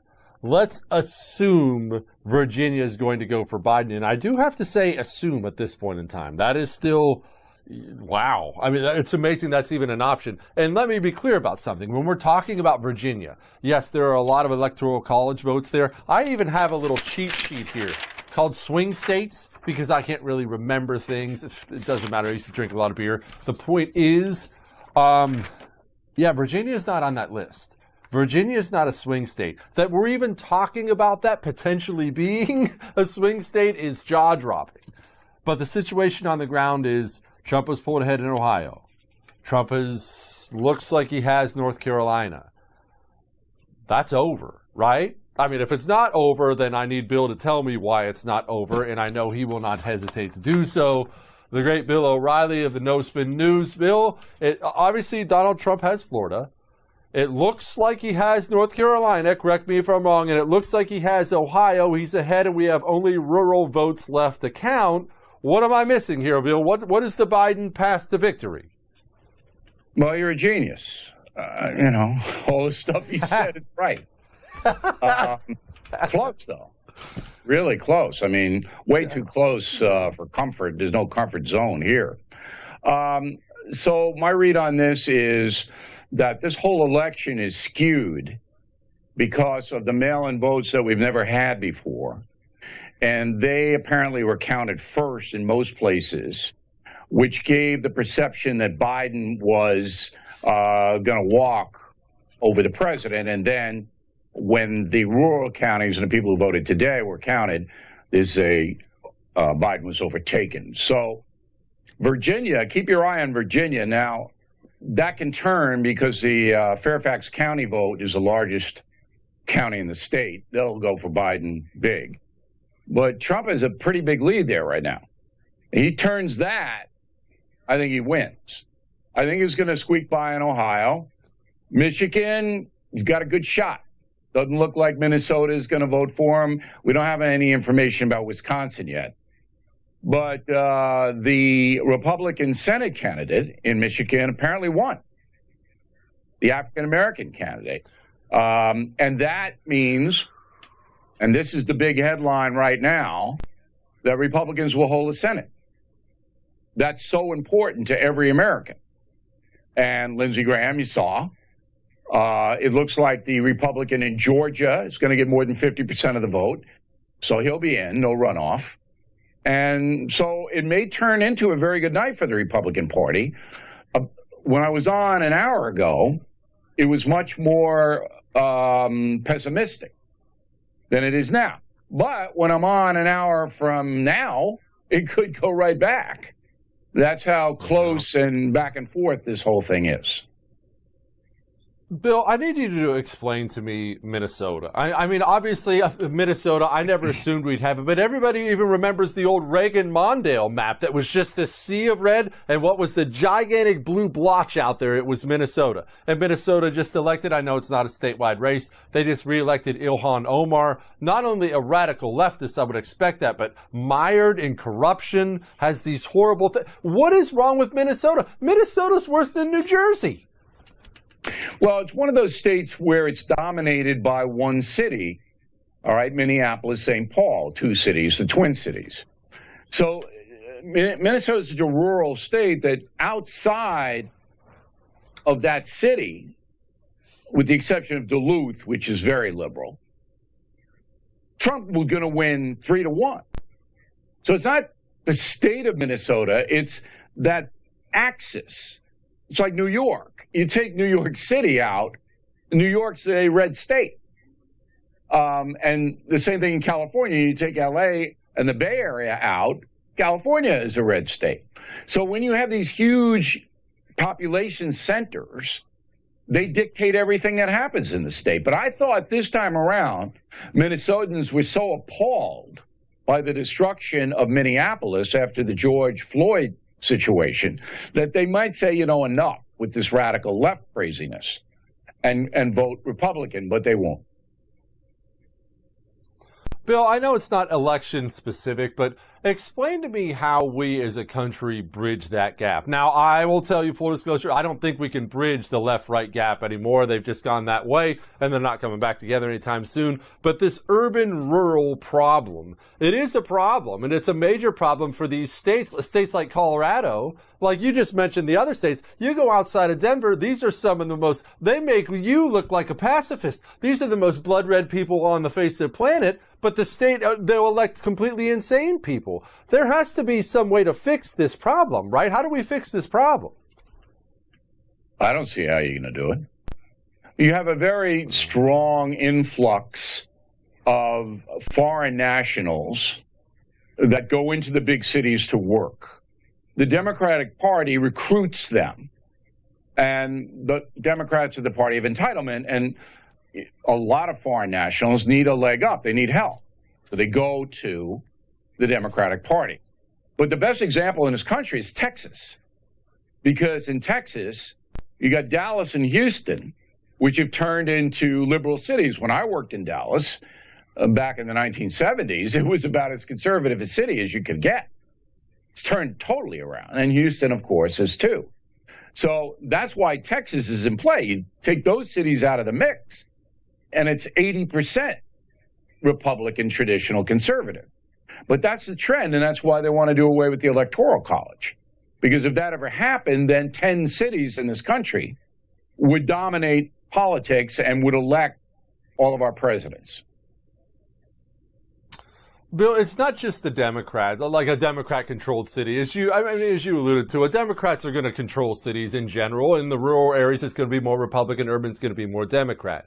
But it's the nature, the radical nature of these Democrats now. There have been plenty of relatively moderate Democrats who've run cities. We have, like the mayor of Portland, that idiot de Blasio in New York City, they flat out encourage people to trash their own town. I've never seen anything like this. I haven't either, not in my lifetime. But if Trump wins tonight and the Republicans hold the Senate, as I believe they will, this is a repudiation of the progressive left. The progressive left and the media that enables them, encourages them, will take a huge hit right between the eyes. And believe me when I tell you, there will be payback from Donald Trump in particular. He's elected for 4 more years. There's going to be payback. And I don't know what form it's going to take, but it's going to happen. All of us who believe that America is a noble nation, as I do, and I think you do, of course, I'm fed up with this. I am fed up with these people. Now, I can't do anything other than to use my journalistic skills to shed light on them. But President Trump, with a Republican Senate, can certainly run things through that are going to make their lives a lot more difficult than they are right now. Bill, if this night continues to go this way and Trump wins it, and I have to keep saying that because we've all seen crazy things happen in politics. I understand the left doesn't think rationally. You lectured us about that earlier. You're 100% correct. I can't put that rational mind on them. But do you think they have a moment of honest self-assessment when this is done? I know they'll be weeping and gnashing of teeth for a couple days, and we'll probably have Russia crap again and all that other stuff. But is there a moment where the actual intelligent people, the heads of the party, have a meeting and say, okay, guys, this radical stuff, this is not working. We're not going to loot and burn our way back into power. We have to do something different. No. The radical left will stay radicalized. The marginalized Democratic Party have got to regroup. But who's the leader of that? Not Pelosi and Schumer. Who's going to lead that party? I don't see anybody out there. Pete Buttigieg, maybe. But they have to have a new leader. But, you know, we can't celebrate now, because if Donald Trump loses Pennsylvania and somehow loses Michigan and Wisconsin, I don't know if he can get over 270. He'll get close, but I don't know if he can. I'll have to look at my map. So it's not a lock. But the Senate, I believe, is a lock. So the Senate's going to act as a bulwark against the radical left legislation. Biden's just going to sit there. You're not even going to see him if he's elected. He'll just be in the White House and, you know, somebody will find him, I guess. He's not going to be giving press conferences. You're not going to see him. All right? It'll be the chief of staff, and it'll all be Obama people running the government. Nevada. We haven't talked at all about Nevada tonight. It's an important state. I kind of voted off since Harry Reid. Yeah, it is. It could be very critical. It could decide the election. Absolutely. Is it the same as the other states that we've talked about? Is it, a crazy urban area like Las Vegas is crazy left and the rest is red? What is it? Well, Las Vegas is in bad trouble. And the Trump people are hoping that the union workers that usually vote Democrat are not going to do that now because they don't want any more shutdowns. And the Democratic governor of Nevada is a shutdown king. And so Trump may take it based upon the Nevada working people, the people in the casinos in Vegas, saying, you know what, I don't want a shutdown. I'm going to give Trump my vote. It's the same thing we're talking about in Texas and in Colorado. Las Vegas dominates the state. It's big, and that's where the votes are. And if they shift into Trump territory, then he wins. And he may need those 5 electoral votes that Nevada has. Bill O'Reilly, No Spin News. Thank you so much, sir. Appreciate you. We'll see you in about an hour. All right. Bill's going to come back, and let's hope that next time we talk to Bill, we're all popping champagne over here, or whiskey, because this is Texas. All right. We got more show for you. We'll have hopefully some results here shortly. Hang on.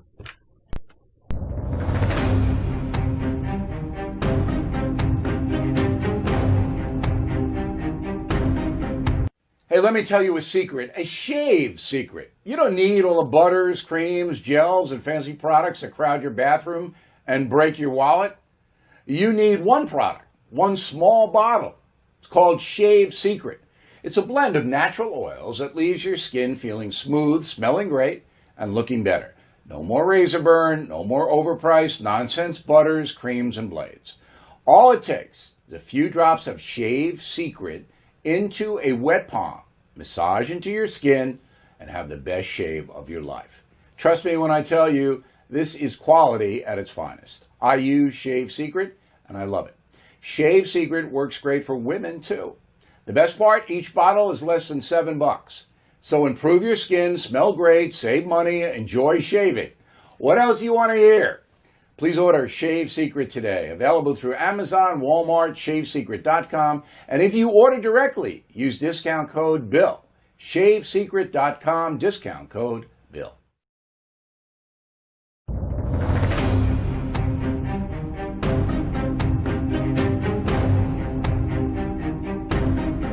Hey guys, Buck Sexton here. If you love watching my show on the First TV, then make sure you stay connected with us on social media.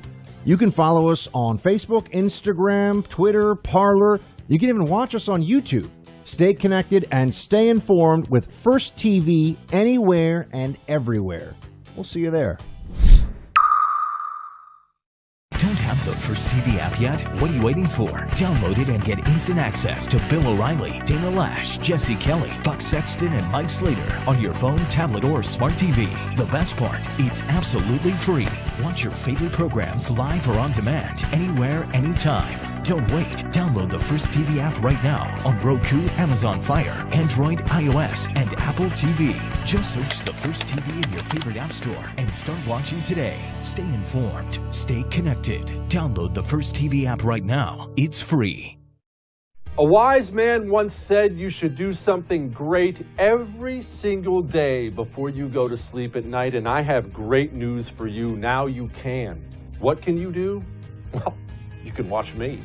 Every single night, 9 p.m. Eastern, right here on The First. My show, I'm Right, blows you away with incredible wisdom, hilarity, and of course, stunning good looks. You can catch my show, I'm Right, every single night, 9 p.m. Eastern. I'll see you. Looking for an email you actually want to read? We've got you covered. Sign up for the Up First newsletter only from The First. Every morning we deliver the day's essential headlines and prepare you for what everyone will be talking about. Plus, you'll also get instant analysis and real facts, helping you cut through the liberal mainstream media spin. Don't wait. Sign up for the Up First newsletter right now at thefirsttv.com.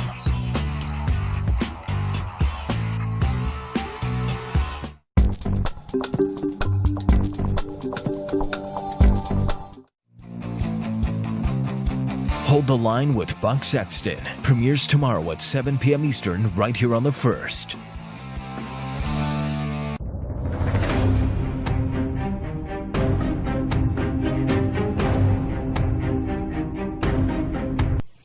Joining me now once again, my co-host for the evening and man who will finally come around and start celebrating with me shortly, Buck Sexton. But first, we are going to go out to a state that is hot as blazes and also possibly really important tonight, Arizona. Isabel Brown joins us now. Isabel, we have all the people with 1,000 different takes on what's going on in Arizona. I gave my own from my own personal experience there. I don't know what your thoughts on it are. Arizona currently has a garbage Republican senatorial candidate. Is Trump enough to pull her over? I don't know. Is she going to pull him down? Is he going to pull her up? Give me the skinny. What's happening? Well, I'm finding out all of the information just at the same time as you, Jesse. So it's definitely going to come down to every vote here in Arizona. We're very excited to see record turnout here in Maricopa County, where I'm located in the Phoenix area, especially in the city of Scottsdale. And I think regardless of where you fall in the political spectrum, people are very excited about being involved in the political process. My hope is that even that more establishment traditional Republican side that you just mentioned is just as excited about filling the Supreme Court with more conservative justices and some of the most recent actions undertaken by President Trump. So let's hope that that drives enough turnout here in Maricopa County to make the difference. What are some of your thoughts about why Arizona is even a question mark this time around? It's generally thought of as a red state, and people are saying that it's going to be a tight one. Now, I know we don't have the numbers in yet, but what's driving that perception? Arizona has typically been considered a very solidly red state in the past, but unfortunately, like many other states across this country, is experiencing an influx of liberal residents as they leave states like California and New York, which has especially been true during the COVID-19 pandemic. We're seeing similar trends in big cities in Texas. We saw that in Colorado today, going solidly blue instead of more traditionally purple, the same way that it has been. And Phoenix is actually the fastest growing city in America, with Maricopa County being one of the biggest counties in the United States. So I think there's going to be a lot of fluctuation as the votes come in between solidly red and solidly blue, but we'll see if Arizona is able to hang on to that red state symbol. Does Arizona have a California problem? I hear this a lot of many of the more lefty Californians who are leaving their own state, which they've destroyed. They're stopping over in Arizona for a stay to do some voting before they ruin that state too. Does it come down to that? It certainly is something to take notice of. And having moved here from Colorado myself, it's a problem I'm very, very familiar with. My hope is that those leaving more traditionally blue states like California, like New York, are coming to these places for all the right reasons, and they're not going to vote for all the same things that they fled. And is there any I truth? wouldn't. Sorry, go ahead, Jesse. No, well, I wouldn't bank on that, but I mean, I hope you're right too. And I mean, because look, Arizona's the state of Goldwater. At least that's how I choose to look at Arizona. That was the birthplace of modern conservatism, and to see Arizona go, it would worry me because I think that would bleed all over the rest of the Southwest, and we don't need that. We need some kind of bulwark out there. We don't just need to be the party of the eastern half of the country. Absolutely. And ultimately, who knows how close this election might be. It honestly might come down to one state, and within that, even just one county. We're seeing very, very close races in Virginia, in North Carolina, in Pennsylvania, in Ohio. And I think ultimately Arizona may play a pretty big part in the ultimate results from tonight. Thanks so much for joining. We appreciate it. Thank you. Jesse, I got to say, man, the reality here, the situation as it plays out for all of us, where you said the betting odds are 60-40 right now? That seems to be about where my mentality is right now. Oh, no, Eeyore. Betting odds are not 60-40. Hang on, let me see if I can find it here right now. I can't pull it up anymore. Betting odds are now over 70%. I believe it was 76% betting odds are saying Donald Trump's going to be president. And I don't know why I'm the only one holding out, getting excited over here, Buck. If Donald Trump has Florida, North Carolina, Ohio, it's over. And I've got some friends texting me now. No, he can still lose Arizona. There's no believable path to victory for Joe Biden if Donald Trump has NC, Ohio, and Florida. There's not. Jesse, look, man, I want to start allowing that belief to creep in, but we got to see how these. I'm sticking to my Eeyore box here. We got to see how these numbers roll out. We got to make sure we don't get ahead of ourselves. If I see you throw on a MAGA hat and start drinking Jim Beam early, and all of a sudden I have to tell you that the commies are taking over and that you celebrated early, it's going to break my little heart, Jesse. So we got to hold it down here until we know what's really going on. Those industrial Midwest states, I don't know. I don't trust Wisconsin and Michigan right now. I'm not trusting them. Hold on. I've got a bone to pick with you outside of all this stuff anyway, Buck, because I'm not going to simply let this go. I think we were talking to Dana earlier in the night, and you were talking about a place we could escape to, and you brought up Newfoundland? Who even Newfoundland is not only Canada, it's like northern crappy Canada. Why don't we just escape to the cold side of Pluto? Well, I figured if you're going to live out in the woods by yourself off the grid, I don't know, there's probably a fair amount of wild game and fresh water sources. Canada, I'll have you know, is the Saudi Arabia of fresh water, it turns out. More freshwater reserves than any other country in the world. Yes, they're a little bit socialist, but there are some good conservative Canadians out there too. But no, I was just saying that, Jesse, in case if Texas goes blue, it's all over, man. It's the fat lady has sung. We're finished. But that's what we're talking about. That's clearly not happening. That's crazy talk from Beto O'Rourke, who, as we know, I miss him being in the race just because he was such a caricature of Gen X, 90s. He's like straight out of an Aaron Sorkin movie. For the guy we all want to be president. Sure. Well, yes, obviously that's when we were talking about that. But it was so weird. I'm all down with escaping, but I'm not going to Newfoundland. Can't we pick someplace nice? There has to be some tiny island out there we can just take over. We have all the guns. I said Costa Rica, but we're talking about tiny islands. You've seen Castaway, man. Those islands, they look great in the brochures, but, you got to establish fresh water sources. Look, we don't do the runaway game. That's what the libs always play. And I guarantee you, not a single, because there have been all these celebrities, John Legend, who had a good song 20 years ago, other celebrities whose names, I don't pay any attention to any of this stuff. I did love Lady Gaga pouring out a beer because she's an American. Did you see that? It was amazing. I did see it. In fact, I hope we can actually get that little video. I hope our guys are working hard tonight, by the way. Props to the first production team tonight, killing it for us. I hope I hope they can actually pull up that Lady Gaga video, because I do want, I do think it's important to show it, because it seems as if the left will do these things, Buck. And look, maybe we're guilty of it when we do it to them too, but they'll do these things that are genuine efforts to reach out and maybe try to bring some people in. And it ends up being just the most insulting thing in the world, because you actually get to see how they view you and what they think of you. And look, we laugh about it, we make jokes about it. They really do think everybody who votes red is some low IQ, beer chugging redneck. I'm just out there with my Bush Light and NASCAR and the whole thing. Remember, my favorite is Democrat politicians who are worth like $100 million, and usually it's because they like married into it. And you know, the John Kerry move, where right before he wants your vote when he's running for president, he's like, I'm out hunting with America. And then a week later, you see him in a neon green and pink wetsuit windsurfing off his $10 million mansion in Martha's Vineyard. That's the Democrat Party. That's the Democrat Party. Like, distilled to its essence. People like Nancy Pelosi, who has more money in her refrigerator collection than a lot of Americans have in equity in their homes, talking about how she cares about the workers and the people. Sure she does. Yeah, just like John Kerry and all the rest of the frauds. We'll be right back with more Buck Sexton. See, I told you we were going to have fun tonight. We'll be right back.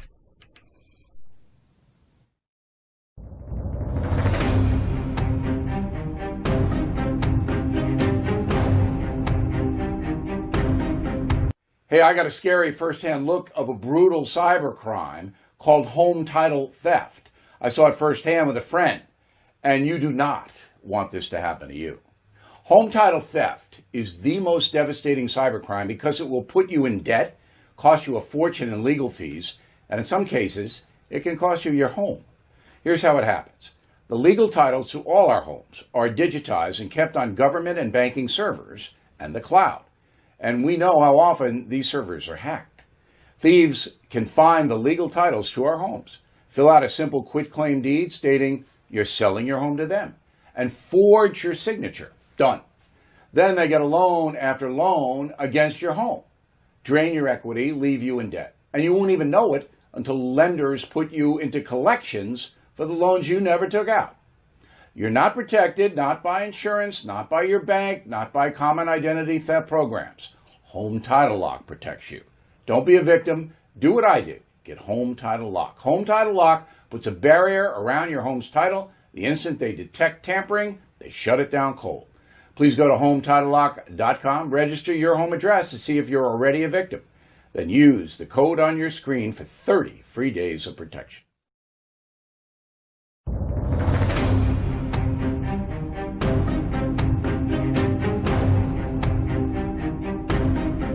There's a new email that prepares you every day to be smart, stay informed, and always be on the alert for liberal media spin. It's called Up First, and it's only on the First TV. Get essential daily headlines, instant reaction and analysis, and the tools you need to fight back against the progressive agenda. Don't wait. Get the same email First TV hosts use to stay informed every morning. Never miss an important story. Go to thefirsttv.com and sign up for the Up First newsletter today.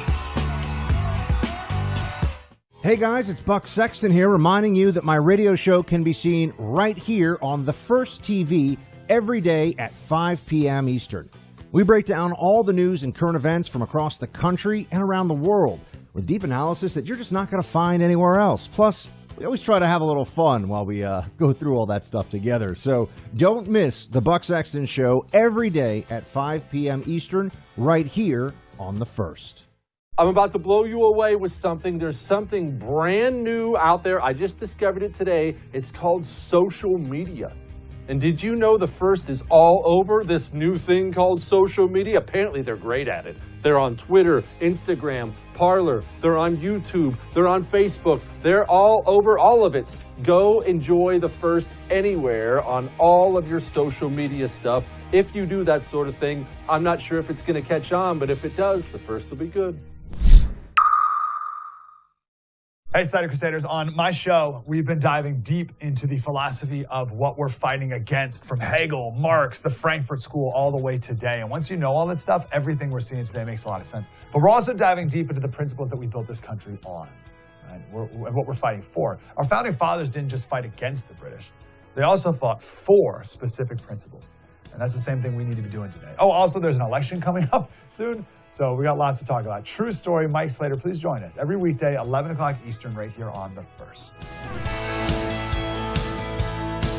Hey guys, Dana Lash here, reminding you to download the First TV app right now. With the First TV app, you can watch my show, The Dana Show, live or on demand anywhere, anytime.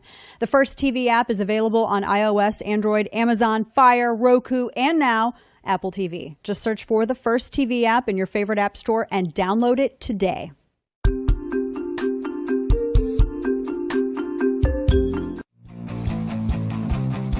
Hold the Line with Buck Sexton premieres tomorrow at 7 p.m. Eastern right here on The First.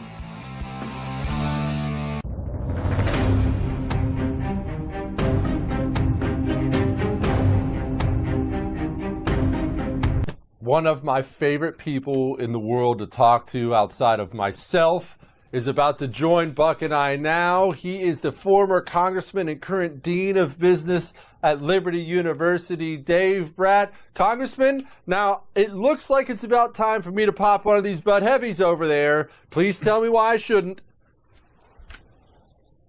What? Pop what? One of these Bud Heavies. I've got some Bud Heavies. I had one of my production assistants make a run to the store. It's looking like it's going to be that kind of night. Why shouldn't I? Yeah, well, I'm the dean at Liberty University, so a Bud Heavy must be a heavy friend of yours named Bud Sexton or something. Hey, it's COVID weight. Leave me alone. Well, because you don't want to be like the left and get all arrogant ahead of time. We still got some heavy lifting to do. Okay. Arizona, Pennsylvania, right. The blue wall. It's looking good on the blue wall. There's some good signs. And all the mail-in votes come in first, and then the in-person. The trend has been for North Carolina to tighten up considerably. Trump will probably pick it up by a point to a point and a half. And then, same Georgia and then Ohio, same thing's happening. So hopefully that same trend continues. And then you can go, give Bud a hard time. Well, now we have to call him Buck because he's the one asking you the question. But nonetheless, so Dave, tell me this. Are there any surprises that you're seeing so far? And I don't just mean in terms of which direction a state that's been called has gone. Just any of the early dynamics, whether we're talking about important exit polling, the surge among certain communities. I mean, what for you, other than Trump so far in the lead, is the story of the night so far? Yeah, that's a good question. Nothing really. I mean, it's just 016 all over again. I mean, the surprise, which isn't a surprise, is we've been lied to for 4 years by our elites in the press and with big tech. And so, that's the surprise is, how is the American people going to process this? So my seat, a little good news. We had a good win for the Republicans in my old seat in Virginia, and in the Virginia Beach seat, Scott Taylor won both by about 20 points. The left came in with two national security experts that voted for Pelosi. They promised to be moderates. And so that was a bit of a surprise. I didn't think they'd win by that big. So the folks in the suburbs are upset that, Richmond is being boarded up, et cetera. But the surprise is just the consistency with that map is following the 16 logic. And I just hope it continues. Congressman, I do have to ask, if this thing does go poorly from here, since apparently nobody, at least neither of you two, are going to share my current level of enthusiasm, if this thing does go poorly from here, where is it going to go poorly? I mean, I can see Arizona going poorly because our Senate candidate sucks. I can see it going poorly in Nevada because a lot of those people are insane. Am I missing something? Where else is it going poorly? Well, even just take a North Carolina. Say we end the night up 0.5% instead of up 1.5%. It's a win, But then the lawyers enter the room and go searching for all sorts of technicalities and votes and et cetera. And so we could have some long weeks ahead of us sorting those out. And then that blue wall up in Michigan, the governor, there's going to be a bunch of legalese going on there. Pennsylvania, that's going to be the story for me. I mean, if that one breaks our way tonight, boy, then I think it's time to celebrate. You know, we have a few targets of our ire on the right. The mainstream media more than deserves it, as you brought up, and what they've done to Donald Trump over the last 4 years. Yeah. I mean, they've self-immolated. I mean, their profession is never going to recover, I think, in terms of the credibility and also this pretense that they're objective. I mean, no well-informed person. That's also true of a lot of these fact-checking organizations that are out there that are really just journalists that repurpose themselves as even more objective than the objective, which is laughable. We see this time and time again. Are pollsters now, Dave, to be added to that list? I mean, you have personal experience of how polls work and how they do their jobs. Because right now, they said Biden was up 17 in Wisconsin, 9 in Pennsylvania. I'm talking about days ago. Yep. Yeah, I'll go there and I'll just up you. I think it's time to get serious. I just read The Closing the American Mind again by Alan Bloom, and that book just notes the utter shallowness of our country philosophically, theologically, just our inability to educate the young folks on what's important, to love the family, to love your country, to love your culture. We don't even know what our culture is anymore. So I think there's blame all around. Our K-12 education system is turning into a joke. Higher ed's turned solid leftist. It's time for this country to get serious again, right? I mean, you've got 70 million Catholics that are trying to do Aristotelian moderation between, radicals and semi-radicals, right? I mean, they're moderating around things you shouldn't moderate around. You need to moderate around truth claims. And no one's making those anymore. We got 100,000 Protestant evangelicals and 100 million. And we're just missing the target. And so there's a great realignment going on. I don't think it's going to be Republican, Democrat anymore. It's not really conservative liberal. It's globalist versus mainstream America, populism.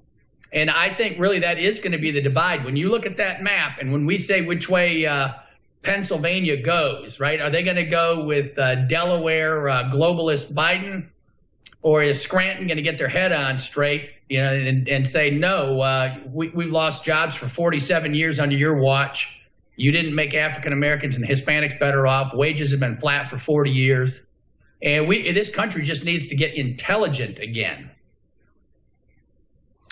Congressman, is China sitting there sweating it, looking at that map right now? They have to absolutely hate Donald Trump with the fire of 1,000 suns. And Biden wasn't even going to be a return to normal. He was going to be best pals. If his history's any indicator, China has to be just wringing their hands right now. Yeah, that's a good point, right? And I don't think the president did well enough in explaining who brought us the virus and who shocked our economy to zero growth and stunted it. And at the end, he started closing on Biden a little bit, but that is just the issue. And instead, it gets down to, are you gonna wear a mask or not? And he let the Dems define that, how you're going to treat COVID as the issue, instead of the fact that the Chinese sent us here and asked Biden in a debate, Biden, will you renounce China right now? And ask him a couple tough questions in the debate. And so, yeah, China's squirming right now, right? Both sides. My Republican establishment folks, there's still too many of them that wouldn't mind getting back on the old just money train. And so hopefully Trump pulls this thing out tonight, and the populists in the Midwest, blue wall is in for a decent surprise with renewed American growth and renewed American hope.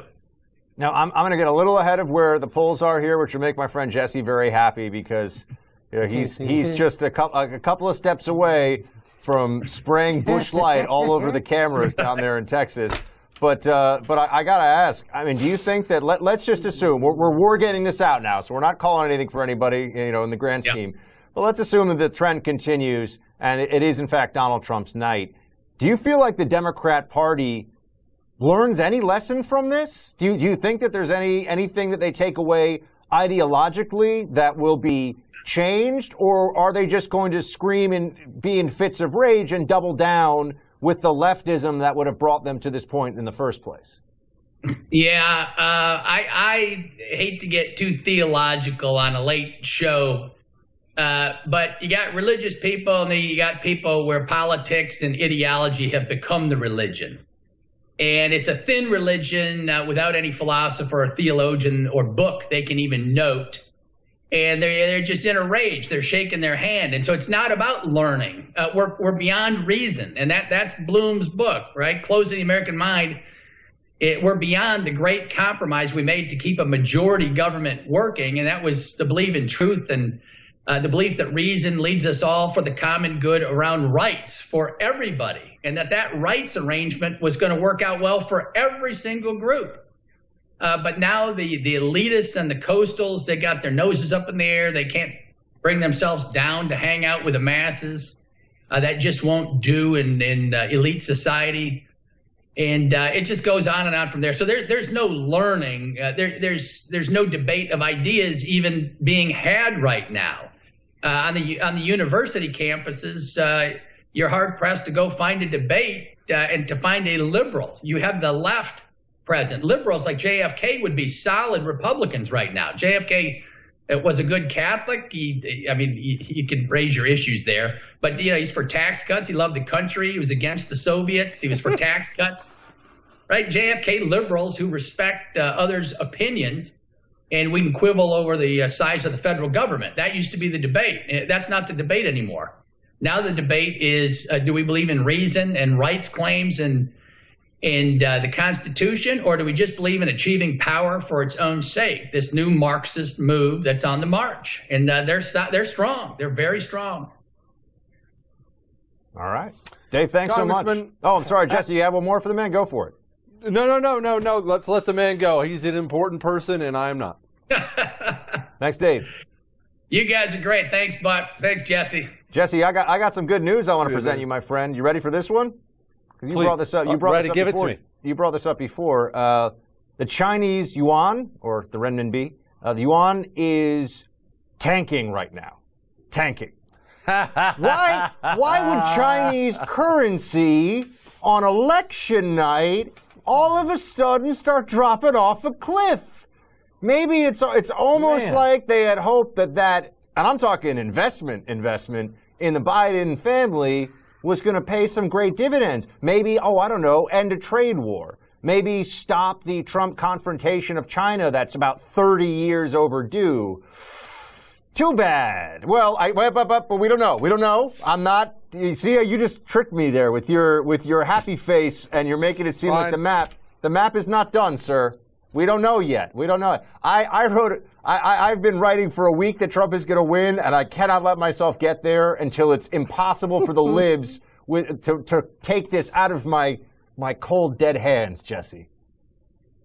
It's already over, Buck. It's already over. You can go hunt for fresh water in Newfoundland. I'm going to be over here celebrating because I'm telling you it's already over. Yeah, I got to tell you, I really just want to see these final numbers in Michigan and Wisconsin, because if that's all, that's pretty much all she wrote at that point. If they're really solid red, and we'll be so close to it at that point. So I know we're getting there. The fact that at this stage of the night they're pink should tell us a lot, and there's no reason to believe that there's going to be some massive switch there.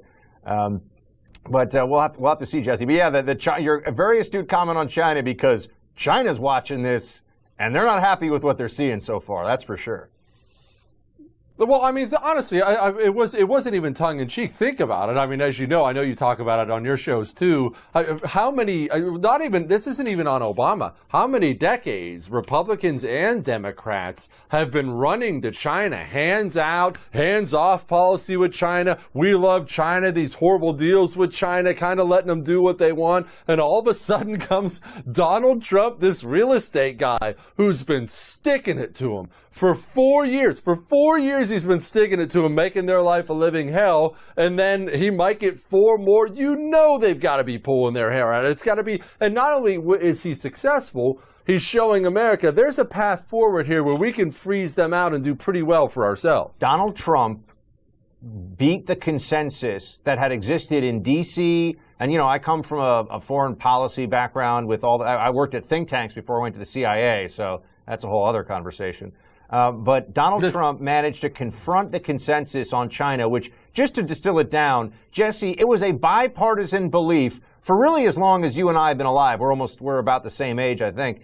It's been a bipartisan belief in Washington and in our ruling class that as China gets more and more wealthy and effectively steals more of our intellectual property, rips us off, engages in unfair trade, but once they get big enough, rich enough, and powerful enough, that iron-fisted autocracy that does not allow free speech, free elections, or freedom, period, is all of a sudden going to liberalize.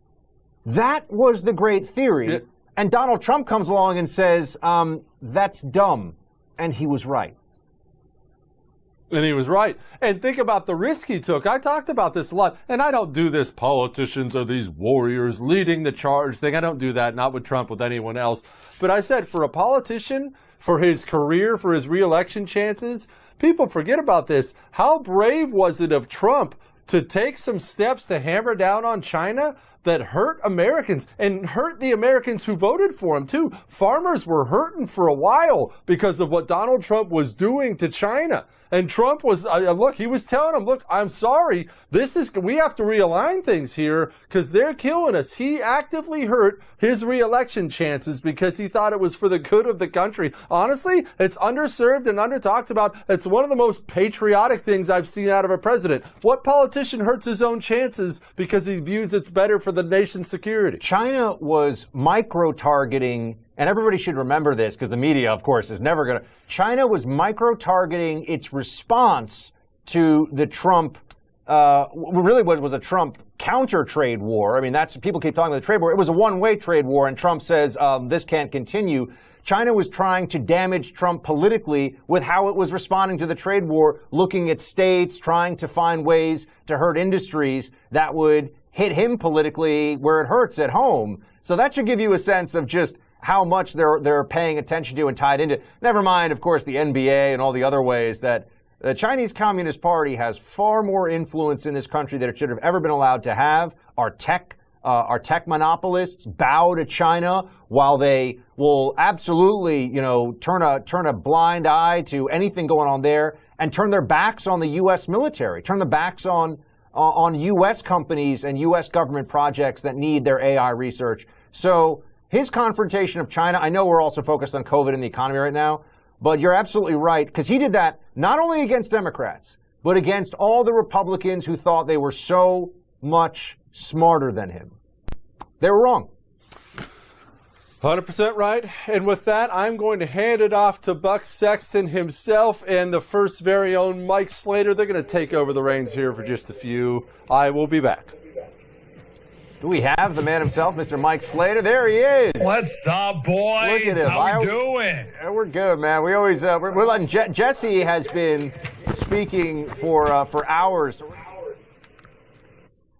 That makes sense. I've had dinner, I've had a nap, I've come back, and Jesse's been nonstop blabbing, so he deserves Slater, a break. you are like a walking, talking advertisement for life in San Diego. I'm the New York representative here of the First. You got Jesse down in Texas, and you're out in San Diego. You always look like you just came off the beach, living this healthy lifestyle. You just probably got a shiatsu and took your pet to a pet therapist.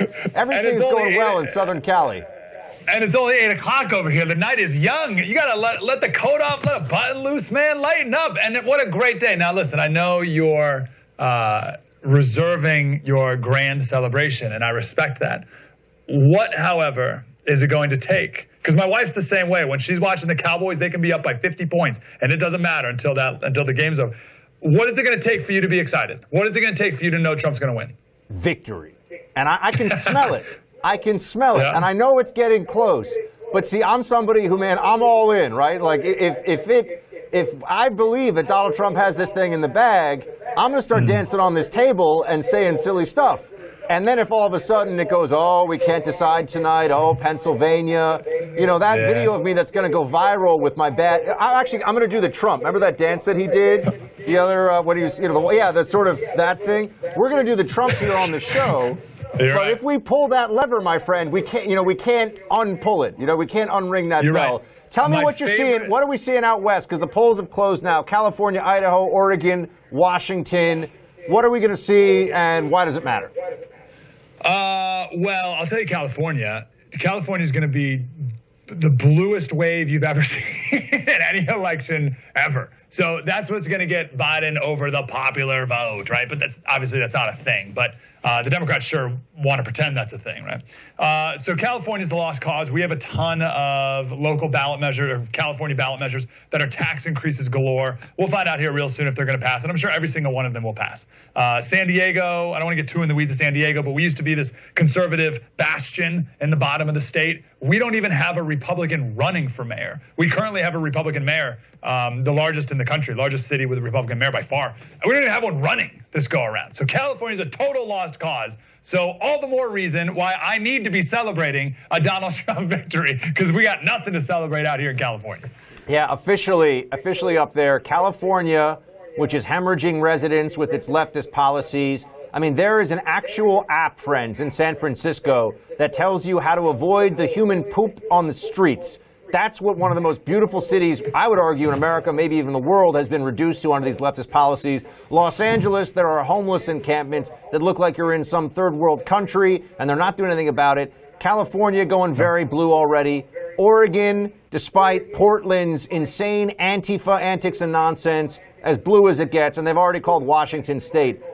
I mean, what is it, Mike, with the left coast, the west coast? I mean, what's it going to take? Look, we all knew it was going to go Democrat. I'm not saying that. But what's it going to take for them to see the light? How many of them have to move to Nevada and Texas and try to ruin those states before they realize maybe stop voting for a bunch of commies? It's unbelievable. Gavin Newsom's kids, he's 4 of them, between 4 and 11. They go to a private school that's now meeting in person. San Diego Unified, the second largest in the district, said maybe January 25th. We'll go back to in person. So not only all those things you said, but flaming on fire hypocrites. I don't know. The only thing I can really think is there's enough money that they can really insulate themselves from the effects of what they're doing, right? Like the people who are in charge, the power brokers in charge don't feel the ramifications of what they do. It's insane. I don't know what the tipping point is for California. The problem is when someone reaches their individual tipping point, they move to Texas, right? So they move out and then the state gets bluer and bluer. The people who are staying will never get it right here in California. It's a lost cause. I know people get upset with me in California for saying that. It's a total lost cause. California used to be a red state.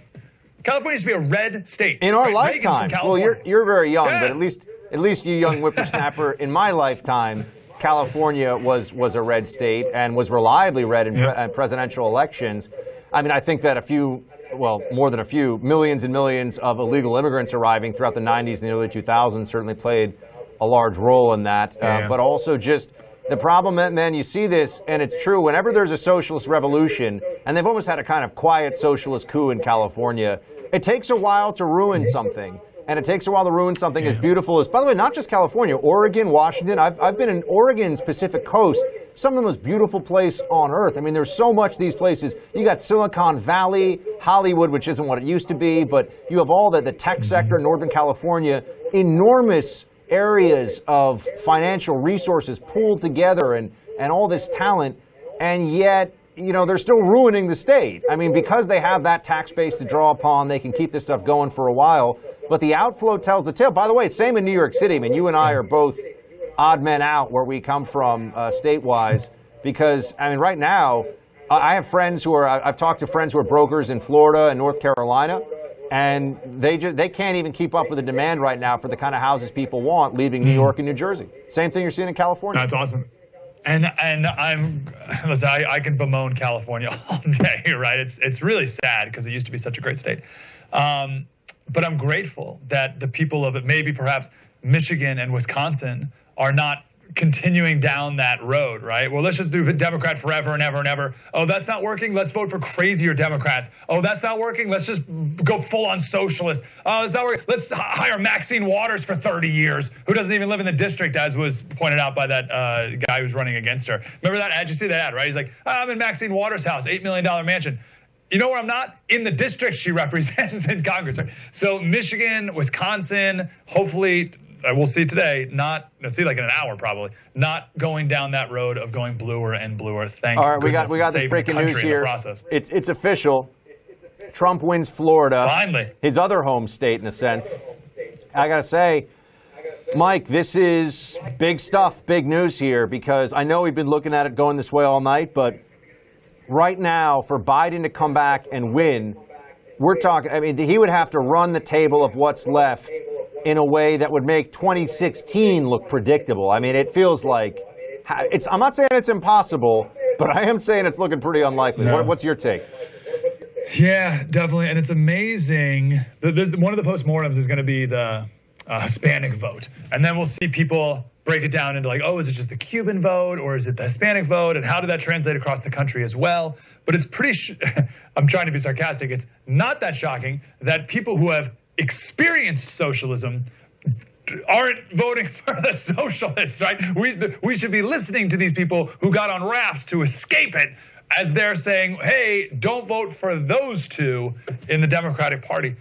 So hopefully that demographic is true across the country. What's amazing for the Republican Party right now is it looks like the Republican Party, because of Donald Trump, will be the party, the party of multiracial blue-collar workers.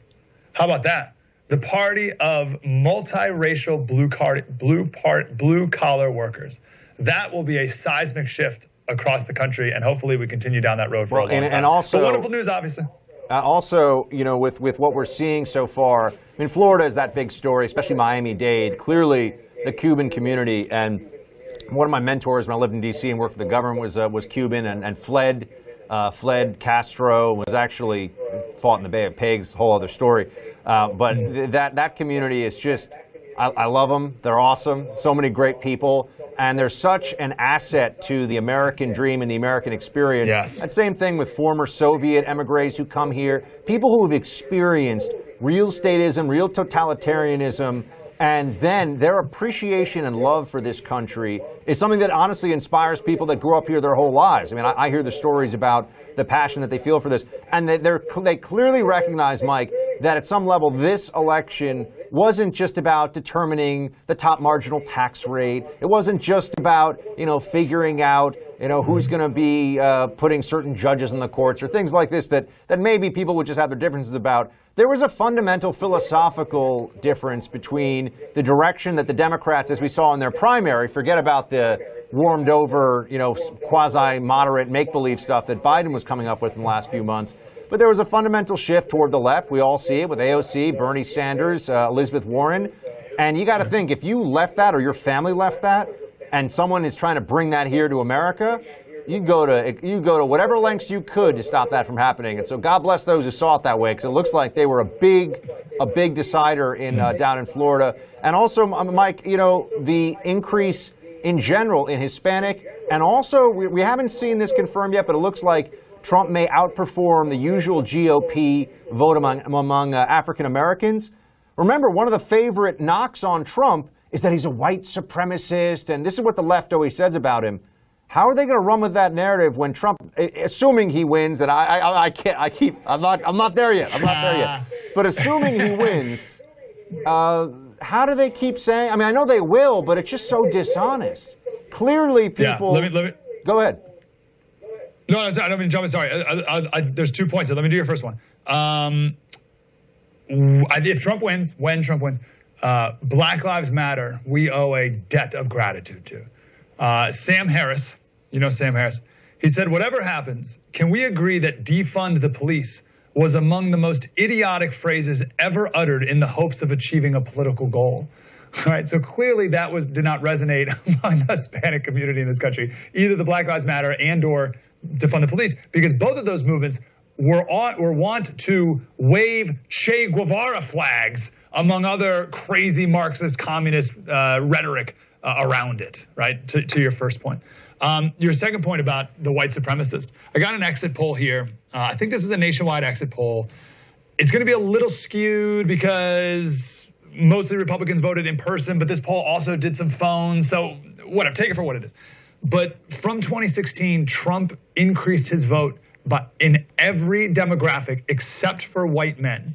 So he increased 2 points by white women, 4 points black men, 4 points black women, 3 points Latino men, 3 points Latino women. I can't wait for all the think pieces from the left about how Cubans aren't really Hispanic, or right, like, or you're not really Hispanic, you're just trying to be white, and blah blah blah blah blah. Like all this racial infighting against Hispanics and against women and black men and all the rest, because you dare support this white supremacist that the media has been lying about for four straight years. It breaks the narrative, but the media, Mike, we're going to be swimming in a fountain of their tears if this keeps up tonight, so we'll have to see. Mike Slater, my colleague, my man out on the West Coast for the first. Good to see you. All right, we got Bill O'Reilly back in the mix now, the man himself. Bill, look, so far, I mean, I want your take on it. I'm trying to hold back any over-enthusiasm here. How do you think it's looking for Trump? Well, I was wrong about Arizona. It looks like Arizona is going to go for Biden, and that was the first state that I missed. And my prediction before the vote started was whoever wins Pennsylvania will be the next president, and I am holding to that prediction. It looks to me at this point at 11:15 Eastern Time that Michigan will go for President Trump. Wisconsin is too close, and Trump has a lead in Pennsylvania, but there's less than 50% of the vote counted. So the big story right now, as we're talking, is the Senate will be held by the Republicans. And I go back to that because that's going to blunt the madness. All right, it's going to make it very difficult for Joe Biden, if he is elected, all right, to get this crazy radical left stuff into law. And I think at this juncture, that's the most important story of the night. Now, Donald Trump could win Pennsylvania. He's ahead, and he's running ahead in some of the key counties there. But with all of this mail-in voting, I mean, you can see the CNN people panicking, which I enjoy very much watching. So they've said at least 50 times, all right, we have a long way to go. What that really means is we are very worried. So we have a long way to go when you hear it, and you 50 times, I checked on my paper how many times they've said that. That really means we're very worried.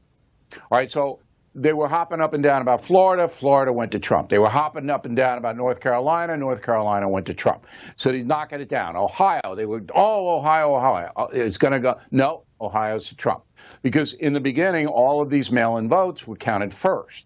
Now, it looks to me to be in Pennsylvania and Michigan, it looks like those ballots are counted and Trump is still ahead. If that's the case, he'll win. So we go back to Pennsylvania. Whoever wins that state will be the next president, in my opinion, my humble opinion. Now, we just heard from Mike Slater before. We're looking now at some of the issues that are affecting where we are right now. And as you say, these are the trends. This is what we see, but we can't get beyond what the numbers already are. But the Black Lives Matter movement this summer, the defund the police narrative, Bill, we didn't hear a lot about that from the media in recent weeks. There was rioting in Philadelphia, which, as you point out, Pennsylvania is an absolutely key state in this, and people don't tend to like the visual of businesses being burned down in any American city, and it was happening in Philadelphia a few days ago. Do you think that there's a pretty good chance? And again, I know we don't know the outcome tonight, but we've got to extrapolate a little bit here. Do you think there's a pretty good chance that the Democrats will look back and realize that the madness of the summer, the defund the police movement, was a real political loser? I think the moderate Democrats will, but not the left, and the left is in charge of that party. So with a controversial guy like Donald Trump in the middle of a pandemic that has killed more than 200,000 people, you would think that the incumbent would lose. All right? But he may win. And it's not winning on his personality. He's not winning on that. Okay? He's winning because most Americans are very frightened of the socialist crew and the anarchistic crew and the violent crew. They don't want that. And Biden never comes out and criticizes them. And Trump, of course, does. So that is a big factor in tonight's vote. But we do remain a severely divided nation. And I just don't know what it's going to take to wise up people who are sympathetic to a communist group like the Black Lives Matter Global Foundation. I mean, do you not know that they want to overthrow the entire country and our entire system? Do you not realize that? And you got a BLM sign on your front lawn? You're not even going to have a front lawn if those people take over. So, I mean, we really live in an interesting time. We're so divided, and we're seeing that tonight. Bill, any thoughts about what you're looking at for the next shoes to drop, the next things to happen? We're just wondering where your head's at now, and what you're thinking is going to be happening in the next hour or so. Well, I think that Pennsylvania is going to have to be called, and once they call it, probably all the CNN and MSNBC crew are going to faint. Arizona, they're happy about it. I was surprised Arizonans went so heavy for Biden. Very surprised. We don't know Nevada. That could negate Arizona. But if I had to make a bet now, I'd say Trump wins. Boy, do you think the left, close, though. Do you think the left takes any lessons learned, or is the attitude just double down? Fanatics never learn lessons. Narcissists never learn lessons. People who hate America are not going to stop hating America.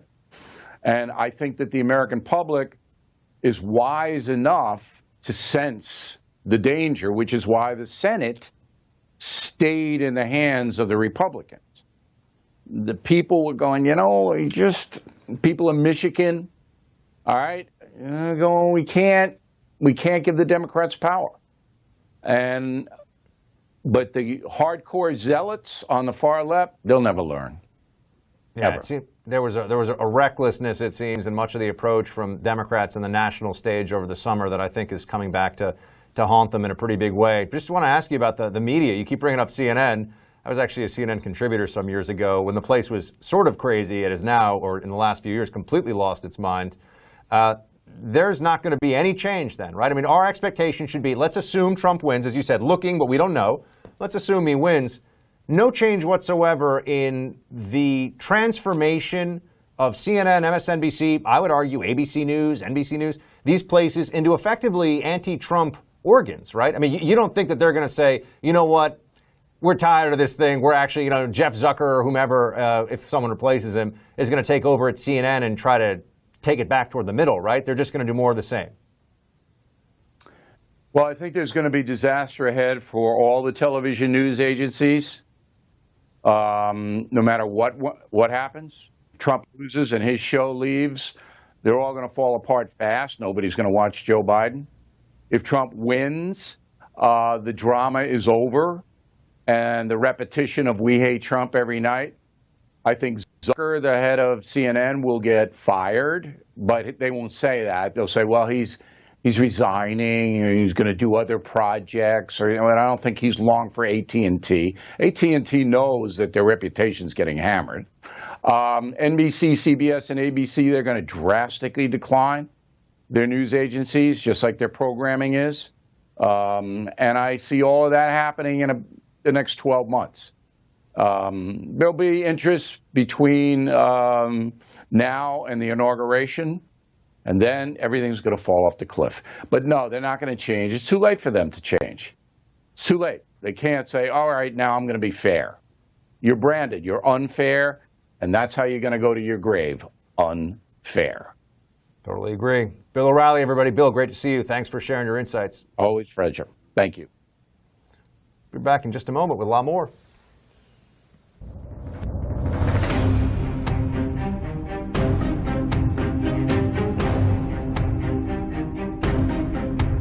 Home title theft is not something that happens just to other people. It doesn't just happen somewhere else. This is a cyber crime, and I will be honest with you.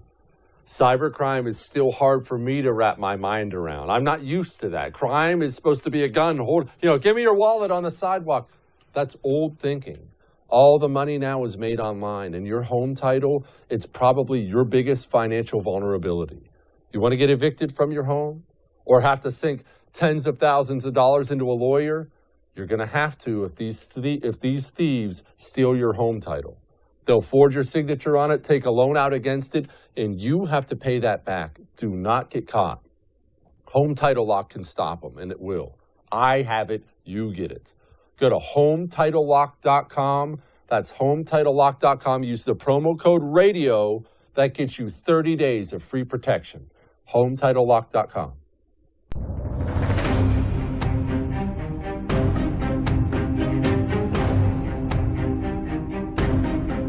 Hey, it's Dana Lash, host of The Dana Show, 12 to 3 p.m. Eastern, which is also broadcast live right here on the First TV. Every day I'm here to keep you up to speed on the most important stories and information you need to know in your very, very busy life. And if you're always on the go and you just want to stay connected, download our daily podcast. Take it with you. It's a great way to get up to speed on what you need to know and stay informed on what legacy media may not tell you. Just visit danalash.com and click on that podcast link or subscribe on iTunes, Spotify, or wherever you get your favorite podcast.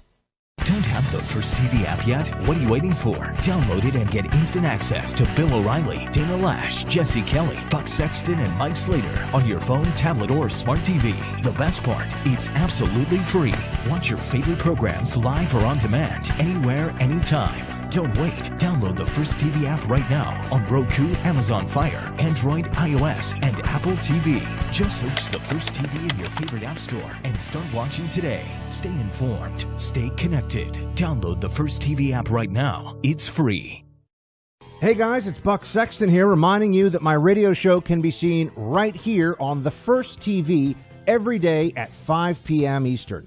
We break down all the news and current events from across the country and around the world with deep analysis that you're just not going to find anywhere else. Plus, we always try to have a little fun while we go through all that stuff together. So don't miss the Buck Sexton Show every day at 5 p.m. Eastern right here on the First.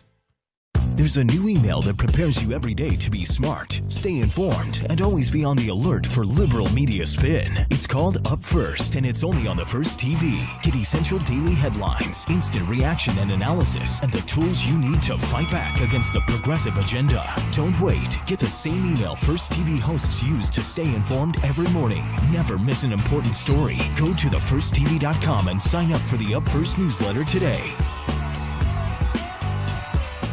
Hey, Slider Crusaders, on my show, we've been diving deep into the philosophy of what we're fighting against, from Hegel, Marx, the Frankfurt School, all the way today. And once you know all that stuff, everything we're seeing today makes a lot of sense. But we're also diving deep into the principles that we built this country on, right? What we're fighting for. Our founding fathers didn't just fight against the British. They also fought for specific principles. And that's the same thing we need to be doing today. Oh, also, there's an election coming up soon. So we got lots to talk about. True story, Mike Slater, please join us every weekday, 11 o'clock Eastern, right here on The First. Bill O'Reilly is back on TV and only on The First. Watch Bill O'Reilly's No Spin News every weeknight at 8 p.m. Eastern. Now more than ever, you need real facts without the spin. Tune out the 24-hour news cycle and watch Bill O'Reilly on The First TV. It's a new kind of network with fresh ideas and bold opinions. Start watching the No Spin News and so much more at thefirsttv.com. No cost, no spin, no agenda. Don't miss Bill O'Reilly's No Spin News. Visit thefirsttv.com right now. A wise man once said you should do something great every single day before you go to sleep at night, and I have great news for you. Now you can. What can you do? Well, you can watch me. every single night, 9 p.m. Eastern, right here on The First. My show, I'm Right, blows you away with incredible wisdom, hilarity, and of course, stunning good looks. You can catch my show, I'm Right, every single night, 9 p.m. Eastern. I'll see you. Don't have the First TV app yet? What are you waiting for? Download the First TV app right now on Apple, Google Play, Roku, or Amazon Fire and start watching today.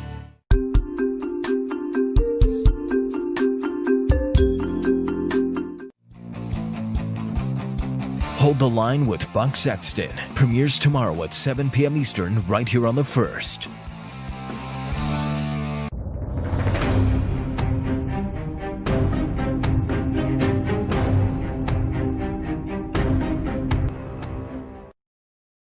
Still not clear who the president of the United States will be, but it is looking pretty good so far for Donald Trump. My man Jesse Keller, are you in the mix here? There he is. Oh yes. Oh, I'm Arizona. I'm here with bells on. What the heck happened to Arizona, Jesse? I had a few weeks ago. I had to have a little talk with Hawaii over Mazie Hirono. I love Hawaii, beautiful state, bad politics. But Mazie Hirono is unacceptable. Oh, look at this. Arkansas goes for Trump, right as we thought it would. That's great news. Nice. We like that. But anyway, I had to have a little moment with Hawaii over that one. Arizona, I'm coming for you, Arizona. I don't know what this is all about. This is very upsetting. Hold on. Two things. Two things. I see all these people. I understand all these other news organizations are calling Arizona, and I'm not going to be that, Baghdad Bob guy who's going to be like, wait, we're actually fine. We're winning. I'm not saying that. Maybe we did lose Arizona. However, I told the brief version of this story earlier on in the night. I might as well just outline it now. I ran for Congress once against Gabrielle Giffords down there. I was her Republican opponent. And I learned then a very hard lesson. Like, 60% of the voters in Arizona vote early, but it's a different state, and that the early votes get counted basically right off the bat. So you have 60% of the votes, and it comes in right away. People think, oh, it's over, and news organizations just call it. There are still loads, and I mean loads, of Election Day Republican votes to count in Arizona. Maybe we did lose it. I'm not looking at all the numbers breakdown right now. Maybe we did, but I'm telling you all, the Democrat shot was just shot. Everything you see now as far as Arizona votes go is going to close that gap. Can it close it enough? I don't know. I didn't close mine enough, but I crushed my candidate on Election Day and lost by 4,000 votes because I almost came all the way back. Remember that. That's 1. 2, I have asked almost everybody all night long, including Isabel Brown from Arizona, can a Senate candidate hurt the presidential candidate? And look, this is going to sound like I'm just taking shots at her. I'm not. You can't help who you are. I want this to be a lesson to the GOP. Martha McSally is not a bad. She's a historically terrible political candidate. And anybody who's ever met her would walk away from that meeting knowing, okay, whatever else she may be, I'm not indicting her as a person, not going to be a charismatic politician. She's going to be bad. And the GOP in Arizona, it's on them. They ran her against Sinema, and I know how it works there. The powers that be ran her against Sinema, and she got her butt whipped. And then right after losing a seat she should have won, she does a fill-in seat, and they appoint the person who just lost the race they should have won in a Senate race. And of course, the Democrats were like, well, we'll just find an astronaut or somebody and blow their doors off. I've been telling people for 6 months, Buck, that she was going to get her butt kicked and it was going to kill Republicanism in that state. Here I am once again, right, like always. There we go. Laying it down in Arizona. I forgot that's where you ran for your congressional seat. You know that layout very, very well. Jesse, do we have anything right now for Pennsylvania? I mean, for weeks, I've been ringing the alarm bell because I'm on stations in Pennsylvania. We got our mutual, very good buddy, Sean Parnell, running out in PA 17 in Western Pennsylvania tonight for a congressional seat against Connor Lamb, one of the most hotly contested races for any seat in Congress in the entire election. Got a lot of national attention on that one. And it just feels like PA, we're not really seeing much of anything right now. What's going on? Well, here's what's going on. I did some digging when I took a little break there to see if I could get boned up on some of the news, and this is what we have. We have state officials, not just in Pennsylvania, in Michigan and Wisconsin. That's all 3 states and 3 gigantic states. State officials are all saying there is no way they're going to call their races tonight. So look, I don't want to be anticlimactic for everybody watching, but that combined with the Nevada thing, combined with the Arizona thing, having everything, look, the chances are, while it obviously, look, the betting odds don't lie. It obviously looks good for Trump, certainly not a lock. The chances are you're going to have to go to bed tonight without any kind of a confirmed lock. And the media, let's be honest with what's happening right now. I've seen this a little in the past, but not as much as I'm seeing it now. Every single race that can be called for Biden is called instantly. We have many news networks that haven't even called Florida yet. Florida's done. They're not calling obvious wins for Trump. They won't even call Texas for Trump yet. So we have a whole bunch of whiny babies in the media not wanting to admit they're wrong on election night, and they're going to join with these states and drag this thing along. I don't want to be anticlimactic, but you may have to accept you're going to bed without results. I've been saying for 2 or 3 solid weeks now, there's no way, given the expectation we have here in Pennsylvania, there's no way that's going to get called. The only way that we would know is if it doesn't matter, because Trump has won so much and so many other calls have already been made that they would concede. But I'm not even sure that they would do that under any circumstance. I think they'd want to see how Pennsylvania plays out and claim that there still could be mail-ins elsewhere. Who knows, right? We've got to see what the map actually looks like. Because remember that Hillary Clinton, say what you will about her, and Jesse, I've said a lot, but Hillary Clinton a few months ago said out loud the quiet part here, which is that Biden should concede under no circumstance. So even if everyone calls the election, even if the networks say, you know what, Biden can't win, Biden campaign may not concede. Say, well, Pennsylvania, we don't know, and we're looking at some challenges in some other states. We heard people keep thinking that when this is done in states, it's done. Democrats may not view it. They're still litigating the 2016 election with this Russia nonsense and the Mueller probe. So I think everyone needs to get ready for the real possibility here. The Biden campaign's going to say, nope, we do not concede, we do not accept this, and they're just going to drag this thing not just out in time, but also into the courts. Well, Buck, I think we undersell how important it is the shift the Democratic Party has taken. People can whine all the time about Trump's manner and he's rude and he's brash. The Democratic Party has shifted what is acceptable, what is normal in this country. They impeached the President of the United States of America. People forget that this president was impeached. That is a humongous deal. And they impeached him over a phone call that was so innocuous that Trump released the transcript to the general public the next day after he made the phone call. And they still impeached him anyway.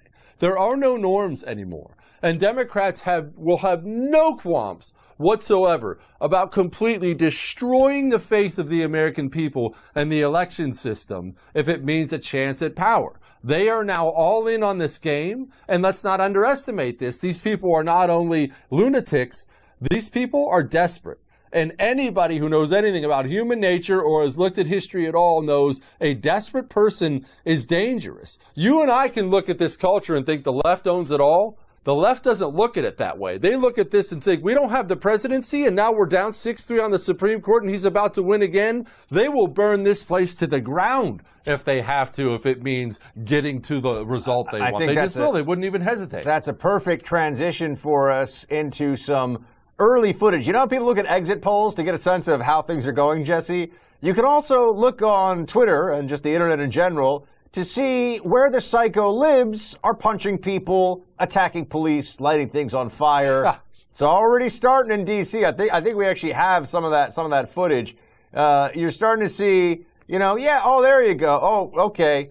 Jesse, we all understand the people that are engaged in the mob violence, that are wearing masks and hoodies to make sure they really can conceal their identities, who show up with what you could consider paramilitary protesters' street accoutrement of, backpacks full of jars or bags of human feces and jars of urine to throw at police and rocks and bricks and batons. They're all Biden voters. And here they are in D.C. already. This was shared by Andy Ngo's Twitter account. I know it's from the BG on the Scene account originally. And we're seeing exactly what we had anticipated there. You're seeing a little bit more of it. Jesse, I mean, maybe they're holding off until they find out whether it's actually a win for Biden. I'm sorry, a win for Trump. But there's definitely going to be some mayhem. I mean, if Trump wins this thing, these people are not going to say, you know what? We've learned our lesson. Let's just all celebrate this great republic and the peaceful transfer of power. Zero chance that happens. Zero chance.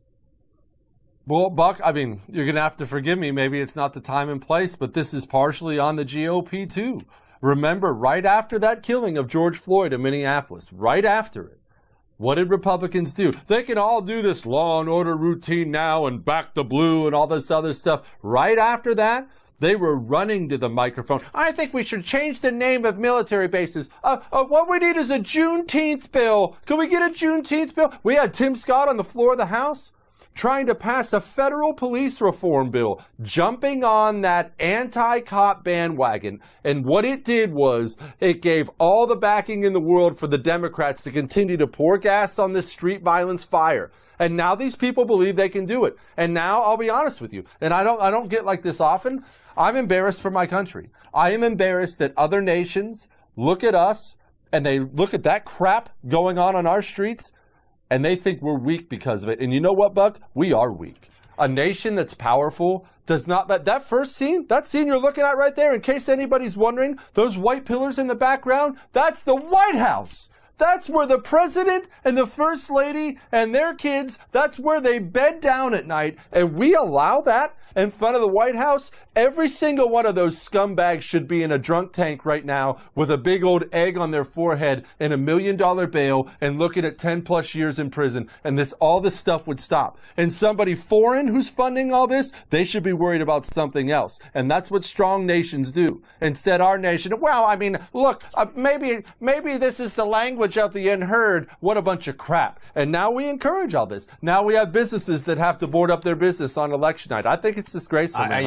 You might have seen it, but on they're all unfunny, but one of the late night, Jimmy Kimmel, probably the surliest and least funny of the late night comedians. He had this whole thing about how embarrassed he was for the fact that the country has to board up on election day. And they speak about it in these general terms, like, why are we as America preparing for violence on the streets? And it's not possible to be this stupid. So I have to assume they're this dishonest, and they just won't say out loud what we can all see, which is that the left has a serious problem of, and I really mean this, mental illness that is politically induced in the age of Trump. We joke around about TDS and Trump derangement syndrome, but these people are not normal. They've got real problems. Every time you see the photo array of people in Antifa, every time that happens, you look at them and you go, Biden voters, and not a single surprise on any of these faces. They all look like they're the Joker's henchmen from a Batman video game. And this is the America we live in now. And Joe Biden, for people that are going to say, Joe Biden and Kamala Harris will not condemn them, will not call them out by name, and beyond that, will always try to cover for them by saying, well, it's, there was a peaceful protest before. The answer to what percentage of your political movements, protests should devolve into looting, anarchy, violence, attacks on police, trying to blind police with lasers, as Democrats were doing all summer. The answer to what percentage isn't 90% that are peaceful, it's 100% that are peaceful. That's the only answer that's acceptable. And Democrats, they abandoned that for months, and I think they're paying the price tonight. I think we're going to find out in Michigan, Wisconsin, yeah, it's the economy, but also it's people don't want mobs of, lunatic MSNBC watchers marching through their neighborhoods and waking them up in the middle of the night and threatening to burn down their houses because of fascism in America. These people are morons. No one should take them seriously. But that's 100%. Where we are. 100% right. 100%. I think it's going to come into play huge in this election. All right. We have more from Buck and I and others coming up next.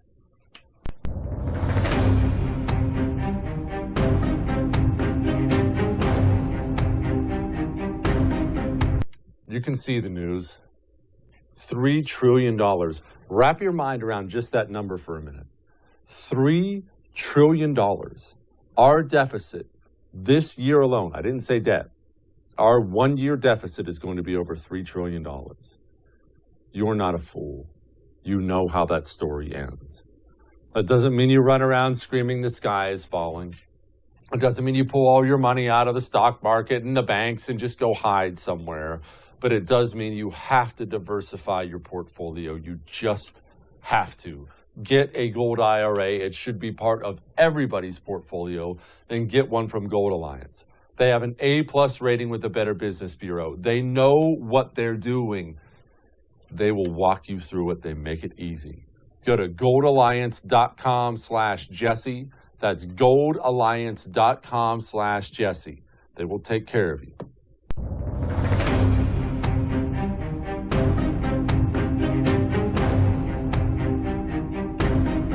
Hey guys, Buck Sexton here. If you love watching my show on the First TV, then make sure you stay connected with us on social media. You can follow us on Facebook, Instagram, Twitter, Parler. You can even watch us on YouTube. Stay connected and stay informed with First TV anywhere and everywhere. We'll see you there. Don't have the First TV app yet? What are you waiting for? Download it and get instant access to Bill O'Reilly, Dana Lash, Jesse Kelly, Buck Sexton, and Mike Slater on your phone, tablet, or smart TV. The best part, it's absolutely free. Watch your favorite programs live or on demand, anywhere, anytime. Don't wait. Download the First TV app right now on Roku, Amazon Fire, Android, iOS, and Apple TV. Just search the First TV in your favorite app store and start watching today. Stay informed. Stay connected. Download the First TV app right now. It's free. A wise man once said you should do something great every single day before you go to sleep at night, and I have great news for you. Now you can. What can you do? Well, you can watch me. Every single night, 9 p.m. Eastern, right here on The First. My show, I'm Right, blows you away with incredible wisdom, hilarity, and of course, stunning good looks. You can catch my show, I'm Right, every single night, 9 p.m. Eastern. I'll see you. Looking for an email you actually want to read? We've got you covered. Sign up for the Up First newsletter only from The First. Every morning we deliver the day's essential headlines and prepare you for what everyone will be talking about. Plus, you'll also get instant analysis and real facts, helping you cut through the liberal mainstream media spin. Don't wait. Sign up for the Up First newsletter right now at thefirsttv.com.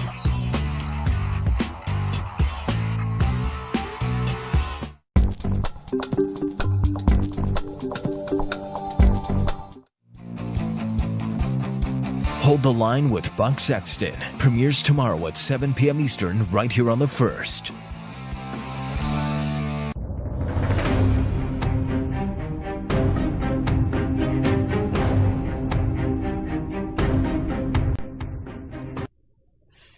Joining me now, Amanda Mackey, to give us some level of education on this show, Buck, because you and I certainly are not providing any. Amanda, all right, give us some wisdom. What are we seeing? I'm the resident optimist here. I think Trump has it. I think Ohio is dang near close to being called. Florida's done. I don't see how you can lose the presidency with those two. I understand Arizona is a sewer, but Amanda, please give us some wisdom.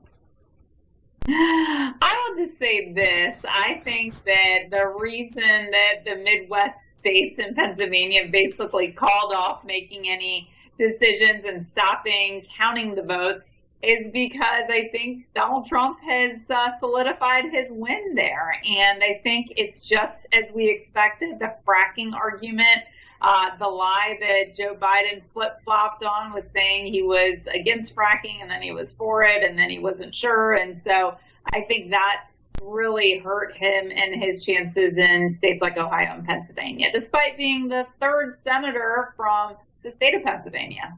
Wait, can you just clarify? You said they've stopped counting. We're talking about Michigan, Wisconsin. What was that statement? I missed that. What I understand is that they're not going to be making any decisions tonight. They're not going to be making any kind of statements tonight. So they'll resume counting votes, but they're not going to make any decisions tonight. So I think that right now what you're seeing is that as you saw, they didn't declare Florida until about 20 minutes ago. So I think they're just going to hold on that. From what I understand, from what I've read as of last 15 minutes, is that they're going to wait on those. And so I think it shows a strength for Team Trump.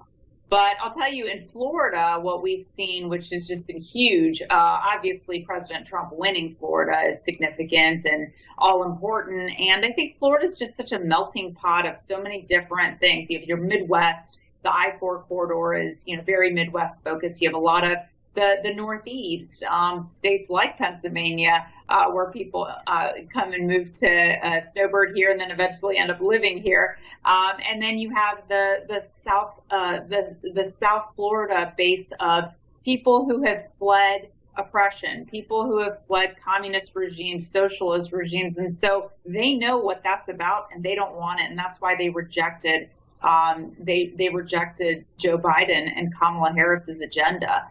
You also had a lot of pickups of House seats in Florida, and so Donna Shalala is now out of a job due to a very strong candidate, Maria Elvira Salazar, picking up that seat for Republicans. You have Carlos Jimenez picked up that seat from Musqueral Powell. And so you have a lot of pickups here in Florida, which is fantastic for the congressional seat.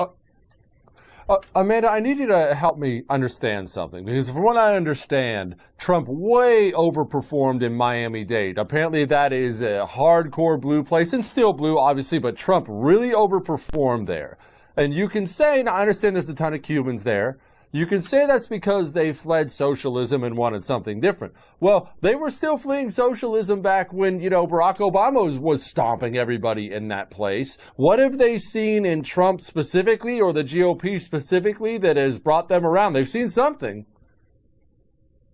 I think it's also President Trump's personality.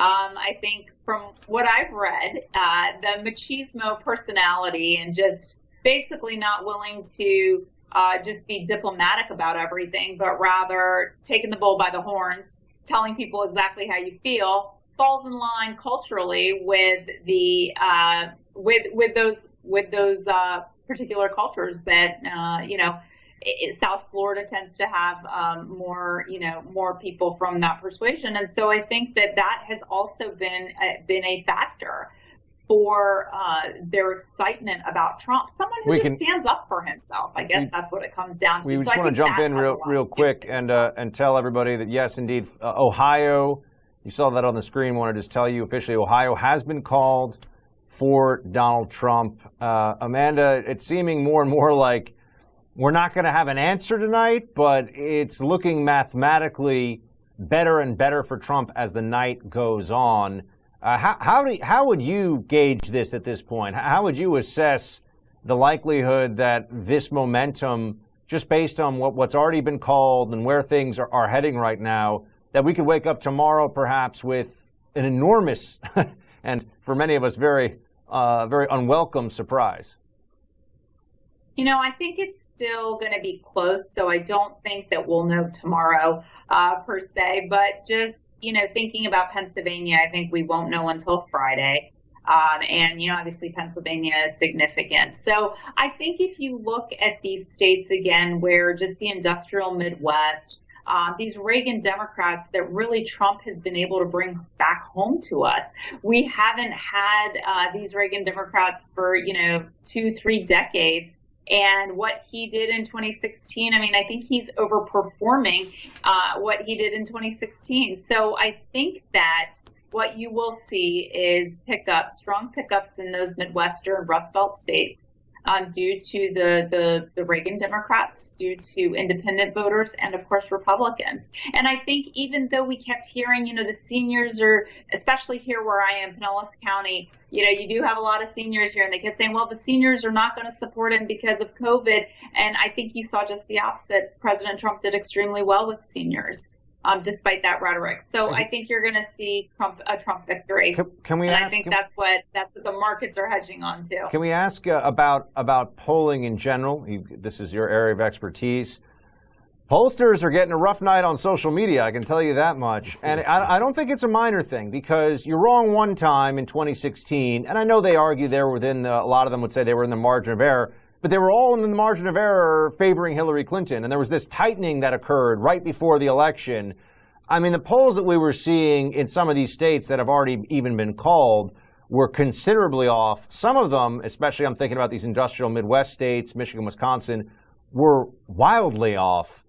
How is that? How are we supposed to take that? I mean, the methodology. I keep bringing up the Wisconsin up 7. I saw Michigan polls with Biden up 8, 9 points. No one takes that seriously right now. No one thinks that's actually going to happen. So, well, what are we supposed to make of that? You know, it's funny if you just think about Jamie Harrison against Lindsey Graham. There were polls showing him up 2, 3, 4. Sometimes even double digits, and I really wondered, where are they getting this information from? I mean, truly, who are they polling? And who are maybe they're polling the people who dumped $100 million into that campaign for Jamie Harrison. So I think that the pollsters, to your point, they got it wrong in 2016, and in 2020 they clearly got it wrong, because here we are. And they had Biden up, double digits. There wasn't a single poll that I saw President Trump up in.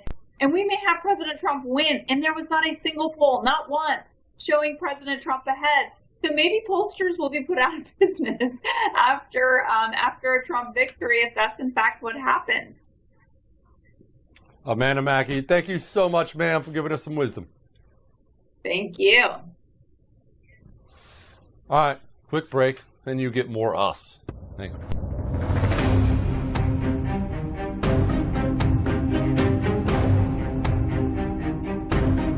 Hey guys, Dana Lash here, reminding you to download the First TV app right now. With the First TV app, you can watch my show, The Dana Show, live or on demand anywhere, anytime. The First TV app is available on iOS, Android, Amazon, Fire, Roku, and now Apple TV. Just search for the First TV app in your favorite app store and download it today. Hey, Slider Crusaders. On my show, we've been diving deep into the philosophy of what we're fighting against, from Hegel, Marx, the Frankfurt School, all the way today. And once you know all that stuff, everything we're seeing today makes a lot of sense. But we're also diving deep into the principles that we built this country on, right? And what we're fighting for. Our founding fathers didn't just fight against the British. They also fought for specific principles. And that's the same thing we need to be doing today. Oh, also, there's an election coming up soon, so we got lots to talk about. True story, Mike Slater, please join us every weekday, 11 o'clock Eastern, right here on The First. Looking for an email you actually want to read? We've got you covered. Sign up for the Up First newsletter only from The First. Every morning we deliver the day's essential headlines and prepare you for what everyone will be talking about. Plus, you'll also get instant analysis and real facts, helping you cut through the liberal mainstream media spin. Don't wait. Sign up for the Up First newsletter right now at thefirsttv.com.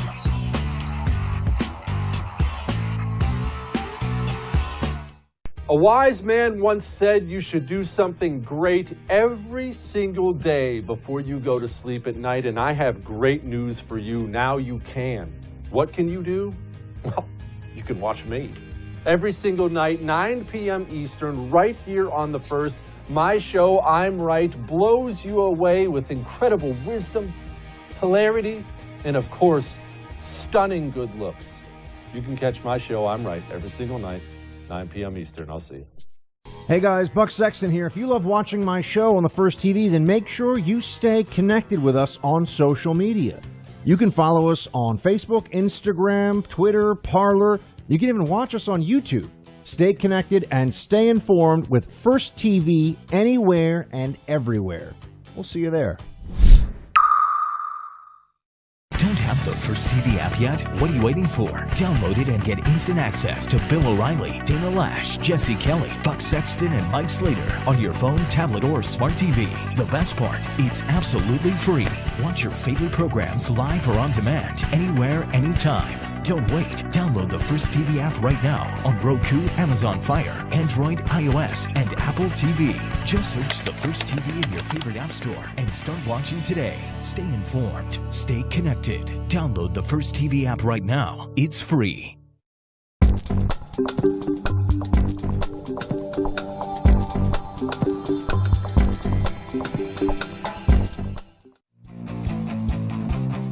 Hold the Line with Buck Sexton premieres tomorrow at 7 p.m. Eastern right here on The First.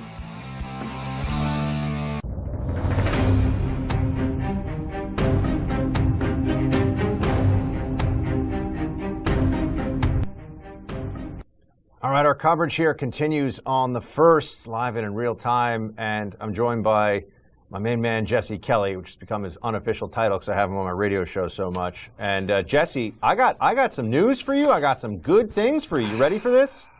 You ready for this, Give my it man? to me. Give it to me. I'm going to give you the one that's like more important news, but I'm going to give you one you're going to like more second. Let's start with number one. Joni Ernst wins her Senate seat in Iowa, beats out Teresa Greenfield, which also makes me think, to your Arizona comments before, Joni was a strong candidate. She wins that seat in Iowa. Looks pretty good for the Trumpster in Iowa. What do you say? I say this, look, you heard my Arizona comments before. It applies to good candidates, too. We like to make, you and I both do this, it's just human nature to do this. We make general statements. What does this mean for the GOP or Democrats or the left or the right? Each one of these races has their own story. You can have these races that candidates have no business winning, but he's some phenom and the other guy wraps his car around a tree for a DUI and it's over. Or you can have these races that on paper, I mean, obviously the GOP is going to win that, and then the candidate sucks. Each race tells its own tale. Joni Ernst, I mean, look, I'm not like her biggest fan, but she's a heck of a candidate. She's not going to lose that seat. Now we got another one for you. Ready for this, Jesse? Now this is not yet definitive, but it is very interesting. The chairman of the Arizona GOP has come out in the last 5 minutes to say that Fox News will be embarrassed for calling Arizona early, and that the early votes are really all that has been counted, and she believes the entire gap. I know, it's too early for you to be bowing, but you could start loosening up your back a little bit, because I got to think, what's the point of saying that at this point in Arizona, if you're the state GOP there, and you're going to call out Fox News like that too, unless you are very confident. Now, look, maybe there's something else going on here. Maybe they're having as you said before, a Baghdad Bob moment there. But very interesting that's what you said as somebody who knows that terrain in Arizona, and the state GOP leader in Arizona says, the quote was, Fox News will be embarrassed because we don't really know who's won yet. It's just those early votes, exactly as you laid out. See, it's weird. When something like that happens, you automatically think about the greater good, and you think about the GOP and the country and what it means for all that. I hear something like that, and all I can think about is myself. And what I do know is this, that while every other person on the air in every other news station in this country was complaining about Arizona being lost and this is over and everything sucks, I was the only one on the air explaining to everybody, hold up on your Arizona call. Let's just hold up here. That's not how it works. And you know what it is, in all seriousness? That's such a stunning indictment on the other media sources in this country. And I don't take petty shots at other people or news organizations, but I'm an idiot. I went to community college. I shouldn't be the voice of reason ever. I should never be the one providing the wisdom up here.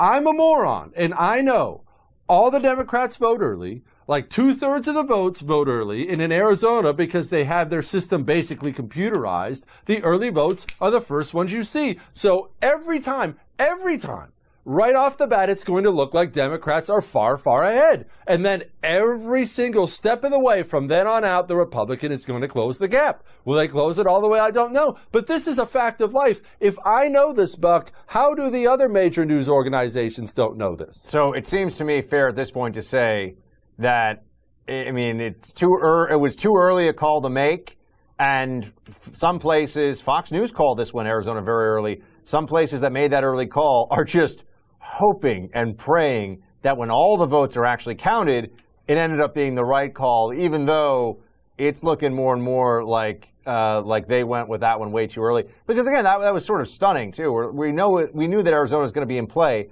but given what's happened everywhere else tonight, Jesse, really? That's the one that, not North Carolina, not Georgia, Arizona's the one that they flip. It just, there was a smell test there that it barely passed. But you, my friend Jesse, were saying, no, indeed, what is that funky smell? Well, the problem is, Buck, and look, I'm lucky I have friends like you who will correct me on things like this. Even if you don't do it on air, I'll get text messages from it, where we tend to start saying things that we want to believe instead of things that are actually true. It's human nature. And it's part of, look, this election night media coverage, I'm looking at all of it during the breaks. It's the perfect example of that. Joe Biden takes a whiff of he has a 5-person lead in the state. Let's call it's Joe Biden's, because you want to believe that's true. They're going to wait until every last vote is counted 5 times before they call Texas for Donald Trump, when clearly he's going to win Texas. Well, I mean, we're really not sure yet. If you don't want to believe that it's true, maybe you're the one with the problem. And we have an entire news media in this country of activists. And the problem is they don't know that they're activists. They think they're playing it down the line. Well, Arizona's called. Oh, come on, man. 2 seconds of research would tell you what I told you earlier. And everybody should know that information. We're having a lot of fun here. We want to bring in our friend Nick Adams so he doesn't feel left out. He is a contributor to The First. He's an author, very astute political mind, and also has a cool accent, which is always a huge advantage. So good to have you on, Nick. He does. G'day, Buck. Great to be with you. Big night. And what are we seeing, man? What are your feelings? Bring us into the Nick Adams world right now on this election night. Buck Sexton, I called it 2 hours ago. I think President Donald Trump has been re-elected for another 4 years. I don't care what the media is calling and what they're not calling.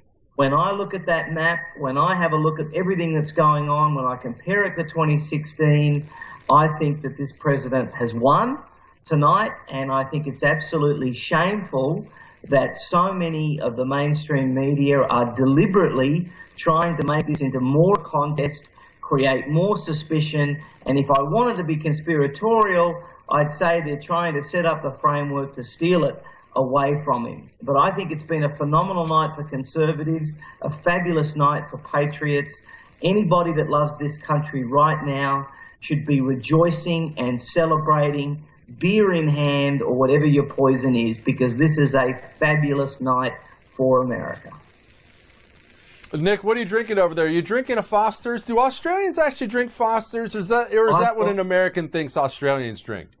Boys, I've got Foster's, I've got Modelo, I've got Dos Equis. I have a smorgasbord of beer to celebrate this great, great evening. I tell you, I've been calling this for a long time. I believe that the president has worked hard for this. He did what he said he would do. And I think tonight the people of America have rewarded him. And thankfully, guys, we stay again on the precipice. We don't go over. We've still got a lot of work to do, but America and civilization got a huge victory and a huge reprieve tonight with the re-election of the greatest president this country has ever seen. Nick, what do you mean precipice? What do you mean go over? Because I don't disagree, but I have my own version of what I thought that was. Explain. Yeah, look, Jesse, great question. Look, I think that the United States of America is flirting with socialism. I think that the United States of America is flirting with mediocrity. I think the United States of America is flirting with a European destiny. There's a lot of people in America now that don't like America the way that it is. And that's clear with the people that have voted tonight, that voted 4 years ago, that elected Barack Obama twice. These are people that don't like the founding values of America. These are people that don't like capitalism, that enjoy political correctness. And if we're not careful, and these people have got power and they already control all of our cultural institutions, the mainstream media, public schools, tertiary education, big tech, the big companies. I mean, the whole world has kind of gravitated toward this anti-American, pro-European, pro-soft socialism stuff. And the only person standing in its way is Donald Trump and the people that he represents, the people that elect him.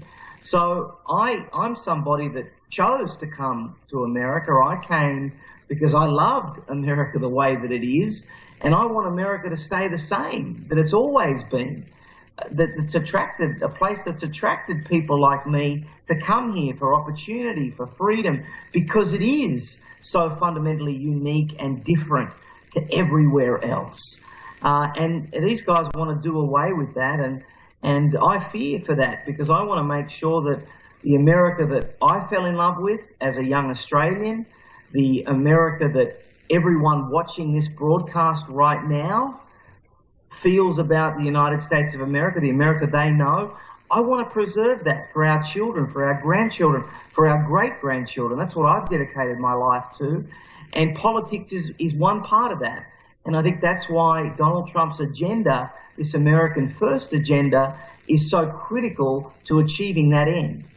How much of this, Nick, do you think is also attributable to, I mean, look, let's just preface this. The fact that we're in a pandemic in an election year, and we keep hearing the tragic figure, 230, getting close to, I think, 240,000 now dead from COVID-19. A once-in-a-century pandemic, and the incumbent party has just been getting hammered. The economy has been obviously a very good quarter of growth recently, but it's been a tough year for the economy, $6 trillion of spending.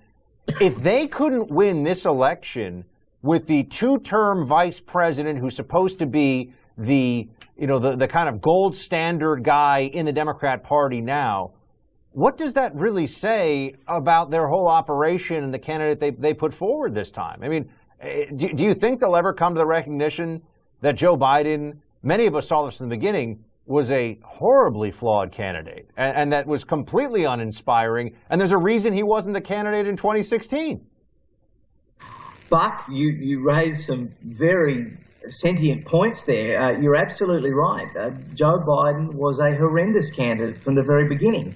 And I should say that had Elizabeth Warren not stuck in for so long, and had there been a few other things go a little bit differently, Joe Biden may not have been the candidate. But I think what we see tonight, in a very difficult year with very tumultuous conditions for an incumbent to get re-election, to see the president having been able to do this, I think that tells us that there are more of us than there are them. There are more patriots. We are a silent majority, I believe, still in this country. Now, demographics are key, and there are going to be a lot of changes in America that we're going to have to kind of adapt to and improvise as we go along. But right now, what this result shows me here tonight is that there are still more of us than there are them. There are still enough red-blooded, patriotic, politically correct, hating Americans that love their flag, love their country, love their church, love the traditional values that America is based on, and they are turning out to support, to protect, and to defend America. And the way that they saw to do this was to follow the great lion, Donald Trump, into battle. And that's what they've done, and that's why what we're seeing is what we're seeing. But look, Joe Biden was a horrendous candidate. I don't believe that anybody could have beaten this president. I think that if there had been no COVID, if there had been no China virus, this president, we'd be looking at 40 states out of 50 right now. I really do believe that. I think that the China virus is what made the conditions for the president's re-election far more difficult. But Joe Biden, a very poor candidate. The Democrats are very far left, anti-American agenda. And fortunately, we still in 2020 live in the United States of America where there are more patriots than there are wannabe socialists. And they've called Texas, Jesse. You see this? Texas, it's official. We knew it was going to happen. That blew. Thank you. Dana Lash, I so appreciate her coming on saying, guys, let's not be silly here, all right? Texas is going to be just fine. Don't listen to this mainstream media BS. She was 100% correct. And, this is good to see. Add those 38 electoral votes to the tally. Well, Nick, you're saying you already think it's a done deal. Technically not done yet, but getting pretty close here. That's true. Technically, it's not done, Buck, but I'm feeling supremely confident. I'm a Texan. I live in Texas, and I agree with Dana. Texas was never in play. This is a very, very strong state, and I can tell you I haven't seen enthusiasm. I was in Texas 4 years ago when I just moved here, and I thought the enthusiasm for Donald Trump was pretty good then. The enthusiasm for Donald Trump this year has been 20-fold. Texas is a long, long way away from going blue. All right, Nick, thanks so much, man. Great to have you with us. Talk to you soon. Always a pleasure. Got more states, more things to talk about. Stick around. All right.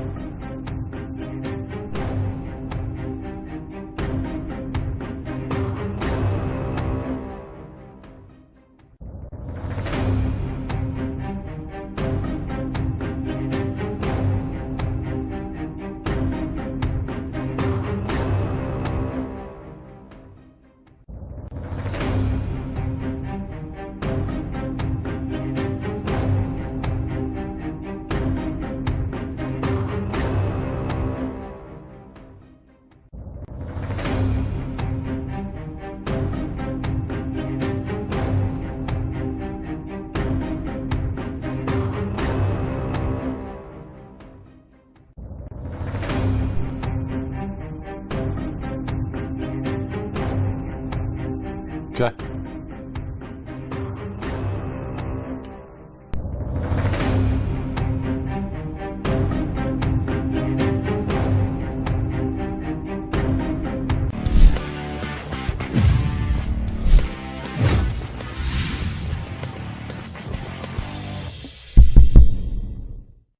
Hey everyone, it's Madison Jessiato. Happy Election Day. I know many of you have already voted. Many people are going out to vote right now as we speak. As crazy as it is, there are still some undecided voters out there. A lot of them that I've met on the campaign trail ask me, why should I vote for President Trump? And I really think there's a stark difference this year between the two candidates. We have a difference when it comes to energy policy. We have a difference when it comes to healthcare policy. We have a difference when it comes to economic policy. We've seen the past 4 years under President Trump, obviously the coronavirus having a hindrance on the economy, but we saw incredible economic growth. We saw America First policies when it came to the border, when it came to combating the opioid epidemic, when it came to combating human trafficking. We've seen proactive measures taken by the administration when it comes to criminal justice reform, when it comes to the funding of HBCUs, when it comes to really reaching out and supporting communities that have been taken for granted by the Democratic Party for so long. So there are many, many reasons, and the list, of course, goes on. But the reality is that you have a choice between, a prosperous American future and more of the same.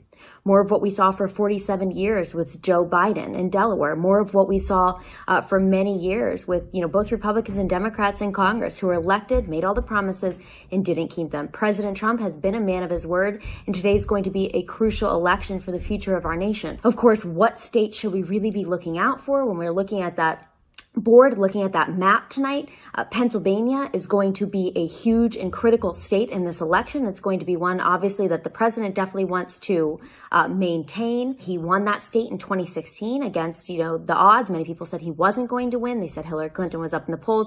President Trump took Pennsylvania in 2016. I think he may take Pennsylvania again tonight. We're going to be looking at Michigan. We're going to be looking at Wisconsin. And of course, we're going to be looking at North Carolina. This is a state that many saw as a stronghold for the president. I think he will win North Carolina, but this is a closer and tighter race than expected. The president, I think, is sure to take Ohio. He's going to take Florida, and another toss-up state to look for is Arizona. So keep an eye on many of those swing states, and, happy Election Day, everybody.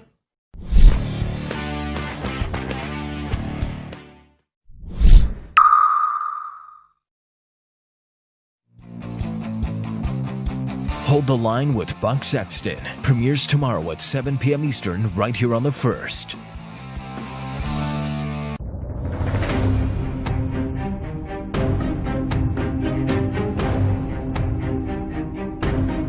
Bill O'Reilly is back on TV and only on The First. Watch Bill O'Reilly's No Spin News every weeknight at 8 p.m. Eastern. Now more than ever, you need real facts without the spin.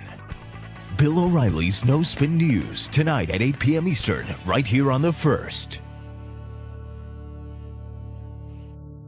Looking for an email you actually want to read?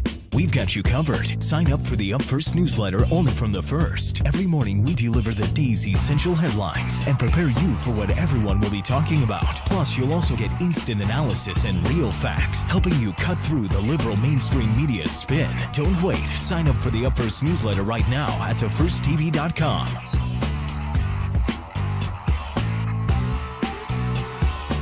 I'm about to blow you away with something. There's something brand new out there. I just discovered it today. It's called social media. And did you know The First is all over this new thing called social media? Apparently they're great at it. They're on Twitter, Instagram, Parler. They're on YouTube. They're on Facebook. They're all over all of it. Go enjoy The First anywhere on all of your social media stuff. If you do that sort of thing, I'm not sure if it's going to catch on, but if it does, The First will be good. Hey guys, it's Buck Sexton here, reminding you that my radio show can be seen right here on The First TV every day at 5 p.m. Eastern. We break down all the news and current events from across the country and around the world with deep analysis that you're just not going to find anywhere else. Plus, we always try to have a little fun while we go through all that stuff together. So don't miss the Buck Sexton Show every day at 5 p.m. Eastern right here on The First. Don't have the First TV app yet? What are you waiting for? Download the First TV app right now on Apple, Google Play, Roku, or Amazon Fire and start watching today.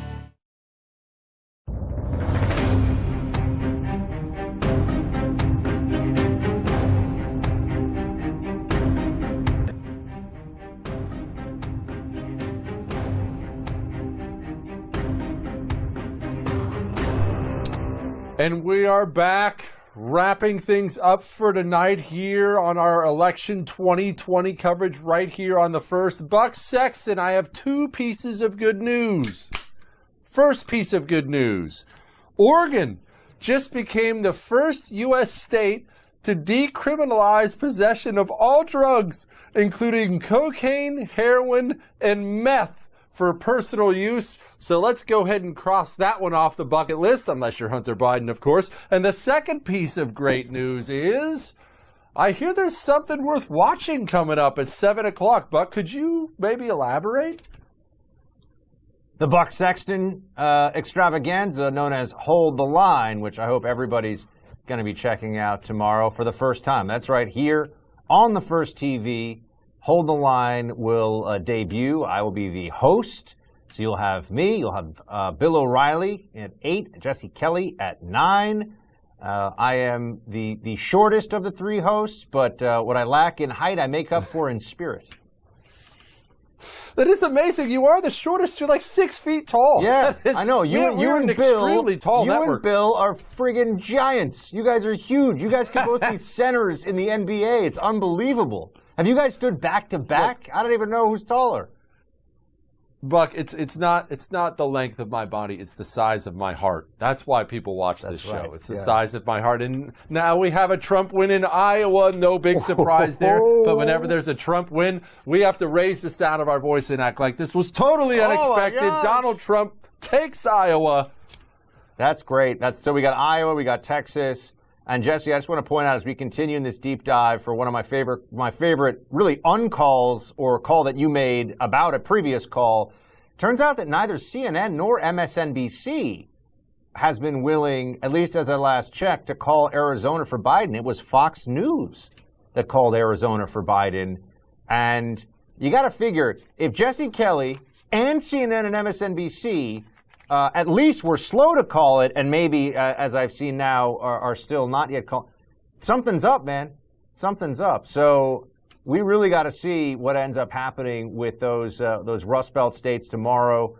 And I look, man, I can't sleep well tonight because I feel like there's, and I don't want to sound conspiratorial and crazy. And you know me, I'm people, I was in the CIA, so they always ask me about Roswell and stuff. I'm like, come on. There's aliens. Deal with it. But the truth is here, man, what we see happening, I can't imagine Democrats aren't going to pull some last-minute shenanigans. They're not going to try something. I don't want to use the word steal, but something's up. There's no way they're going to go quietly into the night on this thing and just accept the loss that's coming. There's no way. Absolutely not. And by the way, we're bringing in Mike Slater for his perspective on this. And let me just say, Buck, I never believed in aliens before until the first time I saw Maxine Waters, and then I 100% did. Joining me now, and Buck, to talk about what we've seen for the night, Mike Slater. Mike, well, I'm hopeful. Buck is being such a Debbie Downer. Where are you right now? Well, I'll tell you what, you talked to me 20 minutes ago, I was on fire. Then I got some results from California, locally in San Diego. I'm not going to bore you guys with that, but I got to get the heck out of this town, I'll tell you that. But let me tell you some bad news. Have you guys seen Georgia? Are they still counting Atlanta? New York Times just moved their goofy needle thing. I say goofy now because it's not working to Trump's advantage. 68% chance that Biden wins it. They moved it to a prediction of Biden plus 0.5. So that means if Biden ends up pulling out Georgia, winning Georgia, then Trump would have to win Pennsylvania, Michigan, and Wisconsin in order to make up for the 16 votes in Georgia. Georgia's back on the table. Who saw that one? That's okay, not, that's not good. I'm a little wounded right now. Now, in all seriousness, Mike, what are we talking about as far as votes left to be counted here? I mean, these tilting things seem to go back and forth all night long. It was only like an hour ago they had Georgia at like 70% likely for Trump. Now it's going back. How much do we know about what's left to be counted? Well, listen, just like any of these other states, it's always the city versus the country, right? So I'm looking at the Atlanta precincts. Fulton County is the big one. There's still 58% to go. And then DeKalb is only 31% counted. So you still got half of Atlanta, and that's not good. Statewide, I don't see what it is statewide, but I don't know. They see something, right? Like it went, as you said, it went from like 80% Trump, like goner, to now 67% Biden. So I don't know. I hate to end the night on that. That's not great. But well, at least Jesse's going to stop calling me Eeyore now. You know, maybe instead he should refer to his old friend Buck as the wise old owl of conservatism, who refuses to. That's right. Who watches things unfold before him. Before he starts cracking open his Bud Heavy. But what fun is that, really, in the end?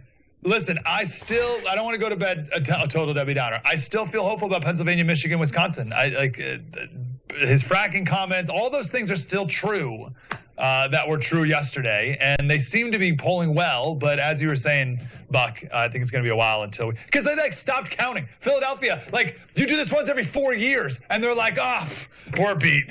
We're real tired, dude. We got to go home and take a nap. It's like, guys, power through for the night. We're powering through. Jesse's powering through. Buck's powering through. Stay up. Count the votes. What's the holdup here? Well, I'm glad you brought this up. I know it's in jest, but I genuinely don't understand why states do this because it makes the state itself look terrible. And everybody wants their own team to be represented well. Even if you're a lefty nutball, you want your state to be represented well. You have all these states in the union that manage to get it in on time, every time. We have the vote counts, we're done. Well, we're probably going to need till Friday. we can't possibly hope to have these done before Saturday. That makes you look like such an incompetent boob. But are you guys hopeful about Pennsylvania? I know everyone's, for a while it looks like things were going so good we didn't need Pennsylvania, but I don't see a need to write off Pennsylvania. Pennsylvania, I think it's going to be less than 50,000 votes when all's said and done there. Yeah, I think it's going to be tight. Excuse me, Trump's up 14 with 60% of the vote in. 14. It's a lot. I like these numbers, though. Yeah, the problem with the numbers is this is why election night shows. I know I'm a total homer. Yeah. I like how we've done ours because the numbers, they never make sense they really don't. The question is, and no one ever really knows the answer, what 60% are we counting? For all we know, they counted all the Trump counties, and they're all the Biden counties left to count, and Biden will win by 200,000 votes by the time it's done. And people have lives. We do that. Well, all three of us do this for a living. And my eyes glaze over when people are like, well, you have to understand, in 1964, this county they reported 60%, but if this one reported 65%, I'm already bored. I stopped listening already. Meanwhile, Mike, you got to remember that Jesse nuked Fox News' Arizona call like an hour ago. So while he's sitting here with this whole, I witnessed it. Yeah, while he's sitting here like, I'm just Jesse. I don't know. Yeah, he's like, yeah, Fox News, no dice, no more for you, Fox News.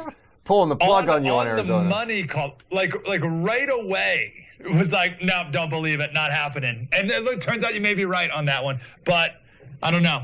I think I'm still worried about Georgia. And honestly, I'm still depressed about San Diego. Wait, Arizona, real quick, sorry. Arizona, how many? No, San Diego, you're a bunch of commies. We love you, but come on. Arizona, how many electoral votes we talking there versus Georgia? 11 and 16. Okay. So, I mean, if we flip Arizona but we lose Georgia, how does that affect things? Well, we need to win Pennsylvania, Michigan, and Wisconsin to be done with it. And San Diego City Council used to be 5-4 Republican, and now it's 8-1 Democrat. Like that, in 6 years, we flipped from a red area to a blue area. It's the last I'm going to say. So I'm a little sad about that. I'm upset. But the closer I can move out to you, jokers. Excuse me, sir. Not you, Buck. My mayor is Bill de Blasio. You think you're going to complain about the city council? Jesse's the one. Jesse's the smartest of us all. Clearly. I would rather have the torturing sociopath guy from Game of Thrones who feeds people to his dogs than Bill de Blasio as my mayor. You two. We are going to have to all continue this tomorrow because sadly this has ended our coverage of tonight. You keep watching the first. There's still plenty more good programming on. Obviously, you'll be able to see plenty of Mike Slater tomorrow right here, Buck Sexton right here, and of course, me right here. So we will have our post-election coverage. It'll be killer tomorrow, and not only because of me, but mostly because of me. Mike Slater, Buck Sexton, thank you, fellas. I will see you tomorrow. Take care, guys. Audience, thank you all for hanging with us tonight. I know you had a lot of options, and I know, obviously, you had a lot of fun. We sure did. We will see you tomorrow.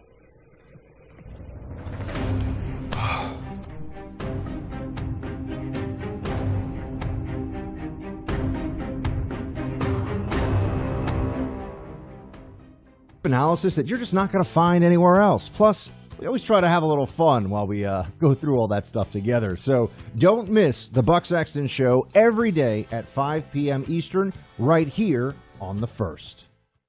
There's a new email that prepares you every day to be smart, stay informed, and always be on the alert for liberal media spin. It's called Up First, and it's only on The First TV. Get essential daily headlines, instant reaction and analysis, and the tools you need to fight back against the progressive agenda. Don't wait. Get the same email First TV hosts use to stay informed every morning. Never miss an important story. Go to thefirsttv.com and sign up for the Up First newsletter today.